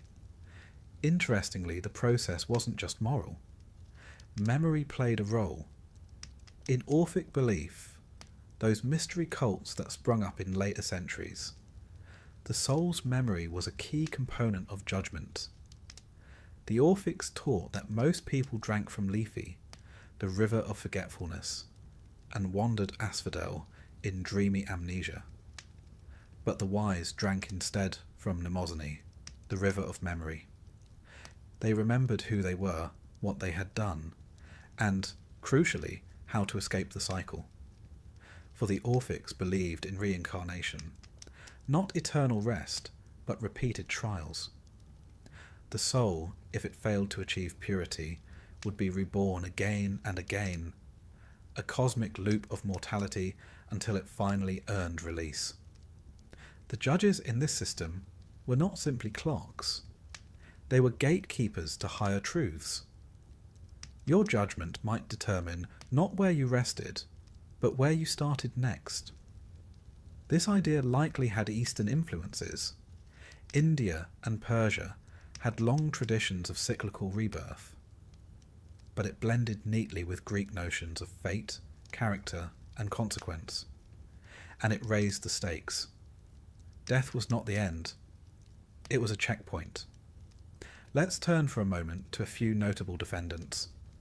First, Sisyphus, king, trickster, and possibly the most annoying man in mythology. He cheated death twice, mocked the gods, tied up Thanatos, the personification of death itself. When he finally died properly, the judges did not bother with subtlety. He was sentenced to push a boulder uphill for eternity, a task so famously pointless that it's now a metaphor for modern email. Then there's Tantalus, who thought it would be clever to serve his own son at a banquet for the gods. Unsurprisingly, this did not go over well. His punishment? To stand in a pool of water beneath a tree of fruit, both forever just out of reach. Hunger and thirst without end, despite being surrounded by abundance. A sort of divine irony. The judges were fond of those. Ixion, meanwhile, tried to seduce Hera. Not a bright idea. Zeus bound him to a flaming spinning wheel for eternity. Again, the punishment fits the crime. Desire unfulfilled, motion without progress. These examples weren't just stories for entertainment. They were moral instruction. The Greeks used myth to teach what not to do, especially when dealing with family, hospitality, or divine beings with trust issues. Now, one might ask, how fair were the judges? Did they ever make mistakes? Did they quarrel? The myths are oddly silent on this. Perhaps because the Greeks, for all their skepticism, wanted the underworld to feel consistent. Life was chaotic enough. Let death be orderly. It's worth noting that this entire system, rivers, judges, punishments, was not universal across all of Greece. Local beliefs varied. The Homeric vision of the afterlife, for example, was bleaker. In the Odyssey, the dead are little more than shadows. Even mighty Achilles says he'd rather be a poor farmer alive than a dead king. The later, more structured version of the underworld, with judges and options, reflects a cultural shift toward hope, or at the very least, structure. Philosophers played a role in this evolution. Plato, in particular, loved the idea of posthumous judgment. In his dialogue, Phaedo, Socrates waxes lyrical about the soul's journey. In the Republic, we find the myth of Air, a soldier who dies, sees the workings of the afterlife, and returns to tell the tale. In Air's vision, souls choose their next lives based on their past deeds. It's a mix of free will and consequence, laced with poetic justice. Plato's point is clear. How you live matters. Not because a god is watching, but because reality itself keeps score. That idea that there is an order to the universe and that death is not the end but the audit, and stuck. It influenced not only later Greek thought, but Roman religion, early Christian eschatology, and even Renaissance notions of cosmic justice. So what does it all mean? That the Greeks, even in death, sought meaning. They didn't need fire and brimstone, they had form and function. The underworld was not a nightmare, it was a reflection. You saw yourself there, stripped of status, excuse and ornament. The judges in this view weren't tyrants. They were mirrors, fair, firm and eternal. And perhaps that's why the Greek underworld endures. It wasn't a place of horror, but of memory, of consequence. A reminder that every choice, every action, ripples beyond the grave. Of course, if that all sounds a bit too serious, you could always be buried with a second coin, just in case you want to appeal the verdict. Now then, shall we continue our descent? We've met the rulers. We've stood before the judges. In the next chapter, we take to the waters, the 5 rivers of the underworld, each more poetic and unpleasant than the last. Bring sturdy boots and maybe a towel. The Greeks, being who they were, never let a good story get in the way of a practical detail, even in death. And so, when they imagined the underworld, they didn't picture a vague, empty abyss. They envisioned a terrain, a map, a landscape with rivers. 5 of them, to be precise. Each one a symbol, each one a passage. No mere trickling brooks, these. They were the arteries of death itself. Let's begin with the most infamous of them all, Styx. The name alone has a certain weight, harsh, unforgiving, like something you'd name a particularly ill-tempered goat. But in Greek mythology, Styx was the river of hatred, the black current that encircled the underworld 7 times over. It wasn't just a river you crossed, it was one you swore upon. Even the gods feared it. Zeus himself honoured oaths made by the Styx. If a god lied while invoking her name, they weren't simply frowned at. No, they were cast into a year-long coma, followed by 9 years of exile from Olympus. That's nearly a decade of divine silence, which for someone like Hermes must have been agony. The goddess Styx, yes, she was a deity as well as a river, was the daughter of Oceanus and Tethys, and the first to side with Zeus in the great war against the Titans. In gratitude, he granted her river the highest honour, the foundation of truth. All oaths sworn upon it were binding. Mortals had the fates. Gods had the Styx. Now if Styx is the river of hatred, then Acheron is the river of sorrow. Its name means woe or pain, and it served as the main crossing point into the underworld. This was the river that the newly dead approached first. At its banks waited Charon, the ever-grumpy ferryman, demanding his coin, an obol tucked beneath the tongue or placed on the eyes during burial. A small price for passage into eternity. Acheron was a river in both myth and, amusingly, geography.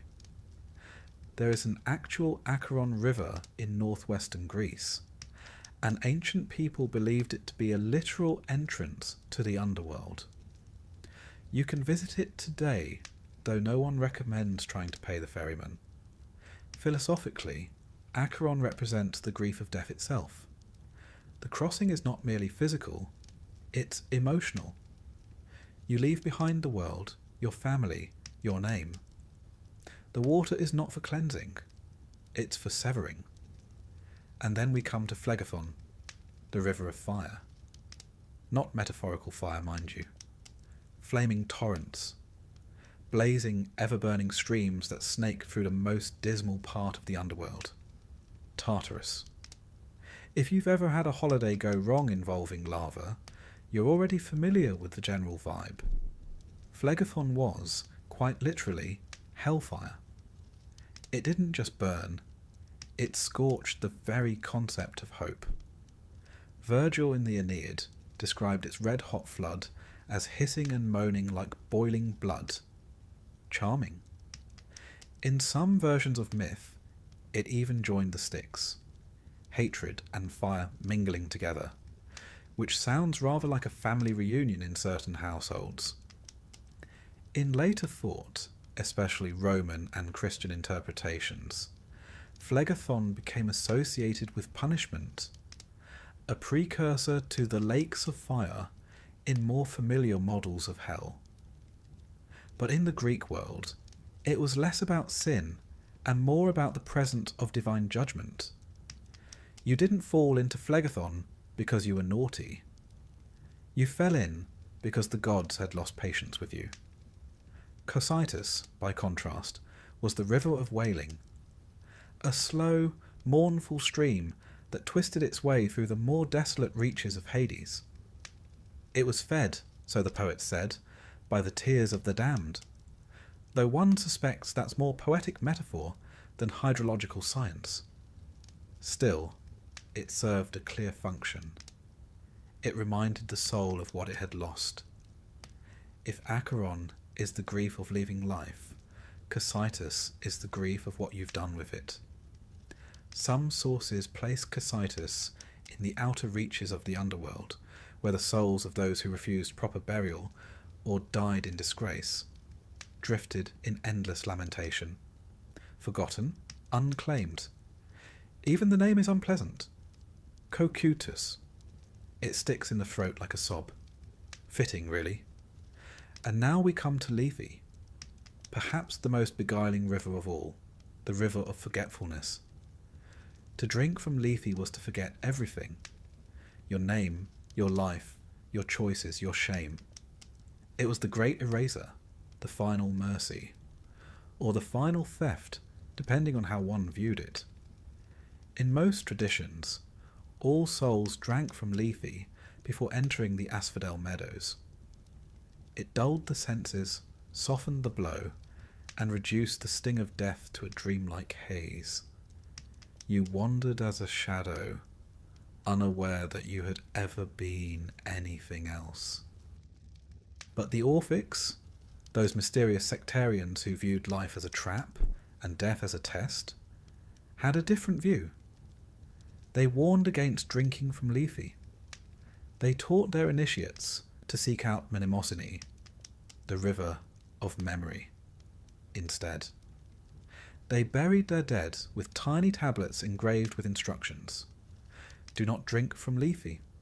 Drink from the pool of Mnemosyne. Remember who you are. Escape the cycle. Wake up. This alternative cosmology reveals a striking tension in Greek thought. Is forgetting a kindness or a curse? Is memory the path to salvation, or a burden we are lucky to lose? The mainstream myths suggest that peace lies in forgetting. The Orphics suggest that peace lies in remembering. Either way, the soul must choose, or be chosen. These 5 rivers weren't just scenic backdrops. They were psychological states. Sorrow, rage, forgetfulness, fire and lament. Together they formed a symbolic journey, one that mirrored the stages of mourning, or perhaps the steps of spiritual transformation. You did not simply die. You crossed rivers. You passed through sorrow. You forgot. You burned. You wept. Only then did you arrive. It's worth remembering that the underworld, for all its drama, was less about punishment than transition. These rivers weren't obstacles. They were elements of change. Death was not a door. It was a river delta. Every path split and flowed and rejoined in mysterious ways. In art and literature, the rivers appear frequently. In the Odyssey, Odysseus must summon the dead near the Acheron. In Plato's Phaedo, Socrates describes the great chasms of the earth into which these rivers fall. In Roman epic, the influence persists. Aeneas must navigate these same waters, guided by the Sibyl in his journey through the underworld. Even Dante, in his Inferno, borrowed the names, though he twisted their meanings to fit a new theological framework. Phlegethon becomes a boiling river of blood for murderers. Cocytus is a frozen lake of treachery. The Greek subtlety is gone, replaced by moral bookkeeping. But the names endure, and so too do the metaphors. We still speak of crossing rivers, of burning bridges, of drinking to forget. These ancient currents flow into our language, our imagination, our dreams. The Greeks didn't just map the afterlife. They mapped the inner life with rivers that reflected the soul's passage more accurately than any chart or compass.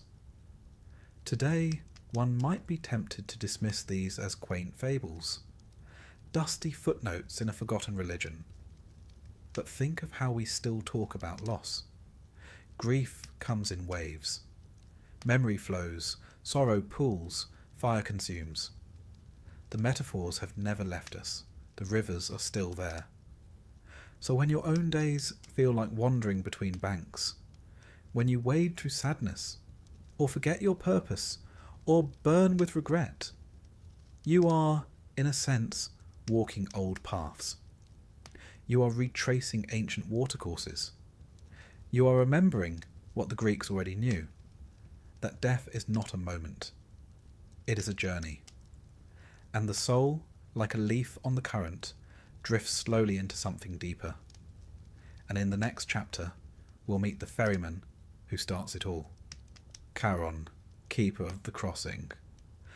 Just don't forget your coin. He's terribly fussy about that. By now, you've died. You've descended. You've passed judgment. You've crossed, at least metaphorically, a number of troubling rivers. And just before you truly enter the realm of the dead, there's one more figure standing between you and the next stage of your existence. He doesn't smile. He doesn't ask how your journey was. He's not even particularly chatty. This is Charon, the ferryman of the underworld, the man with the boat, and the world's most stubborn coin policy.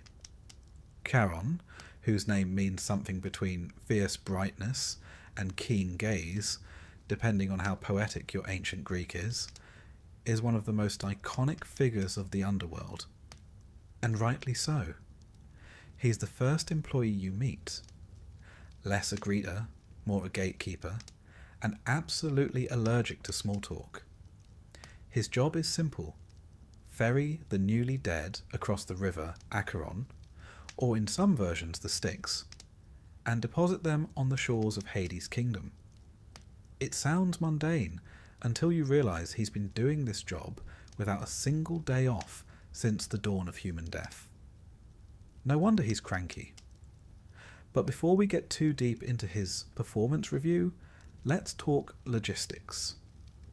In order to gain passage on Charon's boat, you need to have been buried properly, which in ancient Greek terms meant more than just digging a hole. The dead had to be prepared with rites, prayers, and most importantly, a coin. An obol, a small silver or bronze piece placed under the tongue or on the eyes. This wasn't symbolic, this was fair. And Charon, for all his glowering silence, did not run a charity. Without payment, the soul was denied boarding. No exceptions. You'd be forced to wait indefinitely on the shores. A ghostly backlog of unpaid passengers. In Homer's Odyssey, such souls wander, forgotten and unclaimed, murmuring like wind through reeds. Not punished exactly, just stuck. Which, arguably, is worse. This is why, across the Greek world, burial customs were taken so seriously.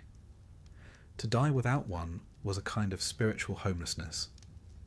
Even enemies were sometimes buried out of sheer fear of divine retaliation.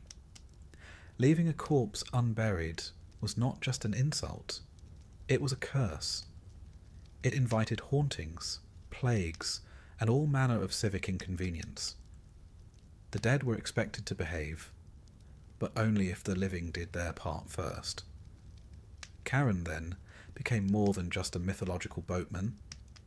He was a symbol of transition and of obligation.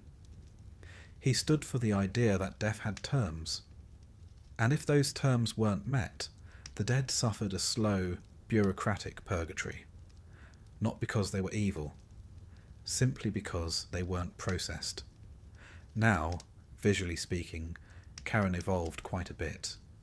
In early Greek vase paintings, he's a ragged old man with a hood, a heavy beard, and a long pole. Practical, unsentimental. The kind of fellow who looks like he's been commuting the same route since before Prometheus stole fire. Later, Roman interpretations turned him more skeletal and monstrous. Gaunt, grim, with hollow eyes and hollow cheeks. The prototype for our modern Grim Reaper. But the Greeks preferred their Charon weary, not wicked. He was never depicted as evil. He didn't torture. He didn't judge. He simply performed his duty with the kind of grim professionalism you might expect from a career tax auditor or an underpaid museum guard. He shows up in vase art, solemn and unsmiling, greeting Hermes as he delivers yet another batch of souls. The two rarely chat. There is, after all, work to be done. Even the gods seem to leave him alone. Hades didn't micromanage, and Hermes just dropped the souls off at the terminal like a supernatural delivery driver. Charon got them across. No fuss, no glory. Charon's boat, interestingly, was never described in much detail. The Greeks weren't terribly concerned with nautical specs. There are no poetic flourishes about carved wood or sails woven by nymphs. What mattered was the crossing, that brief, irreversible journey from the world of the living to the world of the dead. The boat was not a vehicle, it was a moment. And moments, in Greek mythology, always matter. In some tales, Charon appears beyond his usual role. During Heracles' 12th labour, the fetching of Cerberus from the underworld, the hero, very much alive, demands passage. Charon, to his credit, refuses. But Heracles, being Heracles, persuades him in the usual Greek heroic fashion, with fists. The ferryman is roughed up, the hero crosses, and as punishment, Charon is imprisoned for a year. You can imagine his union rep had a field day. Another famous visitor is Orpheus, who charms Charon not with strength, but with song. His music, so heartbreakingly beautiful, softens even the ferryman's crusty heart, and he allows Orpheus to pass in search of Eurydice. It's a rare moment of leniency, or possibly just a welcome break from centuries of silence. Then there's Aeneas, the Roman hero, who approaches Charon in Virgil's Aeneid. When the ferryman sees him, alive, with a sword and shield, he scoffs. No living man crosses here, he says, in so many Latin words. But when Aeneas produces the golden bow, a sort of divine hall pass, Charon mutters, grumbles, and waves him aboard. He doesn't like it, but rules are rules. These stories reveal something crucial. Charon is not cruel. He's lawful. He obeys the order of things. He respects the boundaries between life and death.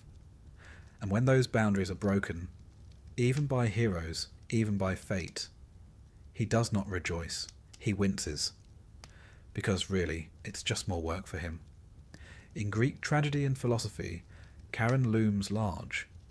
He is not a personification of death, that would be Thanatos, but rather its administrator. He doesn't come for you. He waits, always waiting, a shadow by the shore. He became so iconic that his name and his crossing entered common expression. The fare to Charon was a phrase for death itself. Poets described their characters as boarding the boat or handing over the obol. The metaphor was so entrenched that even centuries later, in Christian and Islamic lore, echoes of the ferryman persist. There's even archaeological evidence of his importance. Excavations across the Greek world, from Attica to Sicily, have uncovered graves with coins purposefully placed in mouths. Inscriptions on Orphic tablets speak directly to Charon. Tell him I am a child of earth and starry heaven. Let me pass. Even in death, it seems, there was protocol. And in a way, Charon's presence raises deep questions. If you must pay to enter the next world, what does that say about justice? About economy? About legacy? The Greeks weren't sure. But they knew one thing. Death had structure. You didn't just vanish. You queued, you waited, and when your time came, you climbed aboard. There's also something slightly comedic about him.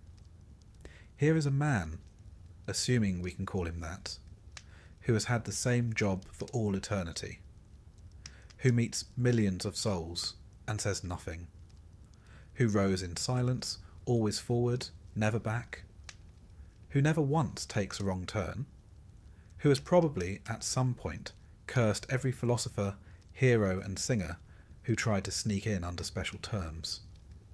Some versions of the myth even hint that Charon once had a temple of his own, a minor shrine in a forgotten village, or perhaps just a quiet offering placed on a dock.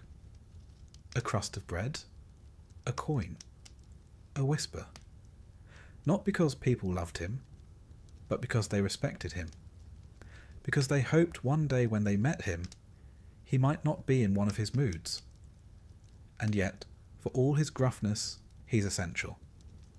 Charon is the transition, the moment of crossing, the boundary made visible. The Greeks didn't picture death as a fall or a door, but a journey. And every journey needs a boatman. So if you ever find yourself on a misty riverbank, staring into dark waters, and you see a hunched figure waiting with a pole, be respectful, be ready, and for heaven's sake, have exact change, because no matter how brave you are, no matter how wise, how famous, how prepared, no one rides for free. Now that we've crossed into the underworld, met its rulers, judges, rivers, and ferrymen, it's time to turn our gaze deeper still. In the next chapter, we meet the heroes who defied death, who descended into this realm while still breathing, and sometimes made it back again. They are not many, but their stories still echo in the dark. For most mortals, death was a one-way journey. You lived, you died, you paid your coin to Charon, and you moved on, with varying degrees of dignity depending on how you'd behaved above ground. But there were a few notable exceptions. Mortals who stepped across the boundary without waiting for death to claim them, who descended into the underworld alive and, more miraculously, came back. Not ghosts, not souls, but breathing bodies in a place that didn't welcome breath. These are the katabasis stories, from the Greek word katabasis, meaning descent. In myth, they're always dramatic. In reality, well, if one believes in such things, likely traumatic. Yet they offer something rare in Greek thought: a bridge between worlds, a glimpse into the realm of the dead, filtered through the eyes of the living. Let's begin with one of the most famous. Orpheus, son of the muse Calliope, and by all accounts the finest musician in the ancient world. Orpheus didn't wield a sword, he didn't slay monsters, he played the lyre, and when he did, even stones wept. His music could calm storms, charm animals, and as it turns out, briefly rearrange the rules of life and death. When his wife Eurydice died, a serpent bite as always in myth, Orpheus was inconsolable But rather than curse the gods or tear his robes, he did something far more unsettling. He walked into the underworld. No army, no trickery. Just a man and a liar, stepping past the gates of Hades as if he had an appointment. And incredibly, the underworld listened. Cerberus laid down his many heads. The Furies, normally immune to sentiment, stopped gnashing their teeth. Even Hades and Persephone, notoriously unmoved by mortal pleas, found themselves blinking back a tear or two. Orpheus asked for one thing: Eurydice returned to life. He didn't beg. He sang. The rulers agreed, with one condition. Eurydice would follow him back, but he must not look back at her until they reached the upper world. If he turned, even for a moment, she would be lost. And so he walked, step by step, through the blackness. Her footsteps behind him, faint, but there. He reached the surface, saw the sunlight rise, and turned, just before she crossed. One glance, and she was gone, this time forever. The myth, of course, is tragic, but it speaks to a deeper idea, that death is not only final, but perilously delicate. Even love, even art, can't defy it fully. And Orpheus, for all his gifts, forgot that the rules below are not like those above. Now, if Orpheus's journey is poetic, Heracles is muscular. His catabasis was one of his 12 labours, to descend into Hades and bring back Cerberus, the three-headed hound, alive and uninjured. Why? Well, because King Eurystheus, who issued the labours, was running out of ideas. And perhaps because even a petty king enjoys seeing a demigod squirm. Heracles prepared carefully. He was nothing if not methodical in his violence. He sought the help of Hermes and Athena, was purified in Eleusis, and then marched boldly down into the realm of the dead. No lyre, no tears. Just brute force and a lion-skin cloak. He asked Hades politely for Cerberus. Hades, perhaps bemused, agreed, on the condition that Heracles subdue the beast without weapons. Heracles, never one to shy away from a challenge involving wrestling something with too many heads, tackled Cerberus with his bare hands, wrestled him into submission, and dragged him snarling back to the surface. It was not an act of love. It was not tragic. But it was the sort of heroism the Greeks admired. Raw, unapologetic, and practical. Heracles didn't conquer death, but he manhandled its guardian, and that was close enough. Then there's Theseus, who, along with his slightly less intelligent friend, Pirithous, also tried to enter the underworld. Their goal? Kidnap Persephone, the queen of the dead, and make her Pirithous' bride. Now this was not a plan born of brilliance. Hades, upon meeting the two heroes, smiled, which, given the context, should have been a warning. He invited them to sit. They did, and immediately found themselves fused to their seats, physically stuck, bound by magic, perhaps even fate. They remained that way, eternally immobilized on the so-called chair of forgetfulness, until Heracles, during his own catabasis, found them and managed to free Theseus. Pirithous, however, was left behind. The gods were not keen on rescuing someone whose great ambition was to seduce the wife of death. The tale is instructive. Don't mess with the queen of the underworld, and never go adventuring with a friend who has ideas above his mythological station. One of the most haunting catabasis stories, though, is found in Homer's Odyssey. In Book 11, Odysseus is told to seek prophecy from the dead, specifically from the blind seer Tiresias. To do so, he sails to the edge of the world and performs a ritual, digging a trench, pouring libations of honey, milk, wine, and blood, and calling forth the spirits of the dead. And they come, in droves. Not just Tiresias, but warriors, queens, mothers, lost shipmates. Even Achilles, who declares mournfully that he would rather be a poor man alive than a king among the dead. It's a chilling thought. The hero of heroes, reduced to longing for the smallest pleasures of life. Odysseus doesn't walk into the underworld. He stands at its edge, but what he sees leaves him shaken. The dead do not sleep peacefully. They hunger. They crowd. They long for remembrance.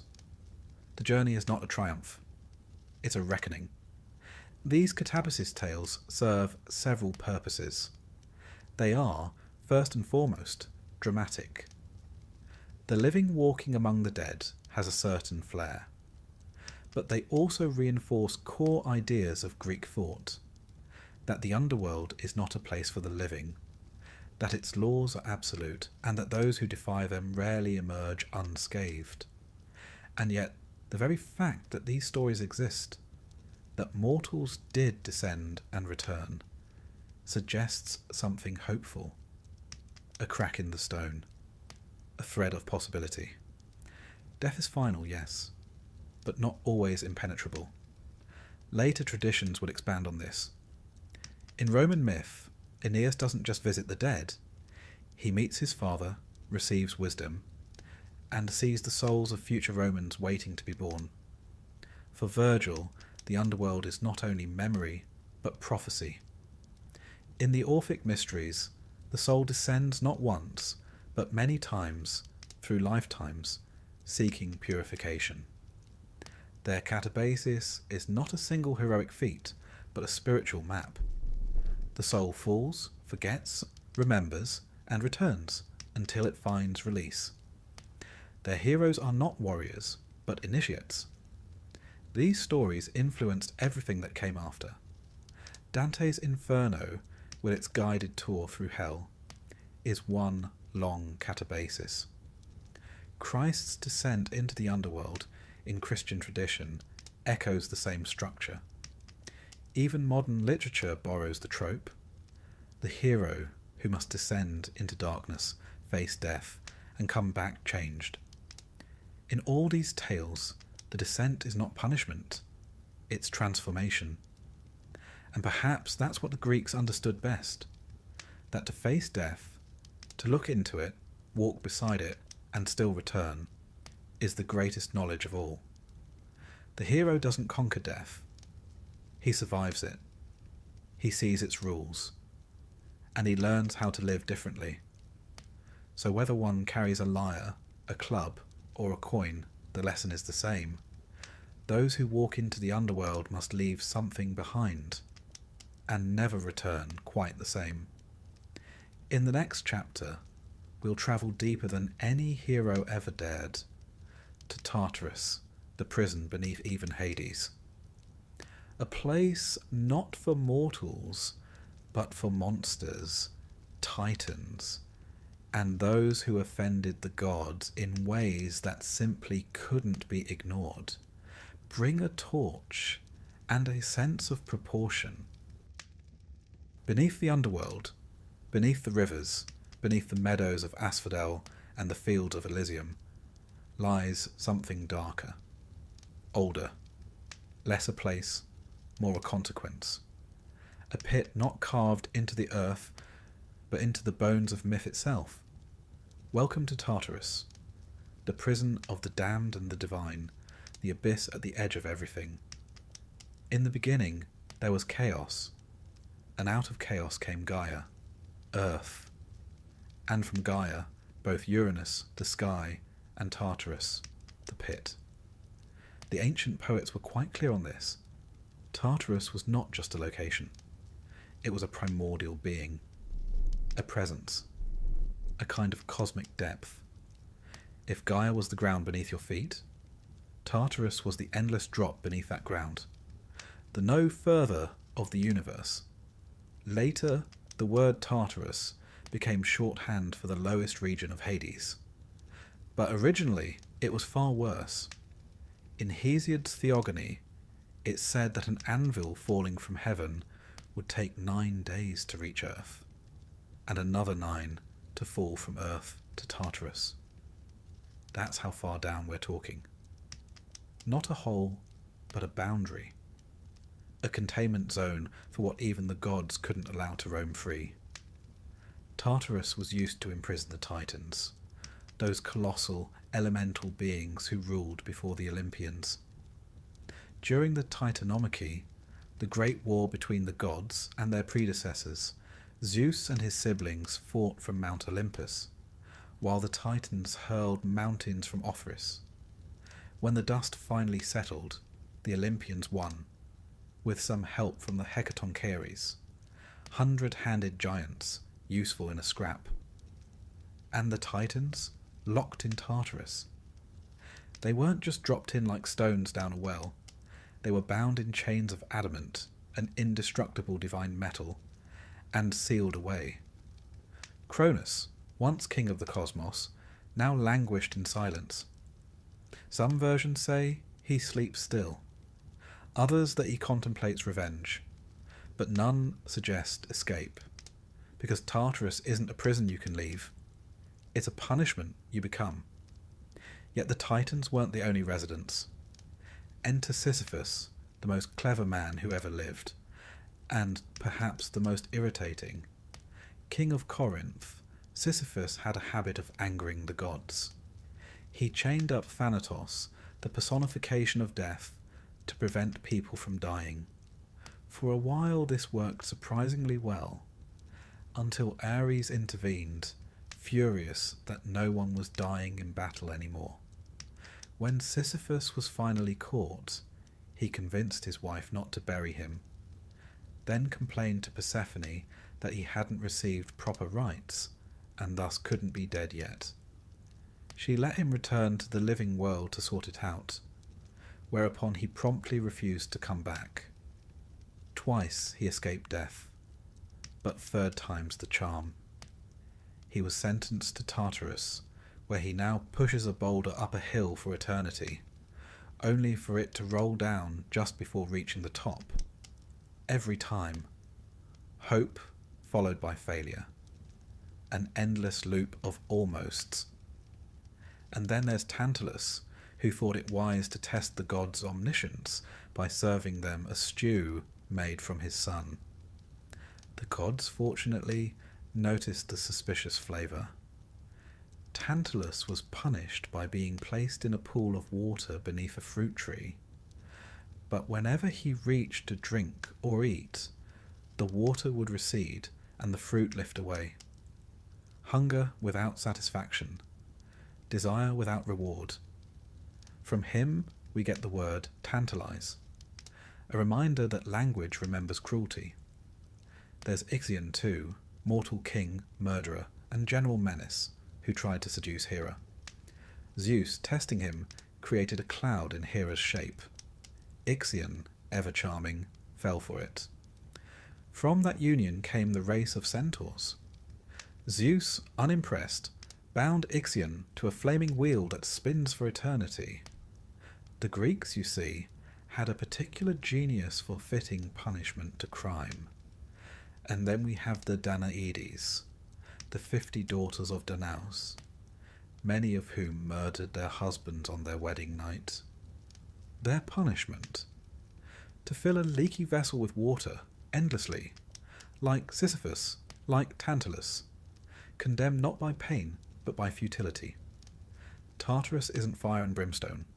It's failure on repeat. The Greeks didn't invent this type of punishment.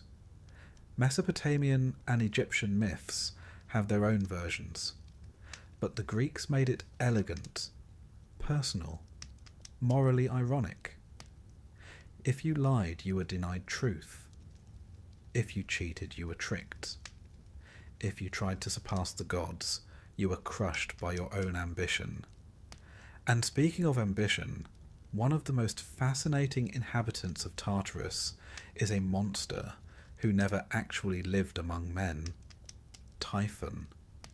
Born of Gaia and Tartarus, Typhon was a storm of a creature.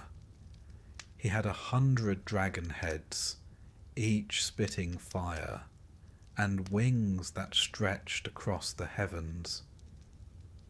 He challenged Zeus directly and nearly won. For a time, the gods fled in fear.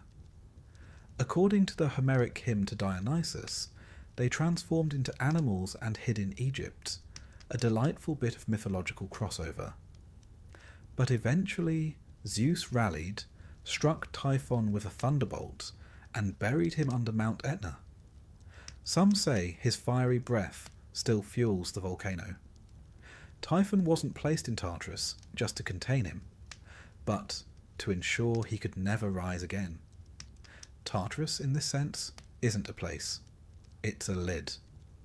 The Greek view of punishment wasn't purely about cruelty. It was about restoring balance. Cosmic crime demanded cosmic consequence, not in the name of revenge, but in the name of order. The universe had a rhythm, and those who disrupted it were flung to the margins, to Tartarus. Yet strangely, Tartarus wasn't just a place for punishment.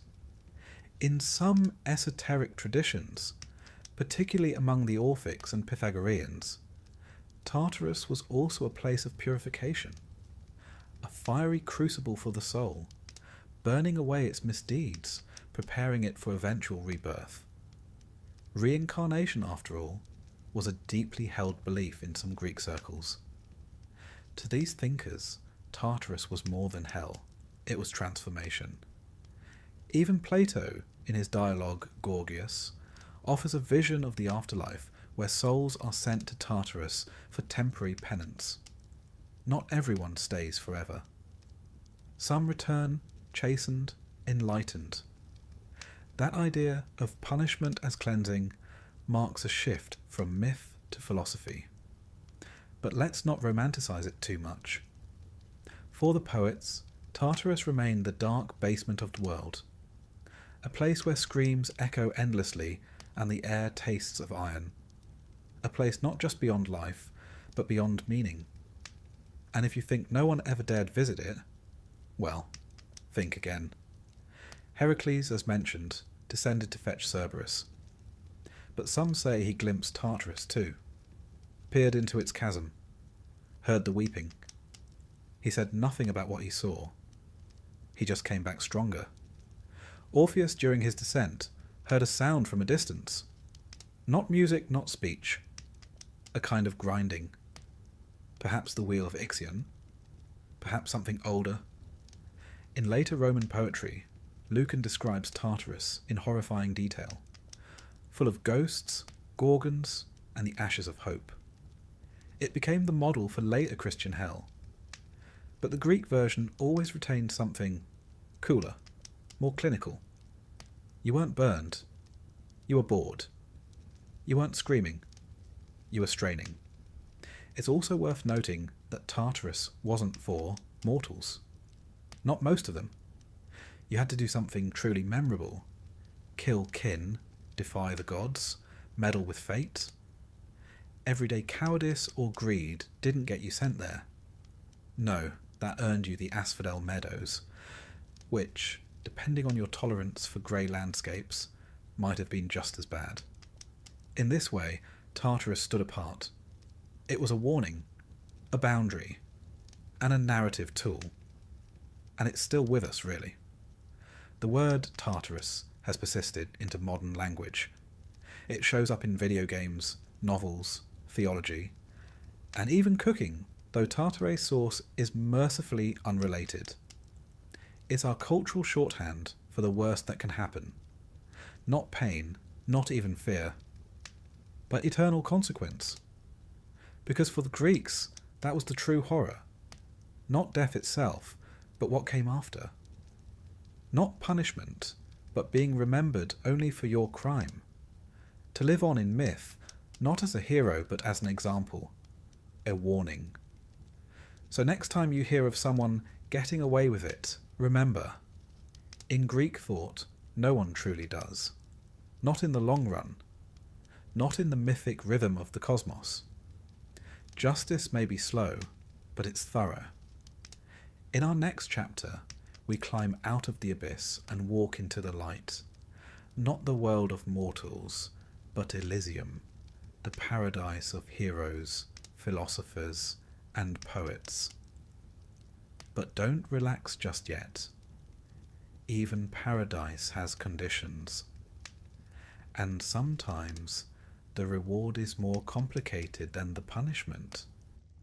If Tartarus is the grim basement of the cosmos, all chains, futility, and divine disappointment, then Elysium is its golden attic, a place of gentle winds, endless spring, and soft music played on harps that never go out of tune. But don't get too comfortable. This is Greek mythology after all, and even paradise comes with paperwork. Elysium, or the Elysian Fields, was the reward for the exceptionally good, the notably heroic, and occasionally the just plain well-connected. While most souls drifted through the grey anonymity of the Asphodel Meadows, and the very worst were dropped screaming into Tartarus, a lucky few awoke in Elysium to find themselves not suffering, which, by Greek standards, was astonishing. But let's not confuse this with heaven. Elysium wasn't granted by mercy or faith. It was earned through courage, through virtue, through proximity to the gods. You didn't get in by confessing. You got in by mattering. The earliest mentions of Elysium appear in Homer. In the Odyssey, the hero Menelaus is told that he will not die, but will be sent to the ends of the earth, to Elysium, where life is easy, the air is always sweet, and the sea breeze sings. No snow, no storms, just peace. One imagines Menelaus, who spent 10 years fighting at Troy, and another decade wandering, rather appreciated the offer. In Homer's version, Elysium is not underground. It's far away, at the ends of the earth, near the river Oceanus. It's not a place of the dead so much as a reward for very specific mortals. Early Elysium, in other words, is not democratic. It's elite. But over time, the myth evolved. By the time of Pindar, in the 5th century BCE, Elysium becomes less a physical location and more a spiritual destination. Souls judged to be righteous were sent there. Not just heroes, but poets, philosophers, even athletes. Those who had lived not just boldly, but well. Later still, under Orphic and Pythagorean influence, the concept of reincarnation took hold. And here, Elysium became part of a cycle. If a soul lived virtuously, it might go to Elysium. If it lived that way 3 times in a row, 3 virtuous lives, it could escape the wheel of rebirth altogether, and be granted eternal bliss in the Isles of the Blessed. Think of it as the VIP lounge of paradise, the reward for mastering mortality. What did one do in Elysium? The myths are vague, which is quite on brand for paradise. It's always a bit underdefined. Some sources suggest you could spend eternity enjoying athletic contests, music, feasts, and philosophical conversation. An endless symposium, but without the hangover. Others describe Elysium as a place of calm, where the soul is no longer restless, no longer yearning, simply content.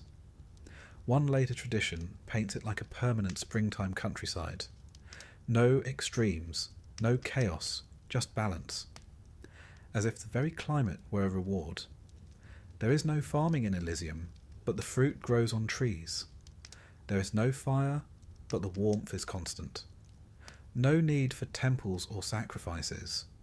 Here, the gods are at peace too, or perhaps simply absent, having already rendered their judgment. It wasn't gaudy.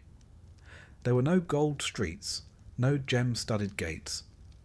Instead, Elysium was imagined as a field, green, open, bathed in sunlight, with a river running through it. Trees in bloom, birds singing, nothing sharp or bitter. Even the shadows were soft. You could walk forever and never grow tired. You could rest forever and never grow bored. But crucially, Elysium wasn't for everyone. Most souls didn't qualify. The Asphodel Meadows, with its fog and forgetfulness, remained the default. Elysium had standards. The judges of the dead, Minos, Rhadamanthus, and Iacchus, were the gatekeepers, and they were not known for leniency. Even the gods rarely interfered with the process. Zeus didn't hand out Elysium passes to favourites. Hades didn't make exceptions. The system, once in motion, was remarkably impartial. Unless, of course, you were favoured by the gods during life. In which case, as in all things Greek, the rules occasionally bent. Among the most famous Elysian residents was Achilles, though he didn't exactly enjoy it, according to Homer. When Odysseus meets him in the underworld, Achilles says he would rather be a poor farmer alive than a king among the dead. A bitter sentiment, but one that reflects an earlier view, that no afterlife, no matter how pleasant, could compare to the vibrancy of life. But not all agreed. Later poets, Virgil especially, reimagined Elysium as a genuine reward. In the Aeneid, Aeneas visits the Elysian fields and finds not sorrow, but joy. He meets his father, Anchises, among the blessed. He sees warriors, musicians, statesmen, all at peace. And he learns about the cycle of souls, how they drink from the river Lethe to forget their former lives before being reborn. Here, Elysium becomes not just reward, but a station on a cosmic journey. In some interpretations, the Lethe runs along the edge of Elysium, a kind of threshold. Drink from it and you forget. Stay unthirsty and you remember. The Orphics, always keen on avoiding rebirth, instructed their initiates to avoid Lethe and seek Mnemosyne, the river of memory. That way the soul could remain awake, aware, and continue toward final liberation. Philosophers loved Elysium. Plato hinted at it in his dialogues, especially when discussing the immortality of the soul. For the wise, the just, and the brave, death was not an end, but a return, a homecoming. Socrates, facing execution, spoke of death as a liberation. Not a plunge into darkness, but a step into the light. One imagines he hoped for Elysium, though he was far too humble to say it aloud. There's even evidence that Elysium inspired actual behaviour. Inscriptions from Orphic burials include phrases like, "I am a child of earth and starry heaven, but my race is of the heavens alone." These souls believed, or hoped, that they had earned their place in Elysium. They were not begging. They were reciting credentials. This view of paradise, not as charity but as achievement, is distinctively Greek. It reflects a culture that valued action, virtue, and memory. The gods, for all their thunderbolts and transformations, didn't dominate the afterlife. Mortals did. Their choices mattered. Their stories endured. And those stories made Elysium something more than myth. It became a mirror, a goal, a whisper in the ear of those still alive, urging them to live well, because rest, if earned, was real. Interestingly, Elysium wasn't always described as eternal. For some, it was a holding place, a stopover between lives.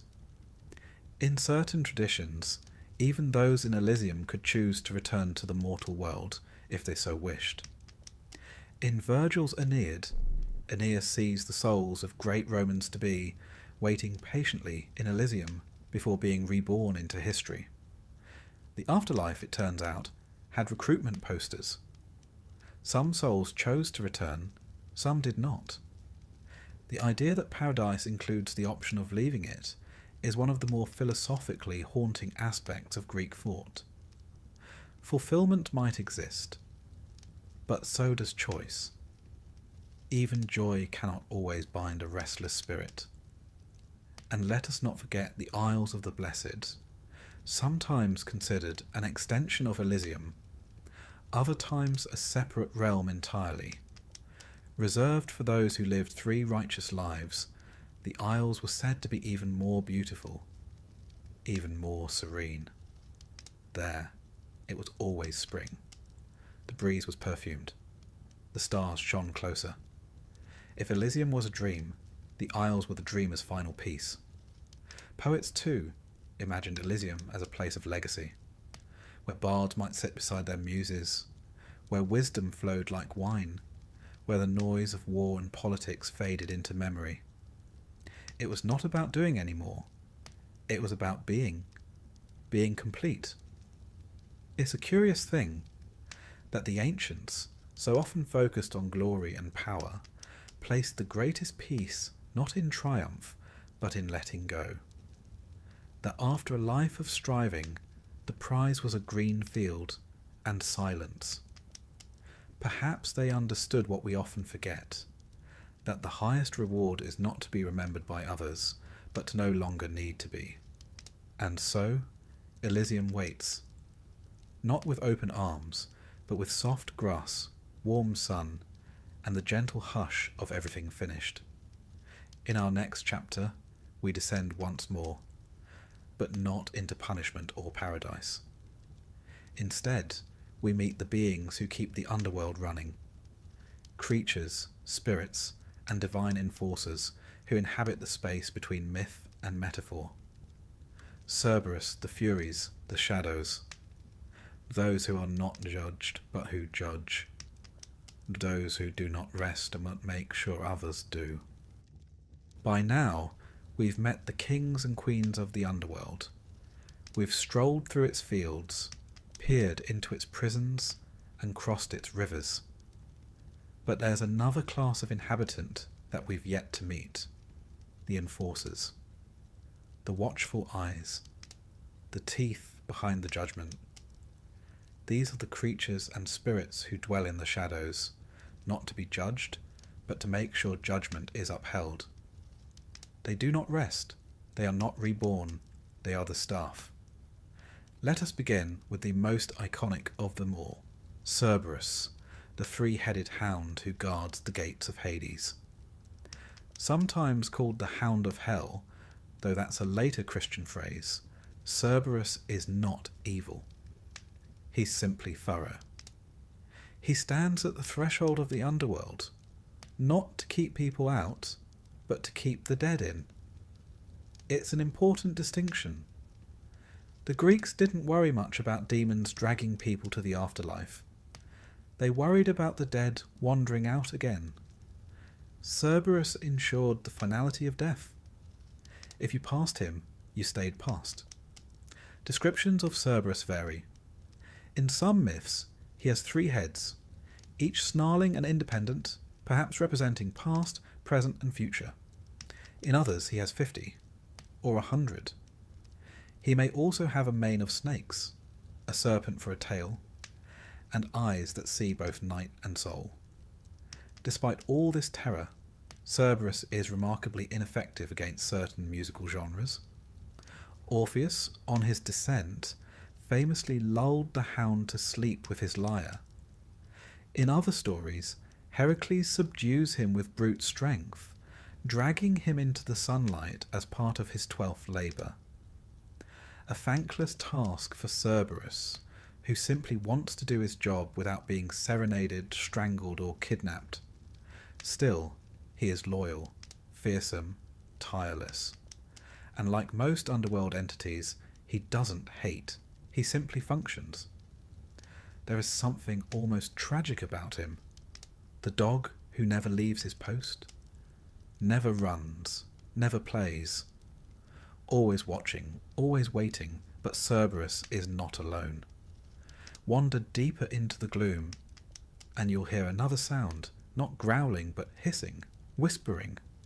This is the realm of the Erinyes, the Furies, Three of them typically: Alecto, unceasing; Megaera, grudging; and Tisiphone, avenger of murder.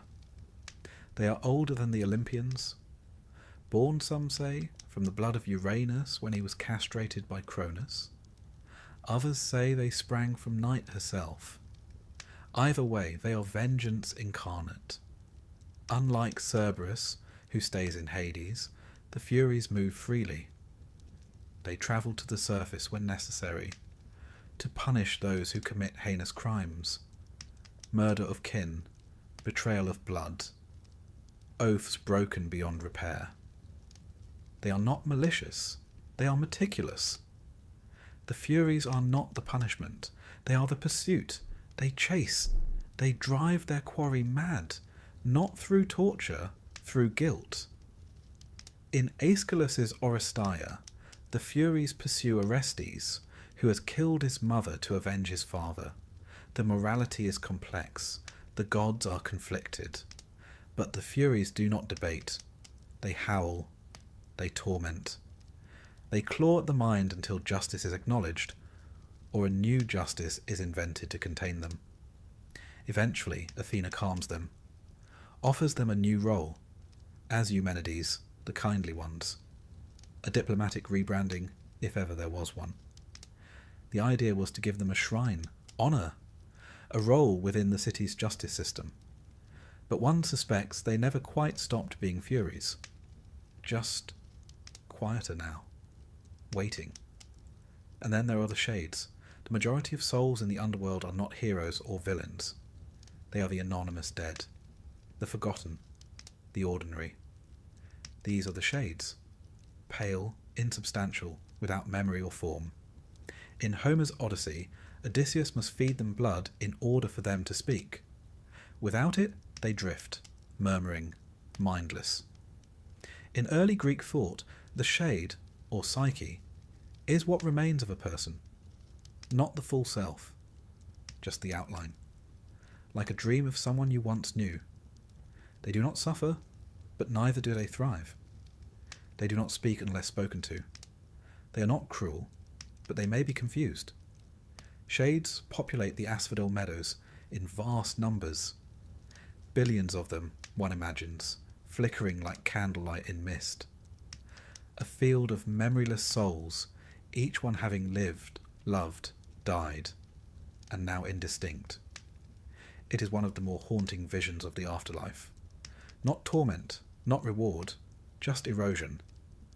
And yet, even the shades must be watched, managed. And here we meet another class of beings, the daimons of the underworld. These are not demons in the Christian sense, but lesser spirits. Some guide souls, some guard rivers, some drift between roles, shadows in service to Hades.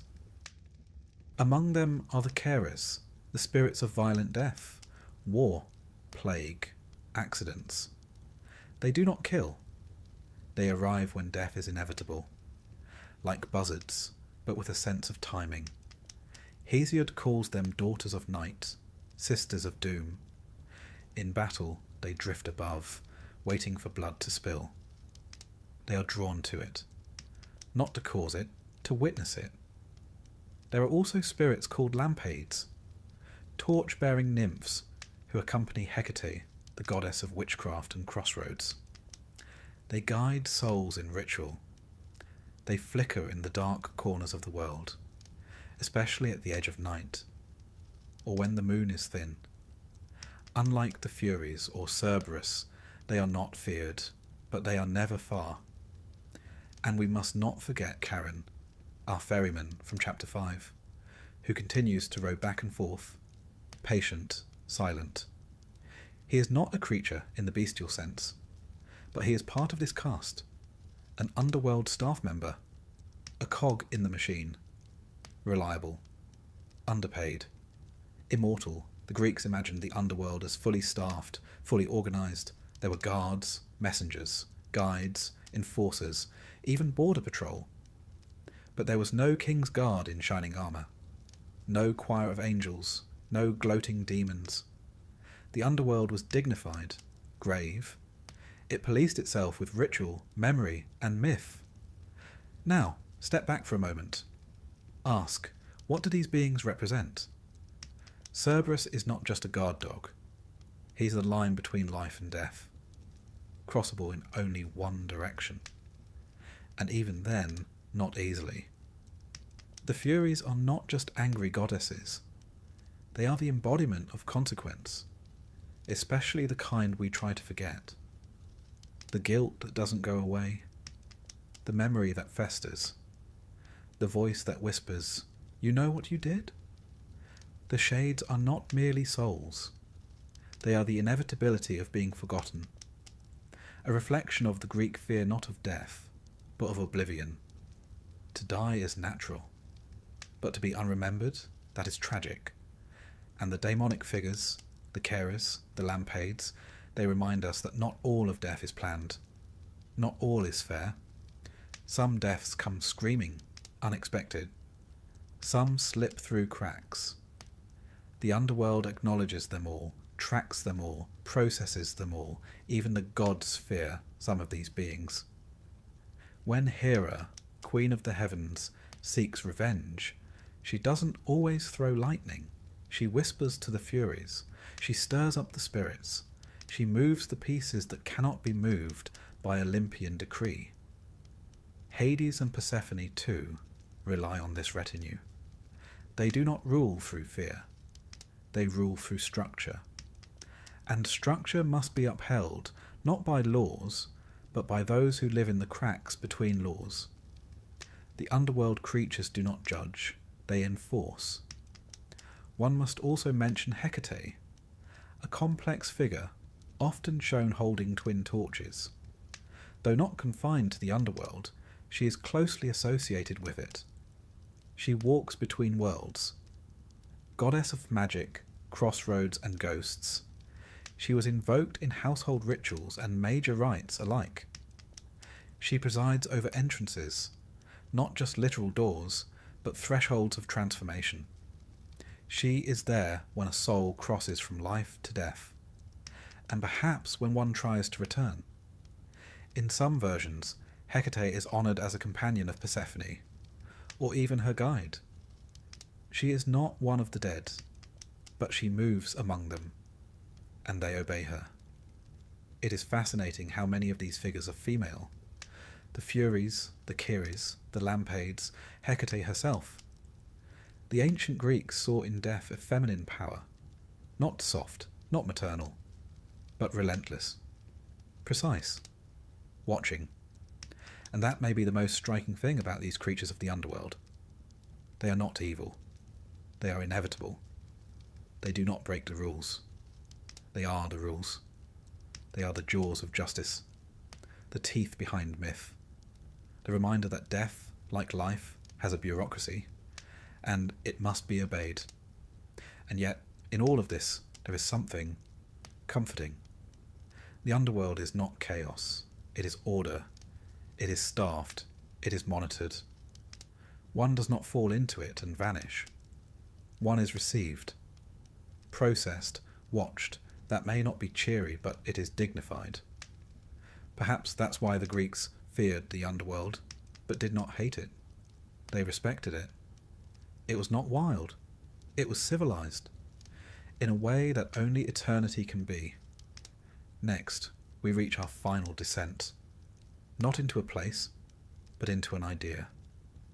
What did the underworld mean to the ancient Greeks?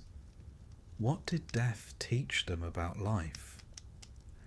In our final chapter, we'll explore how philosophers, poets, and common people alike imagined what came after, and why it mattered so deeply to those still breathing. If you followed us this far, past the rivers and gates, past judgment, through the field and the fire, past guardians, singers, heroes, and kings, you might be tempted to ask the ultimate question. What exactly was the point? What did the ancient Greeks believe about death? Not just its mechanisms, not just its geography, but its meaning. Why build an entire mythology, layer by layer, soul by soul, creature by creature, unless it taught you something about life? The underworld, for all its gloom, was not just a cosmic warehouse of souls. It was a mirror, a moral map, a story the Greeks told themselves and each other about how to live well and how to die well. In this final chapter, we look not just at Hades and Persephone, or Tartarus and Elysium, but at the Greeks themselves, and how the dead shaped the living. To begin with, we must recognize that the Greeks feared death deeply, but not in the way one might assume. They didn't fear fire or demons or eternal torture. Those are later anxieties. What they feared, more than pain, was erasure. To die was natural. To be forgotten? That was unbearable. This is why so many Greek heroes are obsessed with glory, kleos. Achilles doesn't fight at Troy for wealth or safety. He fights for memory, to be sung of, to be known. For the Greeks, fame was a form of afterlife. Not in heaven, but in story. The only immortality a mortal could truly earn. This fear of being forgotten shaped everything, from funeral rites to epic poetry. Yet the dead had to be buried, mourned, named. Their tombs marked, their deeds recorded. A nameless grave was a kind of second death, and the underworld was filled with those who had not been remembered, shades who had lost not only their lives, but their identities. The idea of psyche, the soul, evolved over time. In Homer, the soul is something like breath. When you die, it leaves. It has no power, no self. In later thought, particularly under Orphic and philosophical influence, the soul becomes more a moral essence. A passenger, perhaps, travelling from body to body. Capable of growth. Even salvation? This led to the idea that death wasn't the end of a person, but the next step in a process. A transformation. For the Pythagoreans, the soul was divine. Trapped in the body like a prisoner in a cell. Death released it. If you lived wisely, the soul ascended, or escaped the cycle of rebirth altogether. The Orphics went further. They offered detailed instructions for the soul's journey. Small gold tablets, found in graves from southern Italy to Crete, bear cryptic inscriptions. One reads, "I am a child of earth and starry heaven, but my race is of the heavens alone." You yourselves know this. I have drunk from the cold spring of memory. These were not prayers, they were passwords. The soul, upon death, recited them to prove its identity, its purity, its belonging. In these traditions, the underworld became less a final resting place and more a kind of checkpoint, a border crossing. Souls were weighed, tested, moved, perhaps judged, certainly observed. But while mystery cults and philosophers developed these ideas, most Greeks remained grounded. They mourned their dead with ritual and reverence, not for fear of punishment, but for fear of absence. To leave the dead unburied was to disrupt the order of things, to anger the gods, but also more tenderly to break the bond between generations. Funeral practices were precise. The body washed, anointed, wrapped. Mourners keened and sang. Coins were placed, for Charon, of course. Libations poured, names spoken, offerings left. A procession led the dead to their tombs, where they were laid with items from life, cups, mirrors, armour, toys. Not because they would use them, but because they spoke of who the dead had been. And the living returned to the tombs. Anniversaries, festivals, shared meals among the stones. The dead were not shut away, they were hosted. This closeness to death shaped Greek architecture, poetry, even politics. Pericles, in his famous funeral oration, didn't praise the dead simply for dying bravely. He praised them for giving Athens its memory, its identity. In remembering the fallen, Athens remembered itself. And so, the underworld was not a terrifying unknown. It was a structured unknown. And that made all the difference. In a world where life could be short, unpredictable, and brutal, it helped to know that death had rules. Those rules were not always fair. Heroes died young. Villains prospered. But the Greeks believed that death eventually revealed the truth. In Hades there were no lies, no disguises, only memory, only record. Plato plays with this idea in his Myth of A soldier dies, visits the afterlife, and returns to tell what he saw. Souls choose new lives, some foolishly, some wisely. Odysseus chooses the life of a quiet man. Orpheus avoids music. Ajax, still bitter, picks a life where no one will notice him. And the cycle continues. Plato's message is clear. How you live shapes how you die. And how you die shapes how you live again. But even this philosophical system retains something deeply human. It doesn't deny grief. It doesn't banish sorrow. It just gives it form. Greek funerary art often shows quiet scenes. A woman looking into a mirror, a man bidding farewell to his dog, a mother and child. These aren't moments of victory. They're moments of intimacy, of loss, of love. And that in the end is what the underworld reflects.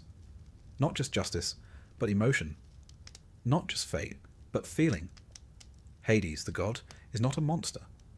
He is a bureaucrat, a warden, a silent witness to all things finished. Persephone is not simply a victim, or even a queen. She is a cycle, a symbol of return, of memory. She brings life to the dead, and death to the living. She is what the Greeks saw in the world itself, that everything dies, but everything changes. And change is not always loss. Even the punishments in the underworld, Sisyphus, Tantalus, Ixion, are not horror stories. They are metaphors, warnings. What happens when we refuse to accept limits? When we defy the gods, yes, but also when we defy meaning. The Greeks didn't believe in sin exactly, but they believed in harmony. And when that harmony was broken, the consequences echoed. Elysium too is a metaphor. A promise that peace exists, not because the world is fair, but because we can be. That the soul, shaped by choice, might one day find its field, its river, its rest. And in the middle, asphodel, the meadow of most souls, neither reward nor punishment, just being, the place of the majority, and perhaps the truest vision of death. Not dramatic, not divine, but quiet. A return to the soil. A whisper of what was.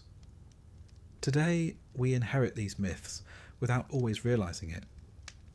When we speak of crossing rivers, we echo the Acheron.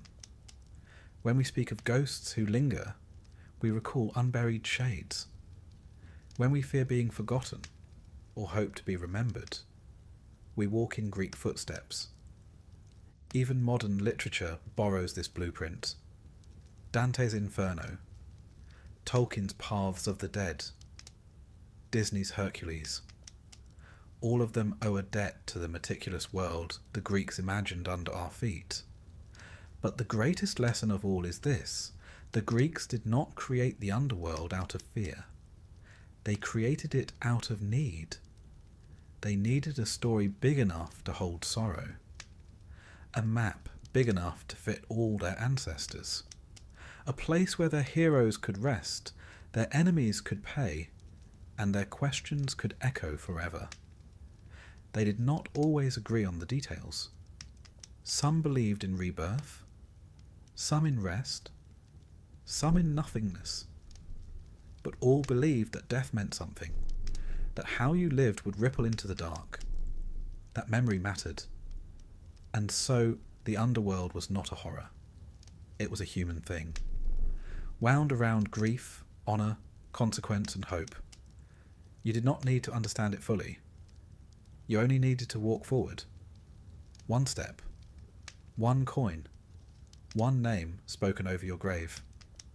And perhaps that's the final gift of Greek mythology. Not answers, but architecture. A shape for the shadows.